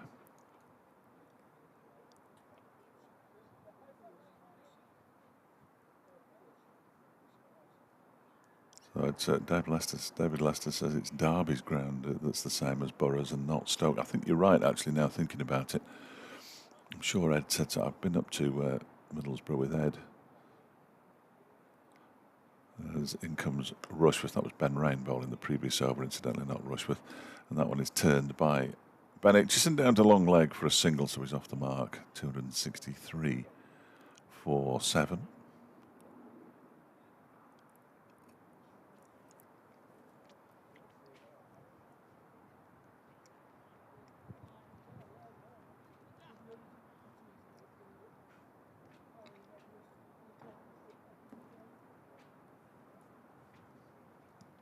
Rushworth in his 19th over, 2 for 47 his figures at the moment. He's going into bowl to Anuj Dal, who just dabs it down into the offside, calls Aitchison through for a single. Dal moves on to 36, 264 for 7. The lights shining quite brightly now in the gloom, although you can't see the shadows of the players due to the lights, mainly because the lights are very strong, I think. But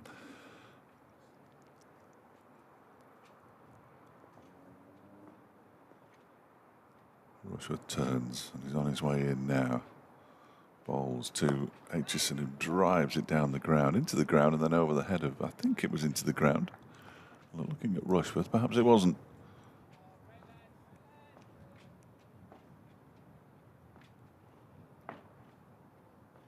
Thank you, Mick. Spotting with rain at the Derby University end of Derby. I'm not surprised.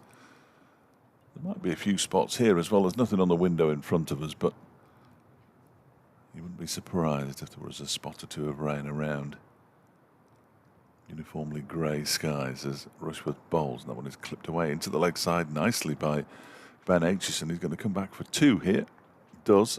There's a little slip there by Jonathan Bushnell as he picks the ball up, which prevents him from throwing it back straight away. And Aitchison moves on to 3, 266 for 7 in the 83rd over.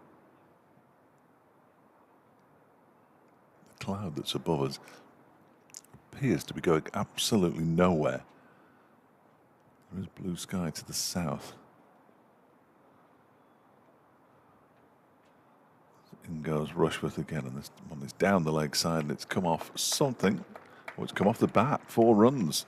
Aitchison gets his first boundary of the innings. He's got a 1, a 2, and a 4.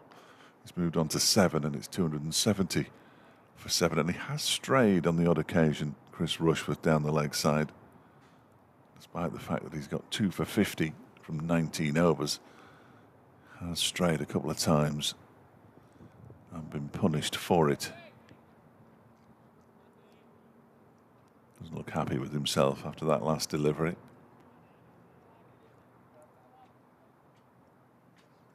Four for 13, Luke Fletcher at the moment. As in goes Rushworth again, bowling to Aitchison. 3 slips in place, and this one wraps him on the pad, and he's gone. Leg before wicket. He looked like he was ready to go. Did Ben Aitchison, and Derbyshire at 270 for 8 now. Leg before wicket to Chris Rushworth for 7. 1 boundary in that 7. 16 deliveries. And that means the next man in will be Sam Connors. I'm going to try and find my stopwatch now because the alarm on it's going. Can you hear it? Sorry about that. It's very unprofessional. Something's beeping, Dave. Yeah, I know it's my alarm on my stopwatch, but I can't find it. Is that the alarm that goes off to tell you to turn the alarm off? Done it. Hold on. Excellent. He was doing it during a game. I couldn't work out how to switch it off the other week. It was pathetic. 270 for 8. I've got 2 things to tell you. Spotting with rain at the Derby University end of Derby, according to Mick. Where's that? Over there. Oh, that's on the ring road, isn't it? Yeah, that way. That's sort of that way. Yeah, came around there. David Lester said it's Derby's ground that's the same as Middlesbrough's, not Stoke, which does ring true with me, actually, because when I went to I thought Stoke was built to the same plan as well, because No, originally Stoke was 4 separate stands, and they started to fill it in, whereas Middlesbrough and Derby were both. They're the same identical grounds, aren't they? yeah, but Borough didn't fill their corners in initially. That was a separate main stand, and then they filled the corners in later. Just saying you Yeah. wanted to put it. It rings true to something that Ed said to me when we went up there. I went up and presented up there with him. And it does look, they all look the same, don't these football grounds? But 270 for 8. That was the last ball of the 83rd over. Rushworth's now got 3 for 54 from 19. Nick Potts is the new man then. But Dahl is on strike because it was the end of the over. That's remarkable. So Potts has come in ahead of Sam Connors. Who'd have thought? Nick Potts, who hit a 6. The final ball of the one-day game down at New Road in Worcester. I didn't think he had it in him.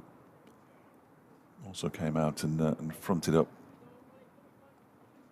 after a game here in the Royal London, the game which it was announced, I think it was Glamorgan, possibly. No, Kent, which it was announced that Derbyshire had been docked 2 points for Matty McKinnon's oversized bat. Durham lost the only 2 points they had in the one-day cup. Rain bowls. Shortish delivery, fended away one-handed by Potts to Coughlin in the gully. Derbyshire have had more than 2 points, though, of course. And Potts with a high score in first-class cricket of 9. That was on his debut against Sussex in April, and he also took 3 for 43. It's promising. 20 years old. Born in Burton. In comes Rain, that's left alone. How windy it is. My nieces were born in Burton as Yeah. well. Yeah. I'll tell you why. Because there's a hospital Yeah. there. Yeah. It's got a maternity unit as well. Yeah. George Grimshaw's from Burton.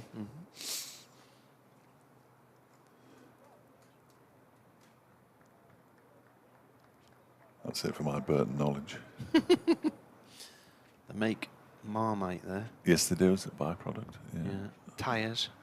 L.S. Lowry painted He used to the come main to street. to Sunderland. Yeah. Rain in. That's gone down fine down the leg side. 4 leg byes, 4 of them. Yeah, so you've got the yeast, which is a byproduct of the brewery, is then used to make the Marmite. Yeah. It's also used, I think, there's a curry packing plant there. Oh, okay. Curry factory, and then you've got the tyres, but I don't think they put yeast in the tyres. Then they would inflate that, wouldn't they, by themselves if they did? Yeah. Why don't they put it in the tyres? That would make perfect sense. 275 for 8. Keep them somewhere warm and cover them with a tea towel. Winter tyres. Yeah. Stick to the snow. Ball played by Potts down to Coughlin at the gully again. Okay, Durham are going to have to bat for a few overs tonight. You think they will? I do. There'll be 2 down at the close. I've no idea, I'm just plucking numbers out of the air, but there's no reason why they should be. I've just found out I've got a 5:30. I didn't know I ever had a 5:30. Oh, I saw by, well, 5:35, mine. That wind's got up, hasn't it? Yeah, it's hit blowing the slip fielders' sweaters. It's defended on a length. Storms are brewing. Well, the worst of the cloud seems to have passed us by now. In fact, the sun's coming out again. It'll be all right. Well, Cook's just struggling to get back to the stumps here. Stuart says, thanks for the 2 of you being ironically funny and quietly fascinating to listen to on a hot and exhausting day for both of you. Here in Sedbergh, it is gently roasting even under a nice westerly breeze. I wouldn't say it was hot. It was earlier. Warm. It was, yeah. Pleasant. Warm's enough for me. Yeah. 20's plenty and all that malarkey. I went for a walk around the ground at tea time and it was very nice. I didn't. And it was very nice.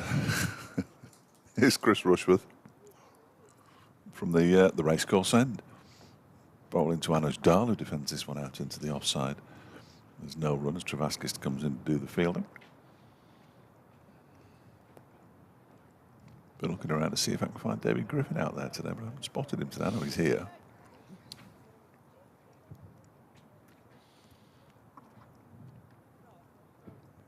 Usually easy enough to spot.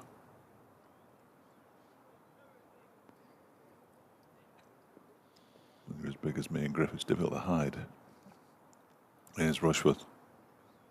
In and bowls to Dal, who edges this one down to quite a fine third man, 4-1.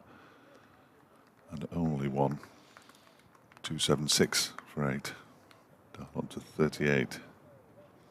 He looked poised.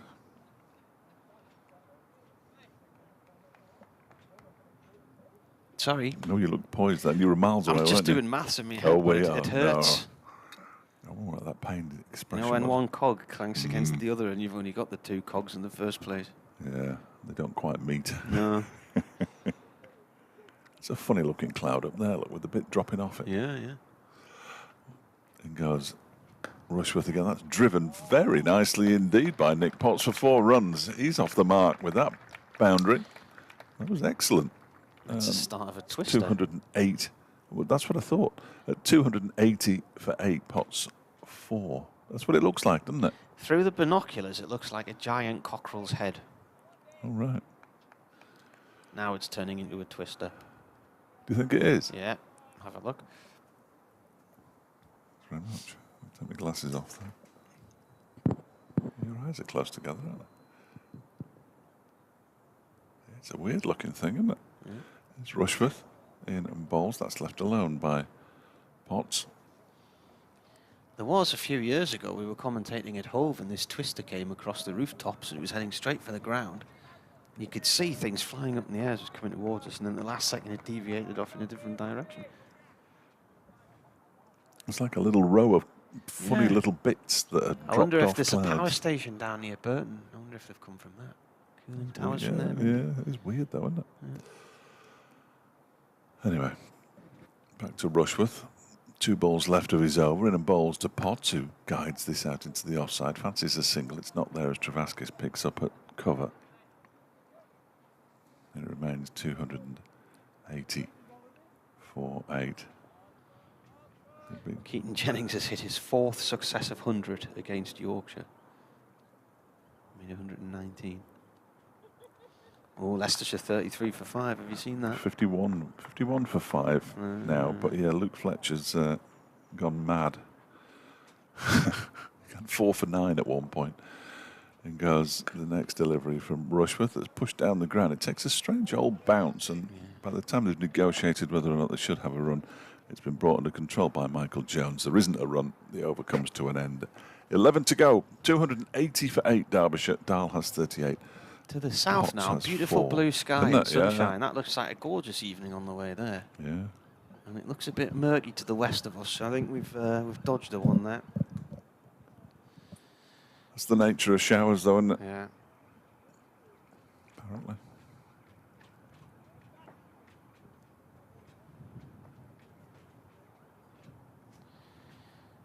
Really gloomy here, though. At the moment, I've lost the definition of rain's face as I'm trying to look at him coming in the bolt.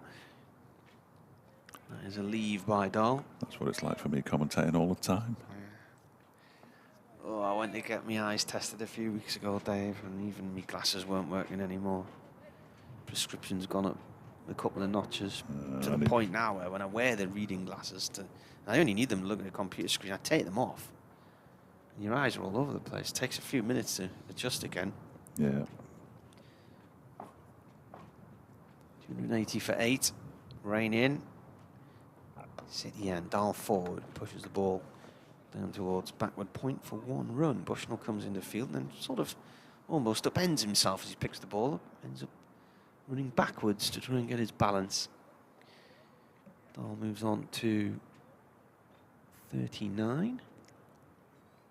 281 for 8. So 19 away from a 3rd batting point. 10.4 overs left today. We're reckoning a 6 o'clock finish. Yeah, be around then, won't it? With a bit of luck.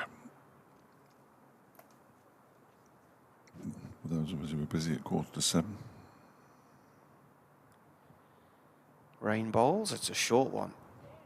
Bounces it through to the wicketkeeper.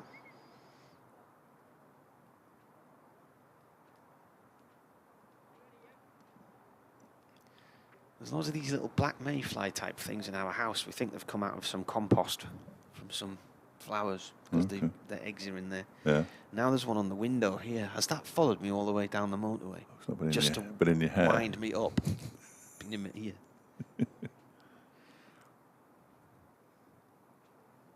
Rain bowls. That's well wide of off stump and is left alone by Potts. Kirk says he's loving the coverage of real county cricket while he's on holiday in Cape Cod.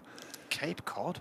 Attended a baseball game in Toronto last week with 29,000 spectators, but the scoring rate is much, much slower than a county cricket match. Lots of hype and fan interaction, but the game itself is poor. It isn't. A bit like our own series of 100 exhibition games. It's got absolutely nothing in common with the 100. Baseball has got a very rich tradition and history. Have a word with yourself, Kirk.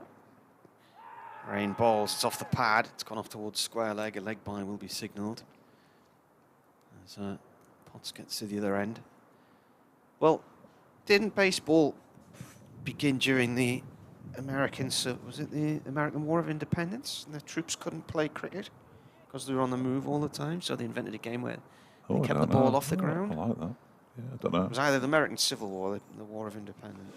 You know what I'm going to do, don't you? Yeah. That stadium in Toronto, I've been in the indoor arena next to it. Yeah. To watch the ice hockey there once. It's gone towards backward point, no run for Dahl, and that is the end of the over. And it was a pre-season game, October time, and Toronto were playing, I think, somebody like Baltimore. It was a team just either side of the border. And even for a pre-season match, there was loads of fighting going on and everything. And we bought tickets off a tout outside, and he was trying to get us to pay a particular price, and the match had already started. And I was feigning interest and said, "We're from England. We don't watch." This was ice hockey. We don't watch ice hockey in England. And anyway, the steward came out and asked what was going on, and they called them touts there scalpers, and this guy was complaining that we were trying to beat him down on price. So the steward took the tickets off him. Is it me? Yeah. Sorry, that was Rushworth bowling to Nick Potts, who got an edge down to third slip, bounced in front of him now. And I thought, he's taking the tickets off him like they do in England. And then he looked at the tickets and he said, well, they are good tickets. They're right behind the goal, in the gold zone of seats or something like that. He said, but the match has started, so I think you need to come down on price. And the steward sort of bartered with the ticket tout to get the price down. And I did then wonder were the two of them in cahoots. But yes. Yeah. Rushworth in and bowls. That one is a leading edge out into the offside of Nick Potts' bat. Either way, we only missed about 10, 15 minutes. And when we got to these seats and we sat down, and they were absolutely cracking seats, just high enough to see all the action behind the goals, right in the centre. And this guy next to us asked where we'd got the seats from. And we said, oh, just paid for them outside. And he said, how much? And I told him, he was nearly crying. He'd been on a waiting list for tickets for this game for 3 years or something. So Rushworth in again, bowls. That one is pushed out into the offside. I'd like you to reevaluate the team they were playing against, though, because Baltimore played baseball, but not Buffalo. Buffalo, it might have been Buffalo Buffalo. Sabres. That was it. Buffalo, it was. Buffalo. They play ice hockey. Yeah. And 2 American sports worth watching: ice hockey and baseball. The reason we'd ended up down there was because my wife used to watch a lot of Newcastle's ice hockey team, and I commentated on some of their games. Were they the Vipers? They were the Vipers, yeah. There's Rushworth in again and bowls. That one is pushed into the onside by Potts, no run. They are no more, and they haven't been around for a while. But this was back in 2006, and we'd gone over to Canada for a few weeks, and we ended up in Toronto for the last few days. So the baseball stadium and the indoor arena, and I think the football stadium are all on the same complex. The Rogers and the with that big tower in the middle. Yeah, the Rogers Tower. Yeah. And we'd gone down to this particular bar because the former netminder for Newcastle Vipers had opened up this sports bar, which was next to the Ice Hockey Hall of Fame. Goes Rushworth again, and turned into the leg side by Potts, no run. So we'd gone in there to look for him, and transpires he wasn't there that particular night. But while we were in there, I realised it was busy, and one or two people mentioned this match was on, and you should go around and watch it. So we deliberately left it until it started, thinking that would probably get the price down. And then feigning interest also helped. The cheapskate Englishman. Yeah. Yeah. Well, Toronto was a fantastic city. 282 for 8. Rushworth is in and bowls to Potts, who guides this one out into the offside, picks up a single and pinches the strike. He moves on to 5. Dahl has 39. Derbyshire 283 for 8 with 9 overs to go today. Might be 6:10 by the time we finish, surprisingly enough. They do film a lot of American films and TV series in Canada, because the street architecture looks the same, but it's a lot cheaper to film there than it is in. Yeah. Montreal was nice. That was an interesting place. Ottawa, Quebec. The Houses of Parliament look fairly similar to ours as well. Never been to Canada. It's a fantastic country. Big. I wouldn't want to walk it. No. No. Yeah. Goes north a long way, doesn't it? Right at the end. Mm. Rain from the city end, start of a new over. That's left by Potts. Angles back towards the stumps, but far enough away for him to leave it. Yeah, we went on honeymoon to the Rocky Mountains and did Whistler and Jasper and Banff, and then Vancouver Island, which was absolutely stunning. And then a few years later, we went back and did the other side. Drove up the St. Lawrence Seaway to Tadoussac to go whale watching. Did you see any? Yeah, loads, yeah. It was very Norwegian feel to it there, because you've got these huge mountains and fjords. And the whales come in to feed off the plankton. And the krill, do they call it? They do call it krill. Yeah. This one's pushed off towards point over in there. They actually squeeze the food through these membranes in their jaws and squash it in, and that's how they eat it. And they absorb it like that. They've got like, they're sort of like that, aren't they? The membranes from top to bottom. They go in. Weird. Well, Kirk says that the Rogers Stadium in Toronto is incredible. The roof was off, night match, under the lights, under the CN Tower. Yeah, my dad stayed in the hotel there, and you could watch the action from your hotel room. It's another ball, left alone. He paid 25 quid for his tickets and had chips, cheese, curd and gravy for £8. Sounds horrible. Cheese curd? That sounds horrible, Kirk. But well that's what they call cheesy chips in Sunderland. It's called some French name in Canada, isn't it? Poutine. Poutine, yeah. That's what he just called it there. Yeah. Poutine, cheesy chips and gravy. David Lester says the most famous English mustard is also made in Burton now. Is it? Coleman's? Is that the most famous? I can't think of any others. Oh, I can't either. It was Norwich, but Norwich originally, wasn't it? Coleman's mustard, but that's a short one, which the batsman leaves. Yeah, there's in certain supermarkets you get a product called Bats, but I don't know where that's made. Hellmans and Coleman's have moved to Burton. So they've gone for a Burton then. Yeah. That's mayonnaise and mustard, but not together. That would be daft. No, that works. Rain in, plays this down into the ground. It bounces back up, hits his arm, and then bounces back down towards the stump again. And it comes to rest safely just on the edge of the crease, but he didn't really know where the ball was for a moment to do that. It's all to do with Unilever, isn't it? They own everything. Right. That's the crack, isn't it? Yeah, 160 years in Norfolk, and now it's been made in Burton. There we go. Who'd have thought? Every day, as Martin says, is a school day. In comes Ben Rain and bowls. That one is striking the pad and bat, probably together, and turned into the leg side by Nick Potts. The over comes to an end. Rain's bowled 21 overs, 3 maidens, 2 for 55. 8 to go. And at Derbyshire, 283 for 8. So 6 more overs, and they wouldn't have to bowl, or wouldn't have to bat this evening. Durham.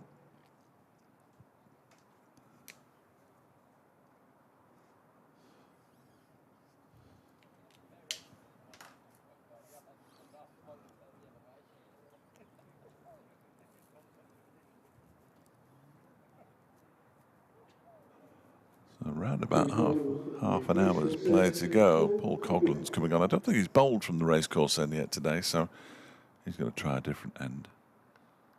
Always good to try something new, so they say.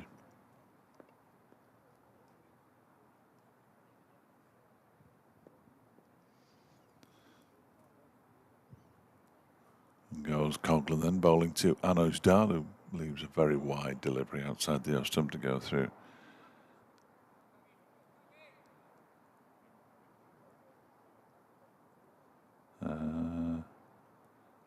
Bernard telling us that parts of the London Underground that are disused but still have working escalators or lines can be used for filming. £3,000 to £4,000 an hour. Bond and many others have used those facilities. Thank you, Bernard. In goes Coughlin and bowls. Oh, that's got to be a wide. It is a wide. Coughlin's actually fallen down as he delivers that one. That was as wide a ball as you're likely to see in any form of cricket. 284 for 8.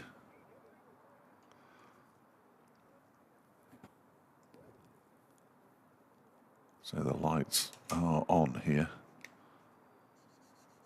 Still, I think they've got to keep them on, but I'm never quite sure of the regulations. I'm not sure anybody is really. As Coughlin goes in and bowls, that one's wide of the off stump again. Dahl won't be tempted into playing those. And wasn't.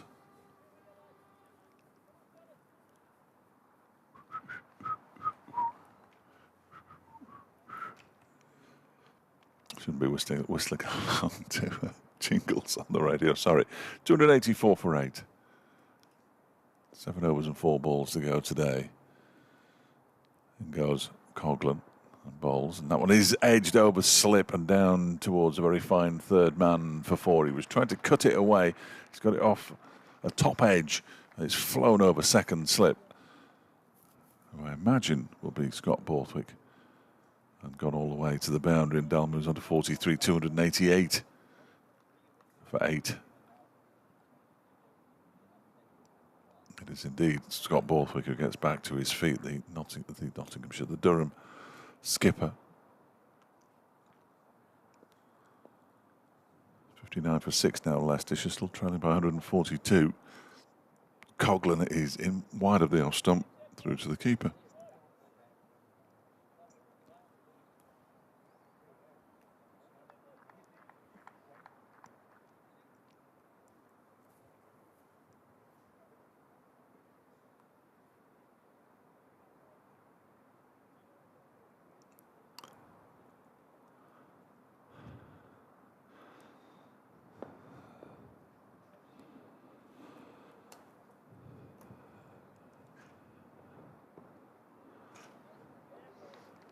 Next delivery is left alone outside the off stump by Anos Dahl, 288 for 8.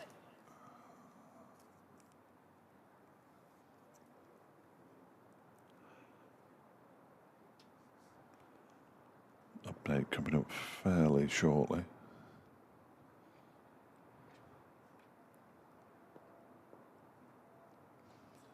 And goes Coughlin again, bowls to Dahl. That's a wide, surely. Yep, it is. He's bowled 2 wides in this over.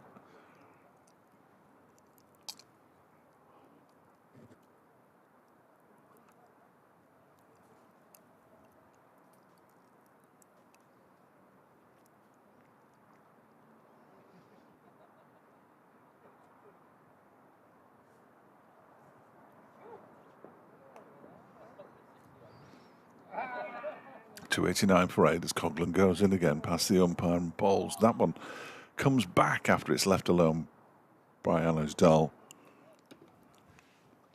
Goes through to the keeper.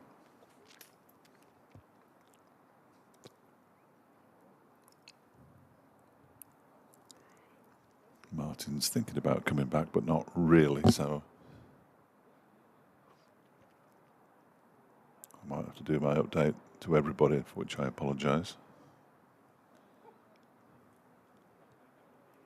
Oh, he is coming back. That's good.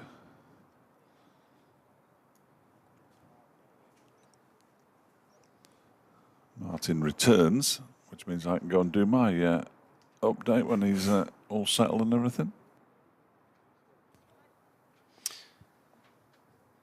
Just been listening to the preview to Total Sport on Radio Newcastle tonight. There's rain balls. Ball turned away down towards fine leg for one by Potts. I'll wait until Dave gets back to run this one past him.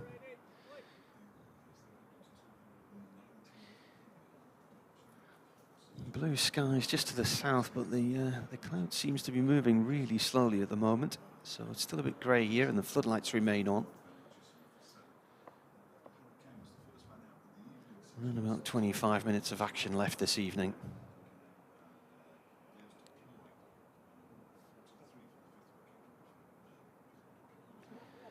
Swapping the slip cordon around here. Coughlin is coming into first slip instead of Dixon. Borthwick's at second slip. Rain in, short one. Dahl drags it away down towards long leg, as he has done to every short ball that's been bowled to him today. One run.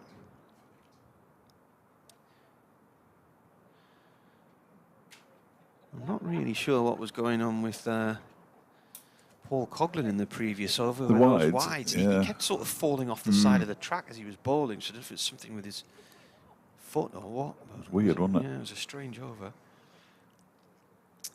Rain then, coming in from the city end, bowling to Potts. Potts looks to cut at that one. That spits up at him. He fends it away one-handed off to the covers. Yeah, they were going through the running order tonight and varying things we'll be talking about in Total Sport, and of course the row over VAR again. Yeah. There used to be a lovely guy used to ring Total Sport every week, Albat from Wooler, and he was he became a regular on the show over the years to the point where they actually invited him down. I've seen the video of it, I think. Yeah, and he went to interview. Was it Rafa Benitez, didn't he?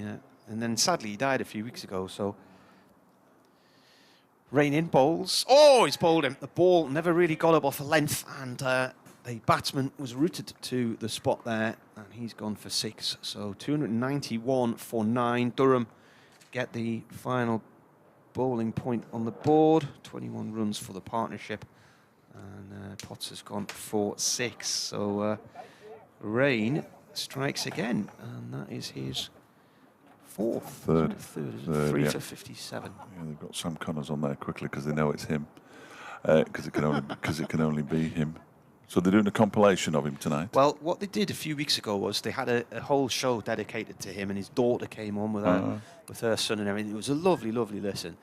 And he used to come on, and if there were any contentious VAR decisions, he would come on and he'd say, "Lads, the whole system's rubbish. Hoy it in the river." So in honour of Albat from Wooler, they've started on a Monday now. What would you like to see sporting-wise hoyed in the river from the weekend? Yeah.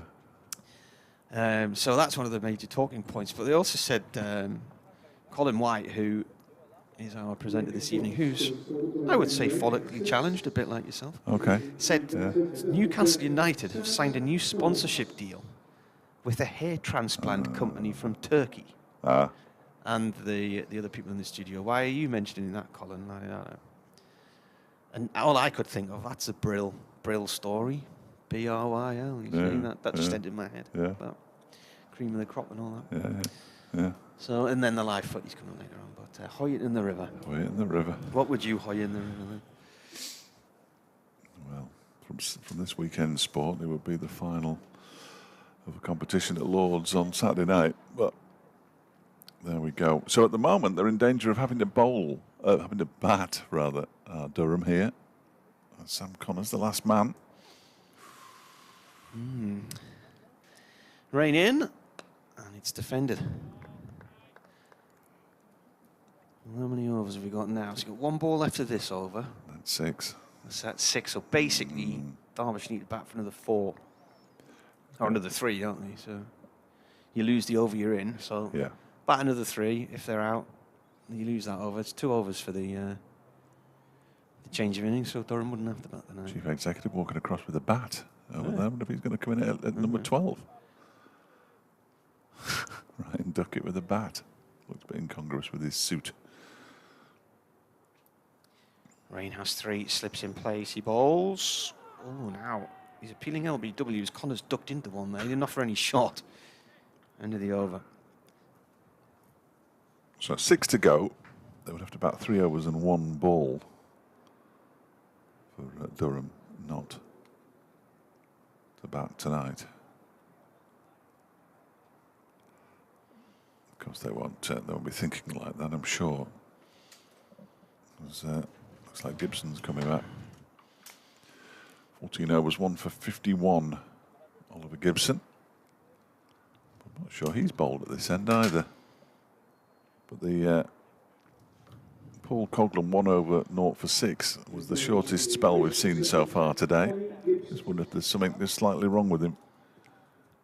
Or something not quite right. Let's put it that way, because he bowled a couple of wides that were the widest wides I think I've seen for a long time, especially in first-class cricket. So Gibson to bowl his 15th over, and he'll be bowling to Anuj Dal, who's on 44, 291 for 9. Derbyshire. Gibson is in and bowls to Dal, who drives this one up to Ben Rain at mid-off, and they go through for a single. Dal moves on to 45, lessening his chances of getting a half-century by taking a single off the first ball of the over. Having said that, Sam Connors can hang around. If he gets in, he's got a couple of shots, but before he gets in, he hasn't got any.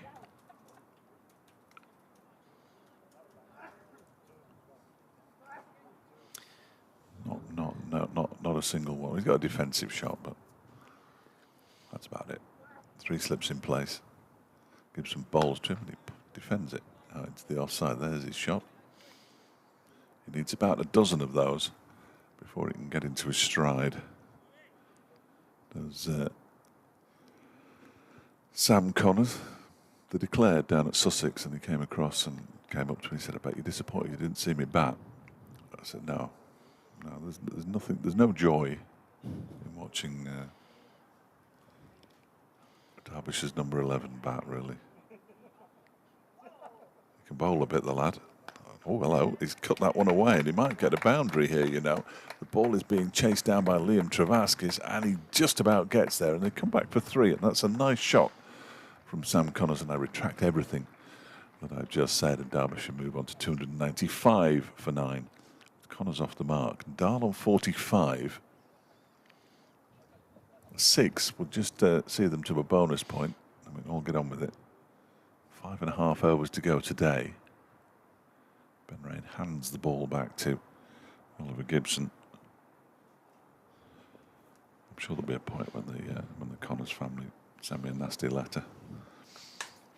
He's at the non-striker's end now, and that one is a short delivery that's pulled in front of square by Anuj Dal for a single out towards Jonathan Bushnell.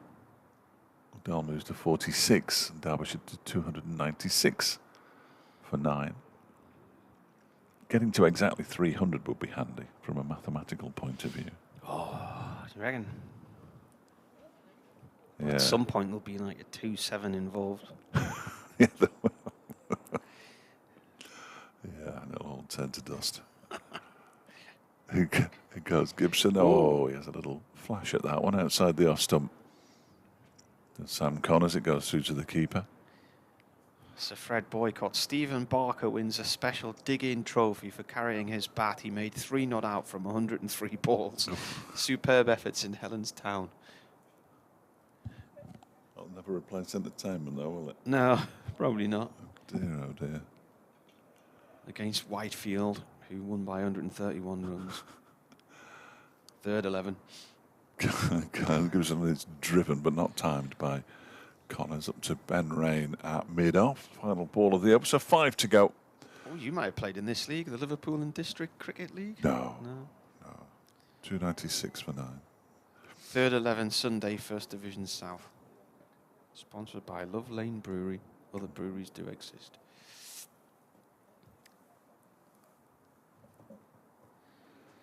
Hafiz Sheikh has come out to offer some words of advice, I think, as much as a towel. Obviously, his 12th man. Those words of advice were for Sam Connors. If you can last another 2 overs, you won't have to bowl tonight. You'd probably like a little burst. Rain in. Oh, that stays fairly low as well. Dahl, by the way, is now on 46. He's faced 75 balls.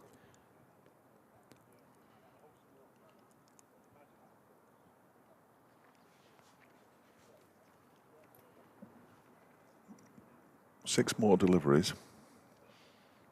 Durham won't have to bat tonight. We get to finish before 6 o'clock. Remarkable. Halcyon days. Rain in. Short one. And Dahl looks to hook at that one. I think that's come off the back of his helmet.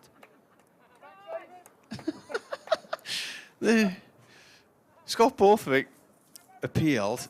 Was celebrating a catch, and all the people down below us just started to laugh. He's now laughing with them. I think they're all Derbyshire fans down there. I think they probably are. Yeah.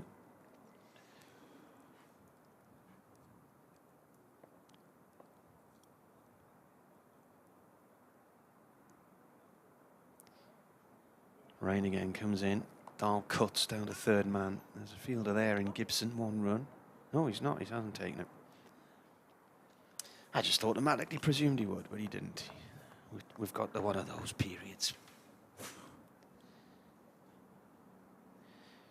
He's looking to try and get to his 50 with a 4 then, is he? Holds this new ball.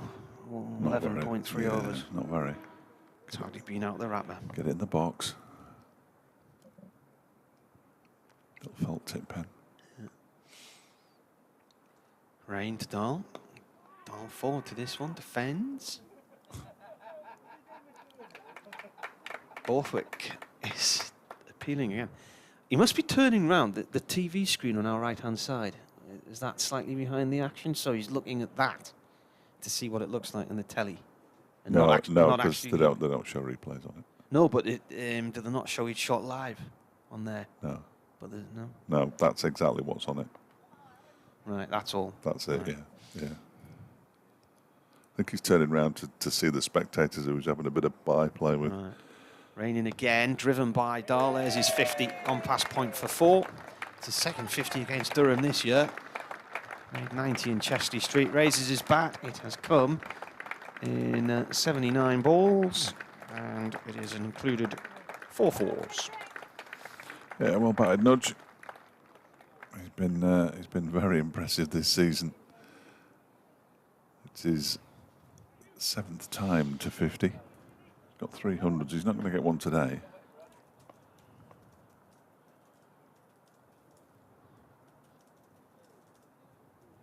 Well, if he does, it'd be remarkable. Rain balls, that's left alone. And that is the end of the over. And the end of the possibility of Durham batting today, because we have 3 overs left. No, we don't. We have 4 overs left, so they need to bat. Sorry. Talking absolute nonsense. Not for the first time this season. Anuj Dahl has gone past the number of balls faced by Shan Masood in this innings. Fair play to him. He's moving up towards 800 runs for the season now. So we've got a batting point as well then. Yeah. 775 runs and an average of 86. Anuj Dahl. There's still a chance for him, Deploy and Guest to get to 1,000 and make it 5 players to 1,000 runs this season, but you're going to have to go pretty well. And Liam Travaskis, 19 overs, 1 maiden, 2 for 49, is coming back to bowl from the racecourse end, but not until the helmet has been brought out for wicketkeeper Tom McIntosh. Meets the 12th man halfway. Might have been better if the 12th man had come all the way at the speed at which McIntosh is moving.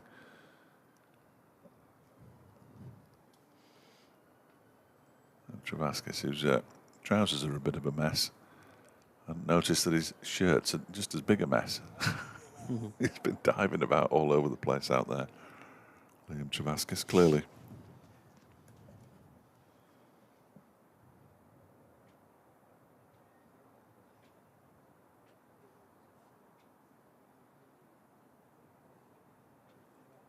So, we have 4 overs to go.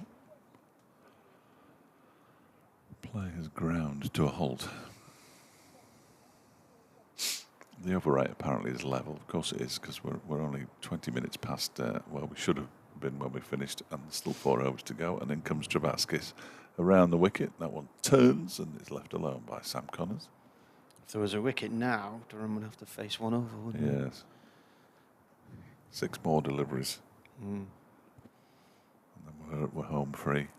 Get the Trent Rockets open top bus to celebrate. Next one is defended out into the offside. No run. Connors has 3, Dal has 50. Derbyshire 300 for 9. Travaskis bowls, and that one is played without much foot movement by Sam Connors out into the offside. I think that was the message that Nafi Sheikh brought out. Make sure you get to 2.5 overs, and then you can do what you like.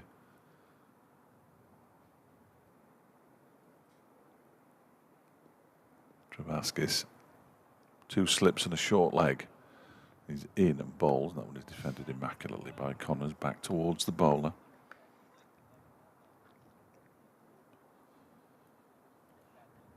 Tosses himself a catch on his way back to his mark, which is now more than 3 or 4 yards away from the stumps, and he's in again, Travaskis, and back into his crease goes Sam Connors. Pushes it out into the offside. How many more balls, Dave? 2 more balls, and they won't have to bat again. 1 more left in this over. Next delivery turns away from Connors, goes through to the keeper. In fact, that's it, isn't it? 1 more ball. They don't have to bat again now. Yeah. So, well, you're right. 2 more balls. So and then that ball was delivered. So now it's 1 more ball. it is, but Yeah. yes, yeah. They don't even need to bowl this ball anymore, though, do they? Really? If he's out from this ball, no, it will be 2 more balls. I was right. Yeah, you were. Yeah, I'll shut up. You and maths and everything. Leicestershire 70 for 8. Oh. Wow. Doesn't look like I'm in the 6 o'clock news. Should be, but I'm not. Why are you not? Don't know. They never put me in the 6 o'clock news. Some do and some don't. It just depends if they've got anything interesting. Gibson into the attack for Durham from the city end. And Dahl plays the ball down to 3rd man. There you are. Open top bus time. No run. Picked up by Rain.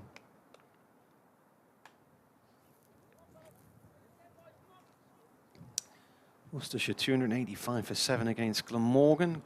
Gareth Roderick 88 not out. Ed Barnard 75. And Ed Pollock's made 55. Barnard's been having a canny season with a bat, hasn't he? Where's he going at the end of it? Warwickshire. Warwickshire. Got family links to Burnett Field Cricket Club in Durham. Gibson in. Dahl defends. Ball rolls back towards the bowler's got end. a castle named after him up there, isn't he? Yeah.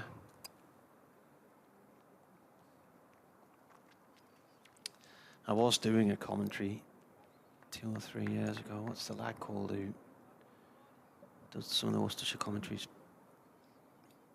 There's a lot. Not Frank. No. Not Bradders. No. Oh, my mind's gone blank, man. The younger Dan. Dan Wheeler. Dan Wheeler, yeah. As Gibson comes in, Dahl leaves that one. And I just had a feeling that Dan,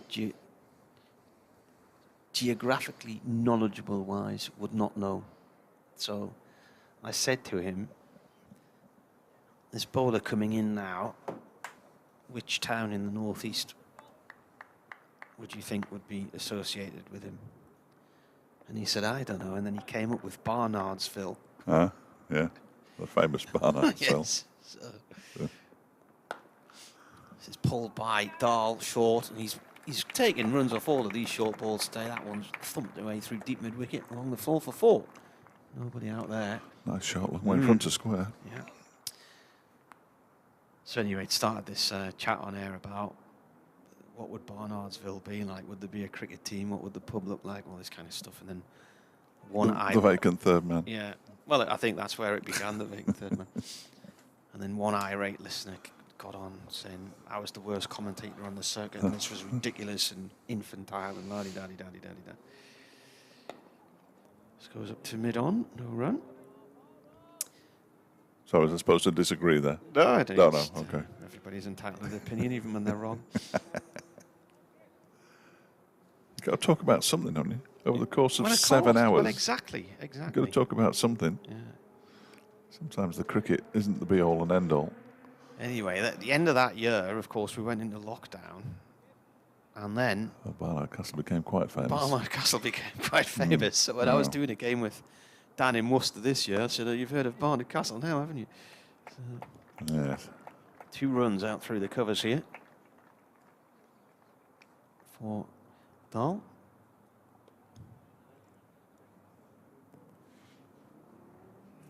Yes, it hit the headlines in some style, didn't it? Yeah. Barnard Castle. Have you got a 6 o'clock then? No, I don't think I do. I don't think I'm in it. Oh, I am in it. There I am, look. I'm in it. So I have got one. My apologies to everybody back at base. And thanks for putting me in it. We won't quite have finished that. Well, we might have done. We might just have finished by 3 minutes past 6 because Travaskis is going to bowl from the racecourse end. He's into Sam Connors, who's on 3. Oh, and that one turns away. That's a nice delivery. The ball has turned, hasn't it? Yeah. I thought it had. At 306. Well, there's been a few. I mean, the one that Duploy in the inside edge, wasn't it? Yeah, I think he's got it to turn quite a lot. Liam Travaskis. I wonder if Mark Watt will turn it quite as much. Probably not. Travaskis is in again around the wicket, bowls to Connors, who defends it straight back down the track. And there's no run. That blue sky's never got here, has it? It's No. just sat in the distance teasing us. Stayed in northeast Leicestershire. Travaskis bowls, left alone by Connors. Staffordshire doesn't half poke its way down into other corners, doesn't it? And intrudes in other counties and whatnot. Next delivery from Travaskis is defended straight back to him by Sam Connors. 8 to go today. 306 for 9. Remember, Derbyshire 6 for 2 and 31 for 3. The silly mid-off now as Connors goes back into his crease and pushes this next delivery from Travaskis out into the offside. And there's no run. Timings could not be more perfect. Never works like this. Final ball of Travaskis is over, and his final ball of the day is defended by Sam Connors. Back towards him. 306 for 9 with 6 balls to go. Connors has 3. Dahl has 56.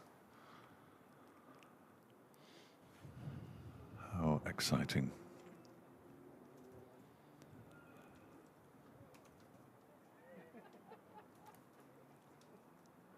It will be Oliver Gibson to bowl the final over from the City end.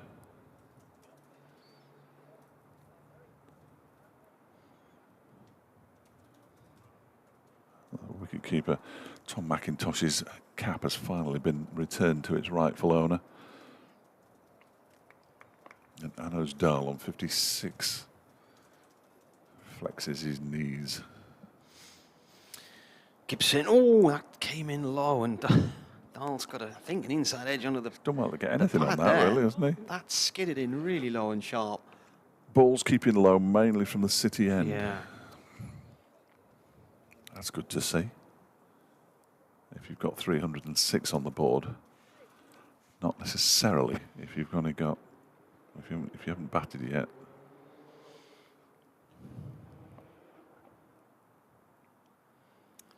Gibson turns again and comes in. He's got 2 slips in place, and he bowls. Dahl edges it and is out. So the match ends, or the innings ends, should I say, with Derbyshire all out for 306. Dahl eventually out on 56.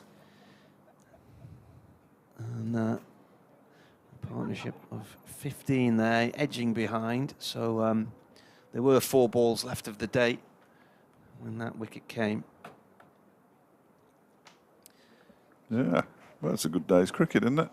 2 for 62 to Gibson, 2 for 49 Travaskis, 3 for 61 Rain, 3 for 60 Rushworth, 82 for Lewis Deploy, 78 for Kame, and 56 for Dahl. Pretty much tells you what you need to know. I've got an update in a minute. You don't want to carry on, do you? No. So what we'll do is we'll speak to you tomorrow morning. Thank you very much for your company today on BBC website and on the stream. In the meantime, we'll speak to you tomorrow.